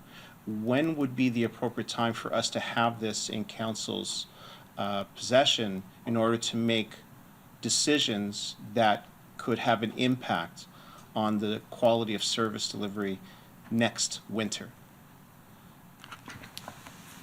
Through you, Mr. Chair, it is a challenge to do a complete comprehensive review, including benchmarking, and look at some of the more complex things and get it back to you in time that would allow us to, if we had to, procure other vehicles and that to use those.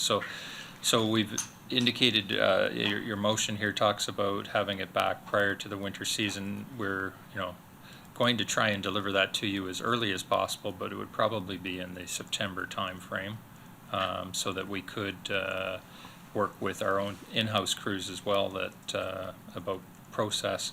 I don't want to prejudge the results, but I think, as Councillor Peleschi mentioned, the contracts actually have some clauses that allow flexibility. So there are some things that could be done relatively easy as long as we allow the contractor sufficient notice in that. There would be other things if we suddenly, for instance, decided that we wanted to use equipment with brushes instead of plows, then that they would actually have to procure that equipment, and that might take longer and have, it may not have been conceived of when the contract was awarded. So I think if you can give me a bit of flexibility here, possibly what I can do is do a bit of a split and bring back an early report with some early wins that you can address sooner, and then come with the longer term ones that we wouldn't necessarily be looking to be able to implement in the winter of 1920, but that would be more long range. We'd bring those back later in the fall. Thank you, Commissioner. And to Councillor Dillon's point of adding for us to look more closely at windrow clearing, and also Councillor Williams expressed concern about that. We hear a lot of comments from residents with regards to windrow. And at the start of our term of council, we mainly focused on quality of the road clearing service as opposed to looking at how we will address piles of snow left at the bottom of everyone's driveway. We know that clearing windrows would entail a very huge expense if we were to deliver it across every single driveway across the city. Might there be a way for us to look at different options, specifically the possibility, for example, of a subscription service where residents who simply cannot deal with the windrow perhaps pay a fee to have that cleared, as opposed to other residents who have no issue clearing the windrow on their own and would not want to see that level of service delivered across the city?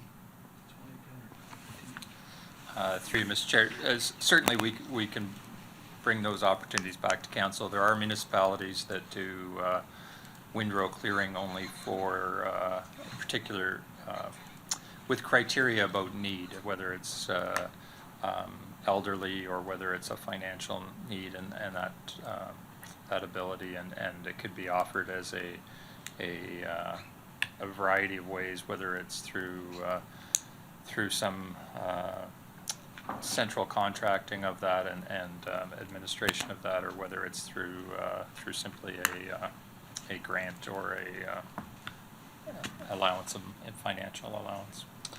And since we're on that topic, would staff just like to reiterate for the benefit of everyone here on council, what assistance programs does the city currently offer to seniors to assist them with dealing with snow clearing for those seniors that qualify? Can we have an answer from staff on that? Through you, Mr. Chair, I'm sorry, I don't want to say the wrong thing, and I don't have it at my fingertips. It is on our website. What I will undertake to do is send a communication out to members of council this afternoon with all of the details on that. Thank you. But if memory serves, and we can get communications to do that as well. Thank you. But if memory serves, there are programs available to seniors of low income. That is and correct. to members of the community who have a disability. Correct. That is correct. All right.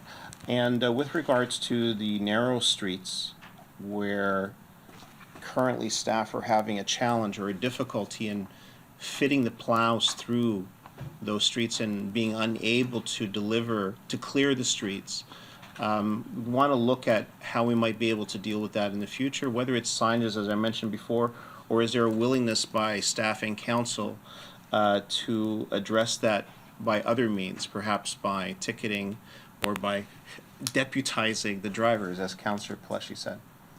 I have, it was you, Councillor Williams. My apologies. Yes.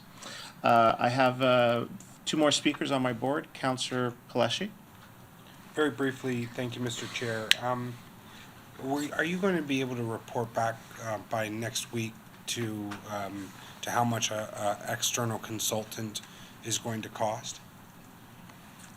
Because we haven't allocated a budget for that, and I just kind of noticed. I thought it was going to be a little internal because we certainly have the staff to do it, but an external consultant, I don't even know. You guys may know who to get, but and how much is that going to cost? Through the chair, we have resources that we would pull upon in finance that we've set aside to do these, operational review or value for money audits as part of the continuation of the core service review. So there's money available. I would guess these typically cost in the range of $100,000 to $150,000 typically, on average, to do an operational review. If we're looking at the entire public works and engineering program and all the various functions within it, it could cost a little bit more than that because it is a large operating department. but typically consulting costs to do the deep dives, looking at service levels, benchmarking, service delivery options, cost avoidance, alternative service delivery, the types of material, and the cost benefit. There's a lot of work that goes into that. They take anywhere from 4 to 6 months to get done effectively, with comprehensive engagement with stakeholders, with staff, council's input, as well as industry as well. So they take time and they cost, and that isn't relatively out of line. Okay, so, sorry, I'm not gonna be brief anymore. Mr. Chair, and to the mover of the motion, I think maybe this would be a good opportunity to have a sit down with Works and kind of go through, look at a little bit of the history and where we're up to now. I realize it's top of mind. I realize we're getting the emails, but you put the same town hall that the mayor just did, ask the same question in August, you're not gonna have that come up. You're honestly, you're not going to have it come up.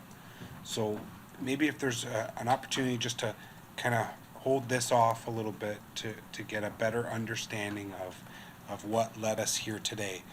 Like that meeting that Councillor Willens and I sat in, that was an excellent meeting, and it gave us a lot of information, and we knew a little bit of the history prior to going into the contract.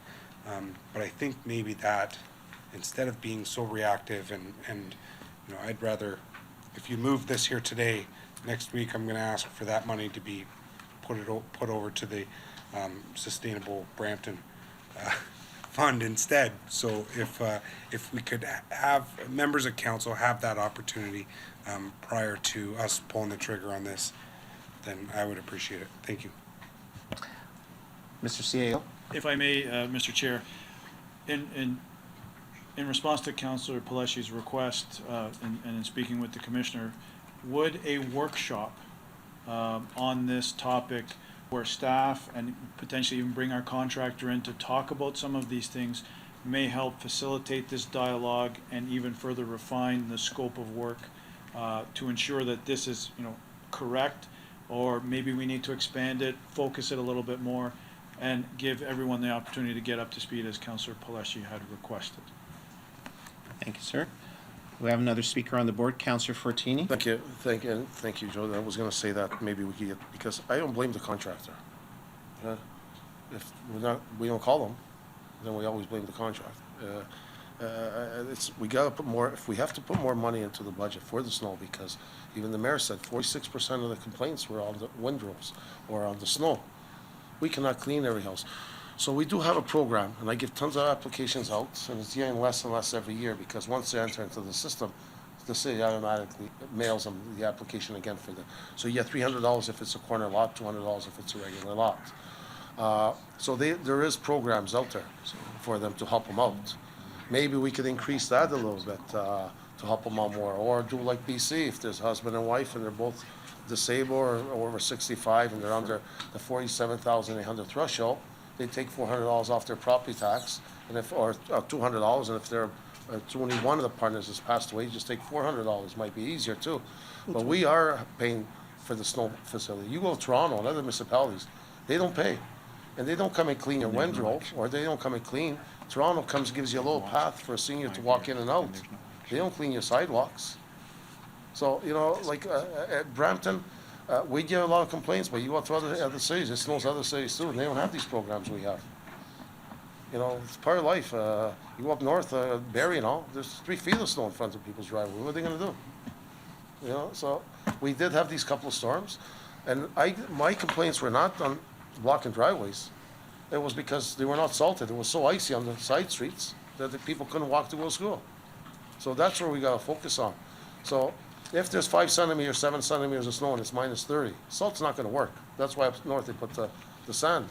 Or you gotta use the treated salt, the blue one, which is very expensive. So maybe if it's warm, you don't have to plow. Just put a little bit of salt, it'll melt. But we didn't do that last ice storm. They went out, they salted a little bit, the salt didn't work because it was too thick, and then It melted a bit and it froze and it became one ice rink. So unless you scraped it, we couldn't do nothing. So we talked about it. So maybe we could put some more money into the budget for that, but to go into the windrow and all this, or we can meet the contractor, whatever, but I don't blame them because they're on standby. They're being paid on standby. The machines are sitting there, they're being paid. The men are being paid on standby. And we have to pick up the phone, don't call them at 3 o'clock in the morning, say come at 12. It's better to drive on 10, when it snows 10 centimeters, it's better to drive on 2 centimeters than to drive on 10 centimeters. Thank you, Councillor Fortini. I have another speaker on the board, Councillor Medeiros, but before I go to him, to staff, would it be appropriate if we engage in workshop discussions to involve a representative or someone who represents the contractors as part of that discussion?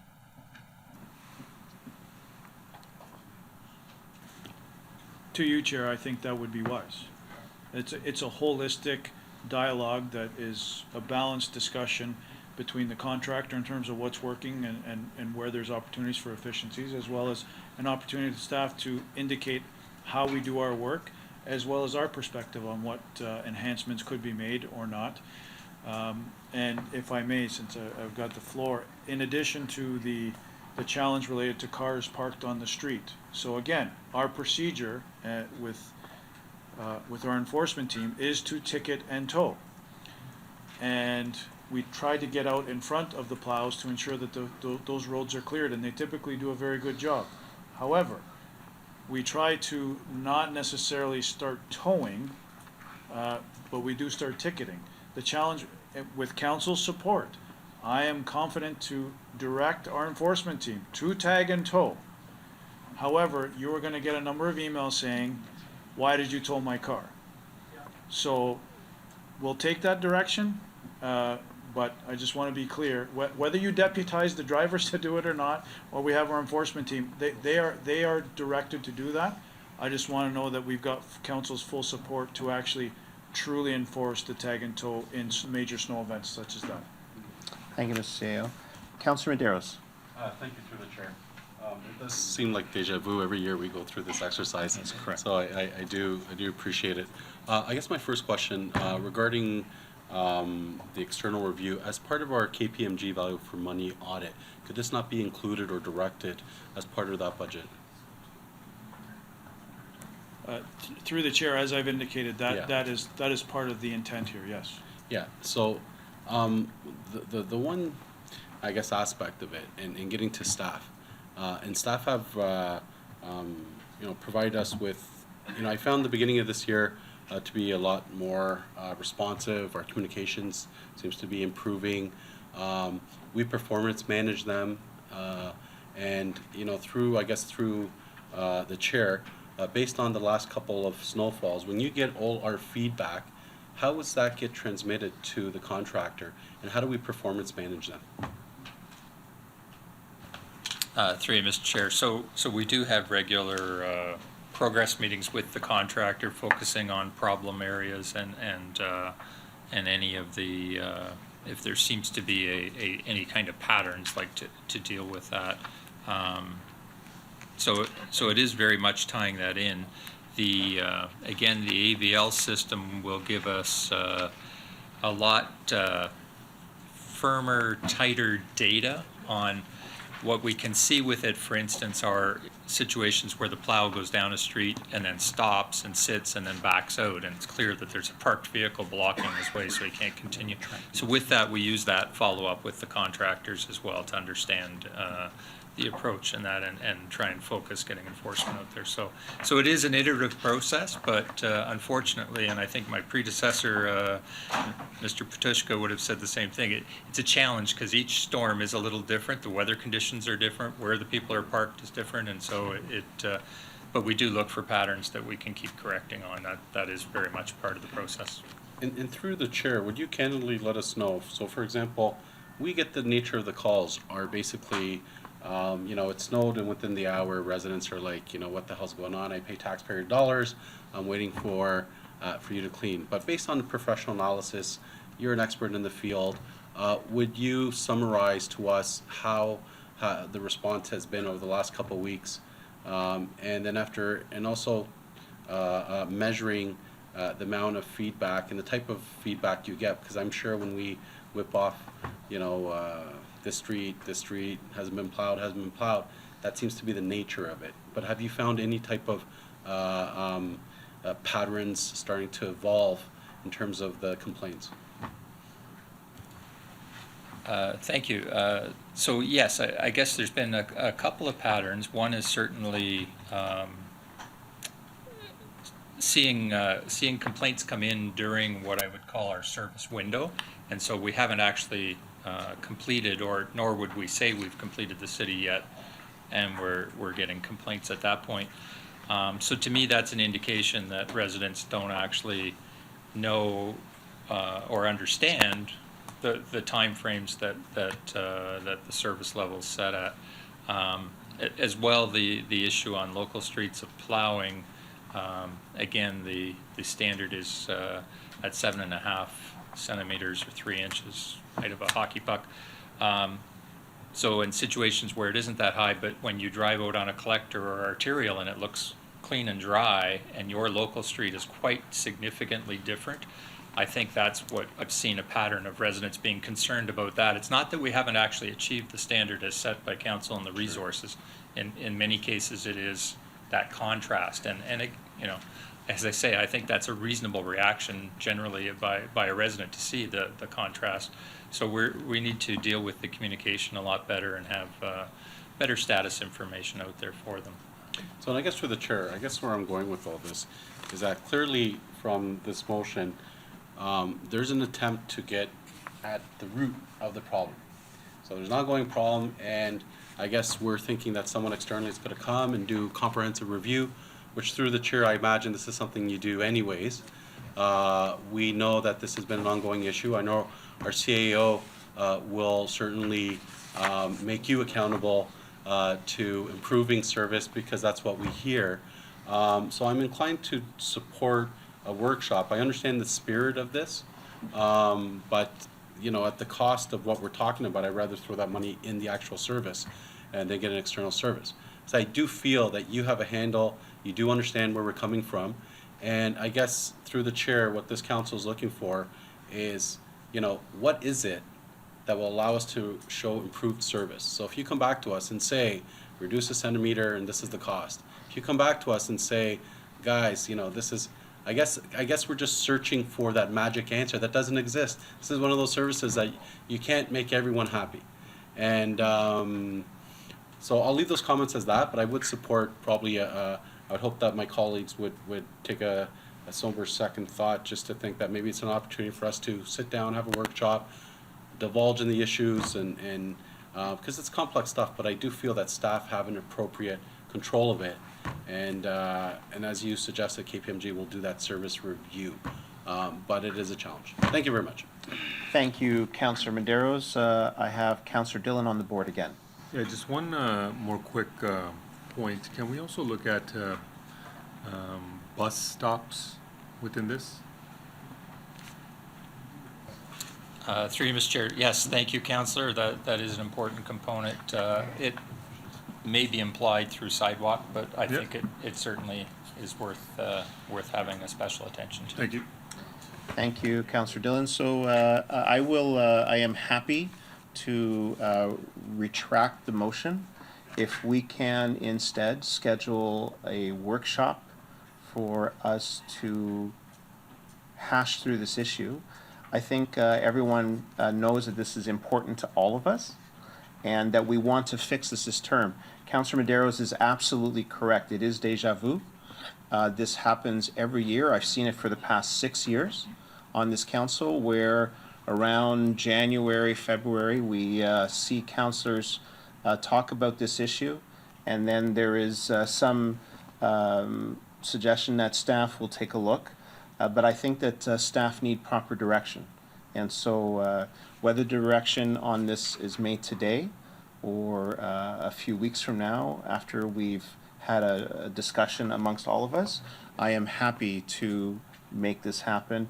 And I think all members of council would like to see our residents happier with the quality of the service. Do you need a motion for that? Councillor Singh? You have the floor. So just to be clear, are we voting on this, or are you? It's been retracted. You've okay, so my question is regarding so from my understanding, this was gonna be included in the value for money audit. Now that we're changing it, the timeline is changing. Does it impede us of the ability to include it in the audit later on? And then will we have to go to a third party? That's my concern. Through the chair, this was part of our approach Okay. to looking at every one of our lines of business by operating department. So this was on our radar to complete this year. Okay. So this was gonna be done anyway.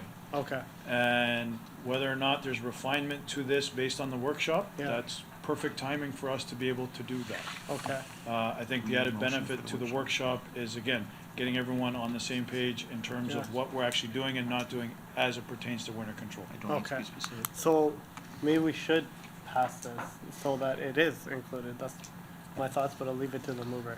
I respect all the comments made by members of council, and I believe that it is prudent. It would be, we'll take a more thoughtful approach, which will then include comments from every member of council before we direct staff on how to proceed to a next step.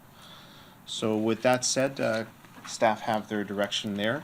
We'll move on to our next item of business, which is item 8.4, correspondence. Seeing none, we have item 8.5. Councillor question period for this section. Do any members have questions of staff regarding matters within the jurisdiction of this section? Seeing none, our next item is item 8.6, public question period, where we invite members of the public to come forward to the podium and ask any questions about any recommendation made by the committee at today's meeting. We have one member of the public waiting to ask a question.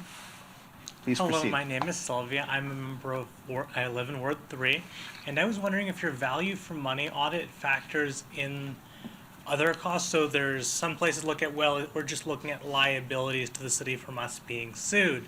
Other places look at, well, actually there's $4 million in OHIP money that's being spent because people are breaking their hips on city sidewalks. Should we consider that? And then there's the fact, for example, one of my mother's coworkers, she's originally from Quebec, so she's quite familiar with snow and substantial amounts of it.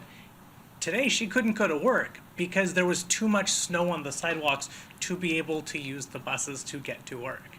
So are we factoring in lost wages? Because once you start factoring in, if you just look at lawsuits, that might not seem very big, but when you start considering things like people being injured and having to take time off work, it starts to become substantial amounts of money. And the cost to actually improve the service may be less than the collective cost to society, even if it's more than the direct cost to the municipality. My family, so in the past 2 weeks, I have slipped, I have hurt my back. If I wasn't in my 20s, I probably would have had to go to the ER because how bad my back was injured, because the sidewalk was cleared, but the push button, because of the weather, has had issues, so it's sticking, so you have to press it really hard. And it's put back far enough that the snow to get to it is not properly cleared. So yes, the sidewalk is cleared, and that meets the city's service standards, but I can't legally cross the street or safely do it if I can't get a walk signal. So when triggering the walk signal causes me to get injured, the sidewalk may legally meet the definition, but that's not safe. Thank And you. I want to know if the city is going to consider factors like that. The city does have methods it could use to spread better information. The city has an app called Ping Street through 311, so community service, I believe that's under community services. Other municipalities have set it up, so when you go into the app, you can actually see a map of where has been plowed. And you can set it up so you can show what are the priority routes. So then people can actually find out what is going on. If you tell people what's going on, they're more understanding than I have literally no idea what's going on. All I know is I can't get my car out of my driveway. If you can see that, like approximately like where it's been cleared and have a good idea, that can help ease residents' concerns. In that app, there are ways to report stuff, but there is no way to report a snow issue. So from the previous snowstorm, I spent 2 hours with 311. And that has not been sufficient to actually get stuff dealt with. If you have it through the app, which other cities do, That will take substantially less time. Then I can use my phone, geotag it, take a picture, send it in. Someone can see, yeah, that's definitely an issue. Forward it to snow services, and then they can make sure it's a priority. Then it's faster, it takes less staff resources. And then right now, when I make a call, I get a reference number. When I'm out and about, I have no way to take this down. With this, I can see that Brampton Snow says, yes, this is an issue, we're aware of it. And then I can be updated when it gets cleared. Thank you. Thank you, Sylvia. I saw our Commissioner of Works, Bruce Zavinga, nodding with everything that you said. Our city solicitor is not here, but that will certainly be something that I think we'll talk about in our workshop about the potential cost of not changing how we do our business. Thank you. We're now completed the work oh, I'm sorry. Was there a question? Would you like to ask a question, Councillor? No. We'll now turn over the chairing of the next section of the meeting to Councillor Santos to do community services.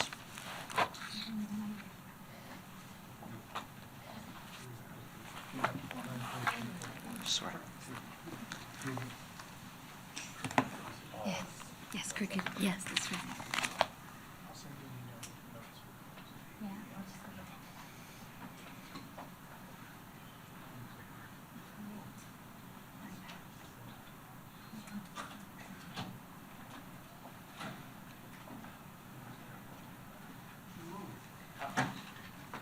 Okay. Oh.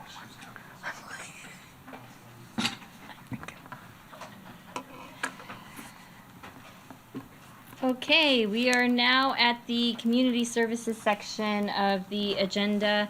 There is one staff presentation. Our next item is 9.1.1, a presentation by Derek Boyce, Director of Recreation, regarding cricket in Brampton. Mr. Boyce, you have the floor. Thank you, Madam Chair. Thank you for the opportunity to speak to you about cricket in Brampton, to you and your colleagues. This is a brief presentation. The reason we're doing this presentation is through discussions with a number of councillors. We know this has been an issue that you get questions on from some of your constituents. And we've brought some reports forward in terms of cricket and what we're doing at cricket. So we thought it apropos to just give you a quick overview of where we stand in cricket, the city's continued investment in cricket, and where we're headed in cricket. We've got a number of things that we look at in terms of investments in cricket. And so our strategy is all encompassing. Staff work with our user groups. We take a look at our trends in terms of rentals. We work with our parks group. Just for context, Parks builds and maintains our cricket fields. Recreation allocates and works with the user groups in terms of allocating them appropriately. The Parks and Recreation Master Plan, which Council approved in 2017, spoke to the city building an additional 3 cricket pitches by the year 2031. When staff took a look at internally in terms of the demand that we have been getting from residents and cricket groups, we accelerated that. And so the report that you received in December was the culmination of some internal collaboration on accelerating the work of future direction. So the investment that we've made to date outpaces what we've done in the Parks and Recreation Master Plan, which was approved by Council, and we expect to continue to accelerate that demand. Just in terms of context, some benchmarking so you can see where we stand in terms of our investment. So using the latest census numbers in 2016, we have about 1 cricket field for every 37,000 people in Brampton, which compares very favorably with our neighbors to the south in Mississauga, and compares favorably with Toronto and some other areas. So we are looking at a ratio of about 1 to 37,000, and the next closest is 1 to 80,000. So Council, previous councils, this council have invested a lot in cricket, and we continue to be a leader across the definitely the GTA or GTHA and across Canada in terms of our investment in cricket. In 2019, we've got some significant endeavors that are happening in the arena of cricket. We've got an incremental cricket pitch happening at Dixie 407, so that will be in the overlay of 2 soccer fields. We'll be installing a cricket pitch there.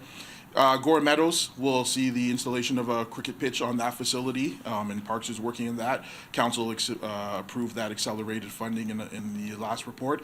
And then we're very excited about the city's first lit cricket facility with high-quality LED lights at Terremoto Park. And so we've had user groups discussing and investing in nighttime cricket. And that ability will help to extend the usability and the utilization of our cricket fields. And we're very excited about that. And again, that'll be later in 2019 as well. This slide just gives some context in terms of where our cricket field investment has been over the last 25 or so years. But if you look in particular, starting in 2013, and then 2018, and then 2019, we've got a number of facilities coming on board. As I've just mentioned, Dixie, Gore Meadows, Lights. We've got we're in the midst of a master plan for a premium cricket facility at Gore Meadows. So in addition to what we would call a major cricket facility at Gore Meadows, we're in discussions with Parks and our consultant on a premium cricket facility at the Gore Meadows facility. And then we're also looking at incremental lighting installations. So as we go through and see what happens at Terremoto, we're going to understand how that works, and then we've already started to discuss identifying sites where we can add additional lighting options if that turns out to be successful, which we have every belief that it will be. Quick cricket scorecard, just something that really summarizes what I've just said. 12 major cricket pitches across the city, one lighting project. We've got 2 new pitches approved. We also, in addition to the 12 major pitches, have 4 minor pitches, so that allows for the development of those that don't play at the highest level, but we also have pitches that are available in the minor. Premium facility, which I spoke about, which staff are in the midst of discussing and planning for and having that built, and 13 various user groups across the city use our cricket facilities moving forward. One of the other elements of cricket is maintenance, and the maintenance of cricket is something that we have ongoing dialogue with our user groups and my colleagues in Parks to ensure that the ability to play the game and the user experience is fantastic. These are 3 elements that we really are excited about, and Parks, if they were here, would tell you help facilitate the play of the game. One is the cut height of the field. A lower cut height allows for cricket to be played more enjoyably. So we've worked with Parks and our user groups in order to try to get that cut height as low as possible for field play. The irrigation of the fields is also important in terms of the sprinkler system. So we've automated some of those systems, which has allowed our fields to remain healthy and vibrant throughout the cricket season, which lasts from May all the way through to end of September. And then just general pitch maintenance. So like our other fields, we have our wickets, and our cricket fields are on an inspection cycle, which they're inspected bi-weekly, and we take a look and we do repairs as necessary, and the city has a contractor that works with us to help do repairs in cricket. Some general housekeeping things that we talk about with cricket. Because the demand for cricket across the GTA is so significant, we have reminded our user groups that we don't allow the subletting of fields. And just to understand what that means is that if you rent from us as a user group, then you should be playing there and not you let other user groups play, because as we said, Brampton has some of the premier facilities in the GTA, and we know that the cricket's in high demand. We continue to talk and dialogue with our user groups about, as we do with other sports, whether it be baseball or soccer, but our cricket groups around post-match cleanup and making sure that our parks remain in a favorable state so that the enjoyment of those fields can be used by all after and during. And then we work with our user groups in terms of getting feedback. So it's a two-way dialogue, and that's very important, I think, in terms of what we do in recreation with our, not just cricket, but all of our affiliated groups, is to make sure that we have that dialogue. And so to that point, we met with a number of our user groups. Oh, there we go. We met with a number of our user groups. We do an annual meeting with them about 3 weeks ago in January, and we had a dialogue. And so we took them through a little bit of this presentation, and we talked about some of the things that are coming forth and what are some of the things that we could do to help augment the field of play. And so I've just listed those for you. And, you know, some of them are minor things as structures and scoreboards and spectre seating, but we also talked about artificial versus natural turf wickets. Consultation on maintenance was an issue that came forth, and I'm pleased to say that Parks and Recreation just recently had a meeting with some of our user groups to talk about maintenance. So we do not just listen, but we also take action based on what we hear from those meetings. And we've committed to continue to engage these user groups, not only in these issues, but as we look to design new cricket fields. We've got a wealth of experience in Brampton in terms of cricket, people that have played cricket, people that are involved in the national associations and the Ontario Association. So we'll leverage that as we move forward in cricket within Brampton. So finally, the future of cricket is exciting. That's really the message I wanted to convey to you. We've got not only is our cricket pitch quantity up there, but our quality is something that we're striving to improve all the time. Lighting is going to be a fantastic game changer. We're one of the very few cities in Canada that will have major fields that are lit for the playing of nighttime cricket, which is a game changer in the cricket facility, in the cricket community, sorry. And then premium cricket facility at Gore Meadows. We want to be able to, we've heard loud and clear from our user groups, we know there's an opportunity in terms, we've heard from council in terms of garnering international, national events, sporting events, and we think that with a premium cricket facility, we will be able to garner some of those events in the city of Brampton. So rest assured, the future of cricket's in great hands, and we just wanted to come here to make sure you're all armed with the same information that we have so that we can all continue to grow the game of cricket in Brampton. Thank you so much, Derek. Can I have a motion to receive the staff presentation? Thank you. A motion from Councillor Singh. I have no questions or comments from council. I have Councillor Singh on the board. Yes. Go ahead. I had a question regarding if we ever, can baseball diamonds be converted into cricket pitches or no? I guess that's my first question. I'll answer that question in two ways, and I'm not the expert on field conversions, but our baseball diamonds are heavily utilized. Are they? That was going to be my next question. Okay. So our baseball diamonds are heavily utilized. So before I even talk about conversions, the utilization would have to be all done. across Brampton. Like I know in my area, we have the park, but there's some diamonds I drive by sometimes, and they don't look like they're maintained or anything. Yeah, so that's why I'm asking. Yeah. Yeah, we have all of our major field diamonds that we have. We also leverage some of the school board diamonds to facilitate play. So some of the minor diamonds are school board diamonds or that aren't utilized.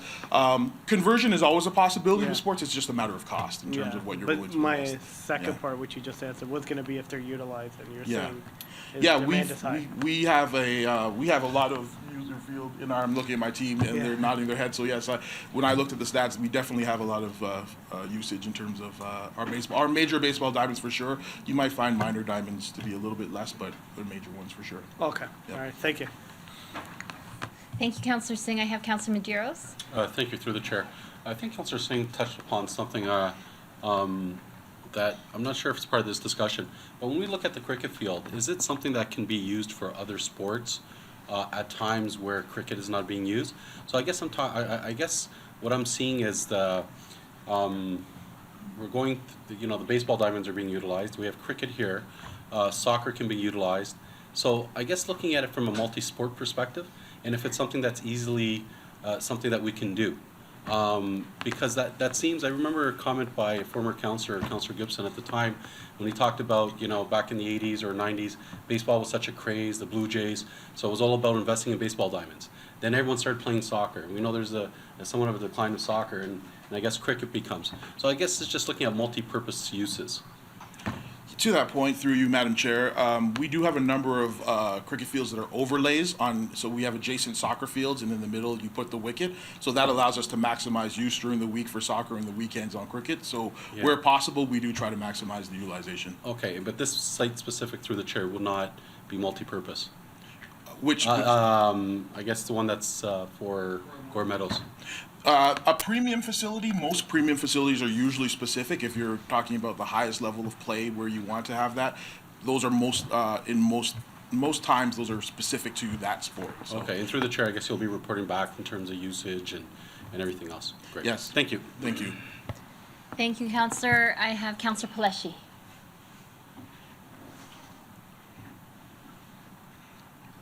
Yes, no? Mike. Oh, sorry. There we go. Thank you, Madam Chair. And Councillor Medeiros brings up a great comment that we often ask around the table.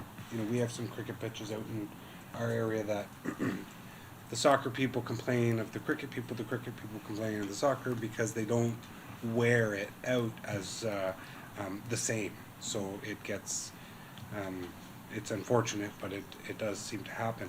So I'm really interested in, I don't know if it's that artificial turf, and I don't really like using the word artificial turf, because I'd rather see some nice grass. But if we're looking at ways that we can incorporate that multi-purpose, if it is soccer, cricket, field hockey, going forward, then I think that's a great tool, and I know you're doing a great job at trying to do that. So I guess one of my questions is, in areas specific and going to kind of either there are facilities or they're owned by the schools, and I'm not sure, in driving through areas, I'm not sure who takes ownership, and I know we've been building on the relationship with the schools, but what going forward do we have with when we're working with the schools and the partnerships to try and get them to make that multi-purpose, but with the care of having, you know, other groups still utilize that pitch or field?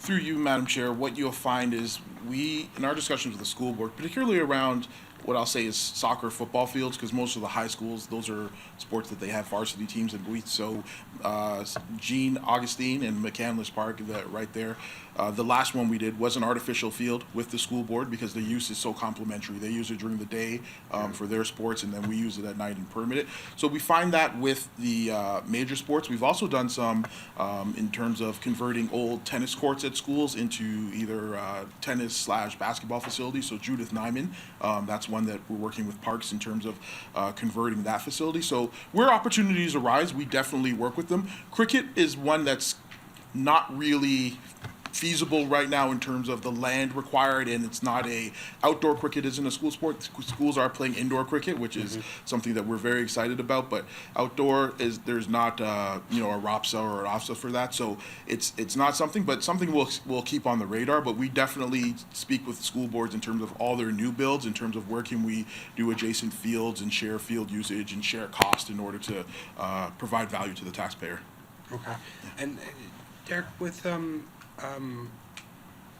people coming and more people wanting to come and watch either their kids or even at the professional level, the highest level that we offer, do we have any types of modular benches that we can bring out and put up for fans to watch the sport, to try and, I know we're not talking about building a stadium here, but giving something by way of people, encouraging people to come out and participate and watch the sport.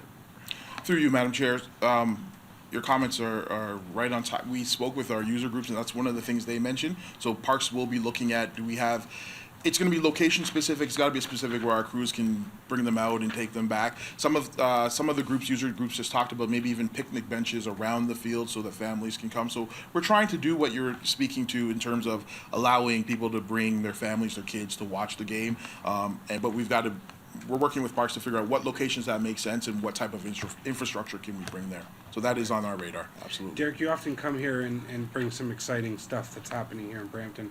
And you mentioned that you have staff here. Do you mind introducing your staff? Sure. So I've got Gary Hardy and Terry. If you guys want to stand real quickly. Gary is our manager of a sports unit. Terry works with our sports affiliate groups, all 20 of them, and they work tirelessly to make sure that we provide a great sporting experience. And then in the back row, I have Anand, Aaron, and Jessica, who are part of our planning group that work in terms of with Parks and other groups in terms of and the school boards. They work with me, especially with the school boards, in terms of making sure we are staying on top of our trends, our utilization, our demand in terms of developing some of that. So some of the staff out here to support today. Excellent. Thank you. Thank you, Madam Chair. Thank you, Councillor Pleshy. I have Councillor Willens. Yeah, just quickly through you, Madam Chair. I'd like to have a shout out to Gary. I understand Gary's going to be retiring this year, and Gary was very helpful and instrumental in being the liaison between some issues we have with some residents groups and some cricket players at Camden Park. So thank you much, Gary, for all your hard work on that, and I'm sure that you'll be happy you won't be receiving those phone calls this year. Thanks, Gary. Thank you. Thank you. There are no further comments, but a very quick opportunity for the chair to speak, please. Thank you very much.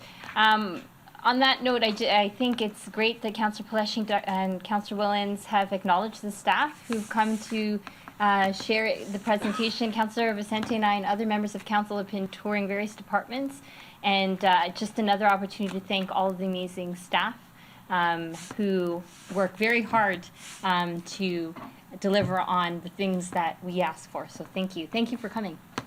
Okay. Our motion to receive the report is from Councillor Paleshi. All those in favor? All opposed? That motion is carried. Next item is 9.2 reports. There are no reports to consider at today's meeting, which brings us to 9.3.1 under other business, a discussion regarding parks brought forward by Councillor Bowman. Thank you very much, through you, Madam Chair. It's kind of, I guess, apropos because this follows exactly with what we've just been talking about. So Derek, please don't leave. What I'm looking at is, last week we approved the improvement of a lot of our parks, 1.7 million or something from the budget to improve the parks. And what I'm wondering is, Alan, I know you guys are busy. Derek, I know you guys are busy. But if it's possible at some point to get a report on exactly what people have been talking about here, and that's the amenities that currently exist in our parks. Ward 3-4, we've got about 100 or so parks, facilities. We've got baseball diamonds. We've got soccer fields. We've got other things in those parks. And I can tell you, much like the other councillors, when we go by, there's absolutely no usage of some of these, and some of them are not in that great a shape, to tell you the honest truth. So I'm wondering if we can look at the parks where we have fields, whether they be soccer fields, baseball diamonds, and the usage of those particular diamonds or fields, whether they're booked out, whether they're rented out, because there's, as I guess it was Councillor Willens stated, or Paleshi, one of the two, there's tons and tons of schools that are in the same boat that have fields, soccer fields, baseball fields. If these fields are not being used and are not being booked out, is there a reason why? Is the price too high, or what is it where teams won't practice? And is there a better use for that particular plot of land where a baseball field might sit today that nobody uses? Is there a better use for that? So all that is coming through. I don't expect it by budget time, but I would like to see it, because I think there is a lot of opportunity in a lot of the parks that aren't being fully utilized right now, where we can try and get people out there and start being more active by either improving the fields, changing the fields to match the demographics in the area, something like that. Even demographics of age, where, senior, a lot of, Councillor Medeiros and I have a lot of senior citizens in our wards. Perhaps a baseball diamond in one of their areas is not the best thing. Perhaps, some gym equipment or something like that seniors can utilize is a better option for those parks. So do you need direction on that, or can we just look at that as part of the study that we're going to be doing on our park systems? We can, through the chair, we can take it away, but if council prefers to give formal direction, that's fine too. It's up to you guys. I'm in no rush for this to come back, but I would like to see it. If we've got things that are being underutilized or not booked, by all means, let's have a serious look at them. Yeah. So through the chair, we can certainly put something together and we'll bring it back to council. I would only say the following, that oftentimes when we drive by a field at night and you're seeing it empty, it doesn't mean that it hasn't been booked and rented. Mhm. But those are the types of things that we are constantly looking at, and we'll bring back some numbers as well for you, so that all of council can see exactly some of those utilization rates and what we can do to maximize the use of those assets. Great, and it dovetails very well into the conversation we just had, so thank you. Thank you, Councillor, and Councillor Medeiros. Thank you, through the chair. Thank you, Councillor Bowman. Just happened, I've been getting inquiries by a local neighborhood about a park where there's fields that haven't been used. And I know sometimes Brampton Youth Soccer used to rent out some of the fields, and they decide to rent out other fields, but the infrastructure maintains, and it's really has no purpose. So there's nets there and so on. And I think part of the previous motion or, you know, what would be interesting is an inventory of everything that is being active and what is not active, allowing, I guess, for us to look at, and I think that'll be part of the exercise of the previous motion that we talked about what would be more appropriate in that area and what we can do with that area. I just think Councillor Bowman touches on a fantastic point where I think we sometimes hear concerns and we have all these assets, but they're either being underutilized or not being modified to reflect maybe what are some of the necessities. And some of this stuff could be the fact that it just people want to pass a park, and that's another thing. And I think part of the discussion, not to raise probably more flags, is if you look at our Peel, the golf club that we have, the golf course, the Peel Village Golf Course, and I know that's a sacred item, sacred golf course for some people, but I would argue with our population that's grown, the utilization of golf, that's a major asset that's being underutilized. So I'm not asking to do that work now, but I just think that has to be part of the longer term vision. Thank you. Thank you, Councillor. We are now done with that. So we're now on item number 9.5. Councillor Singh is up on the board. Sorry, Councillor. I just want to clarify, was there a motion or no? No. You're not putting a motion, okay. You don't see it, it's not So item 9.5, councillor question period. Do any members have questions of staff regarding matters within the jurisdiction of this section? Please try to be direct and brief in your questions. No questions. We now are at item 9.6, public question period for this section. This is where we invite members of the public. Do any members of the public have any questions about any recommendations by the committee at today's meeting? Okay. So seeing none, we are now at item number 10, the referred matters list, which is a list of outstanding business referred or deferred by council or standing committee. The clerk reports quarterly with the list, status, resolution, and/or expected reporting date of the outstanding business referred or deferred. The current list is linked as part of our meeting agenda. Do any members have questions regarding the referred matters list? Seeing none, our next item is government relations matters. Materials have been distributed electronically to committee by the CAO's office and the start of today's meeting by the clerk's office. Is Lowell here? Lowell Rubin Vaughn. Andrea's here. Okay. Is here from the office of the CAO to respond to any questions from the Committee of Council. Do any members have any questions regarding the information provided? Seeing none, thank you. Can I have a motion from Councillor Fortini and Councillor Willens to receive the materials? All those in favor? Opposed? That motion is carried. Now we're at public question period, where we ask the members of the public to come forward to the podium and ask any questions about any recommendations by committee at today's meeting. There's a 15-minute limit for all question and answers. Are there any questions from the public about a recommendation made by committee at today's meeting? Okay, seeing none, we are now at item number 13, which is closed session. Can I have a motion to go into closed session? Yeah, we do. I have to read the motion. So,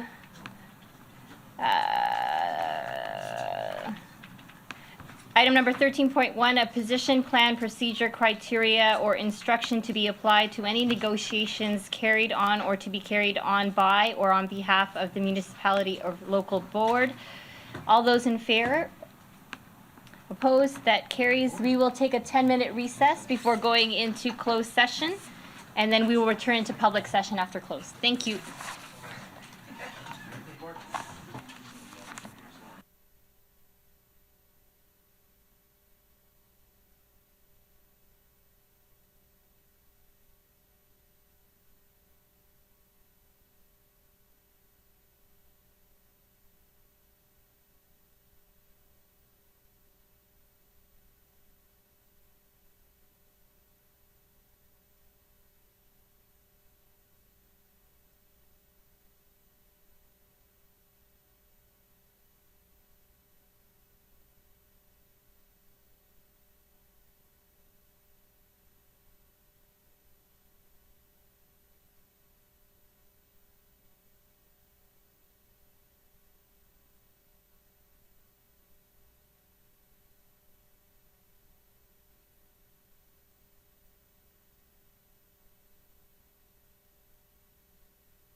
continuing interest of transparency and open government, I will report in public session any outcomes from today's closed session business. As a result of our closed session today, I wish to report that the committee has decided to bring a motion forward, which the clerk will now read for us.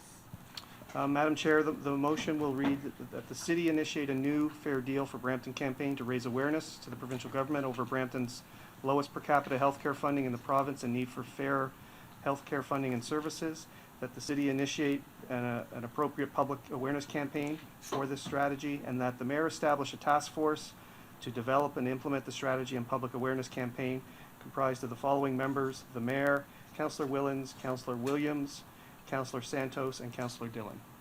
Thank you, clerk. That motion is brought forward and moved by Mayor Brown. Any discussion on the motion right now? All those in favor? Opposed? That motion is carried. Thank you very much. We are now at the last item of business, which is item number 14, adjournment. Thank you, members, for your respectful consideration and recommendations today, and thanks for your to staff for information and advice. Today's recommendations will be presented to City Council for approval at the next regular meeting on February the 20th. Committee is next scheduled to meet on Wednesday, February 27th at 9:30. May I have a motion to adjourn today's meeting? Moved by Councillor Bowman. All those in favor to adjourn? Opposed? That motion is carried. Have a great day.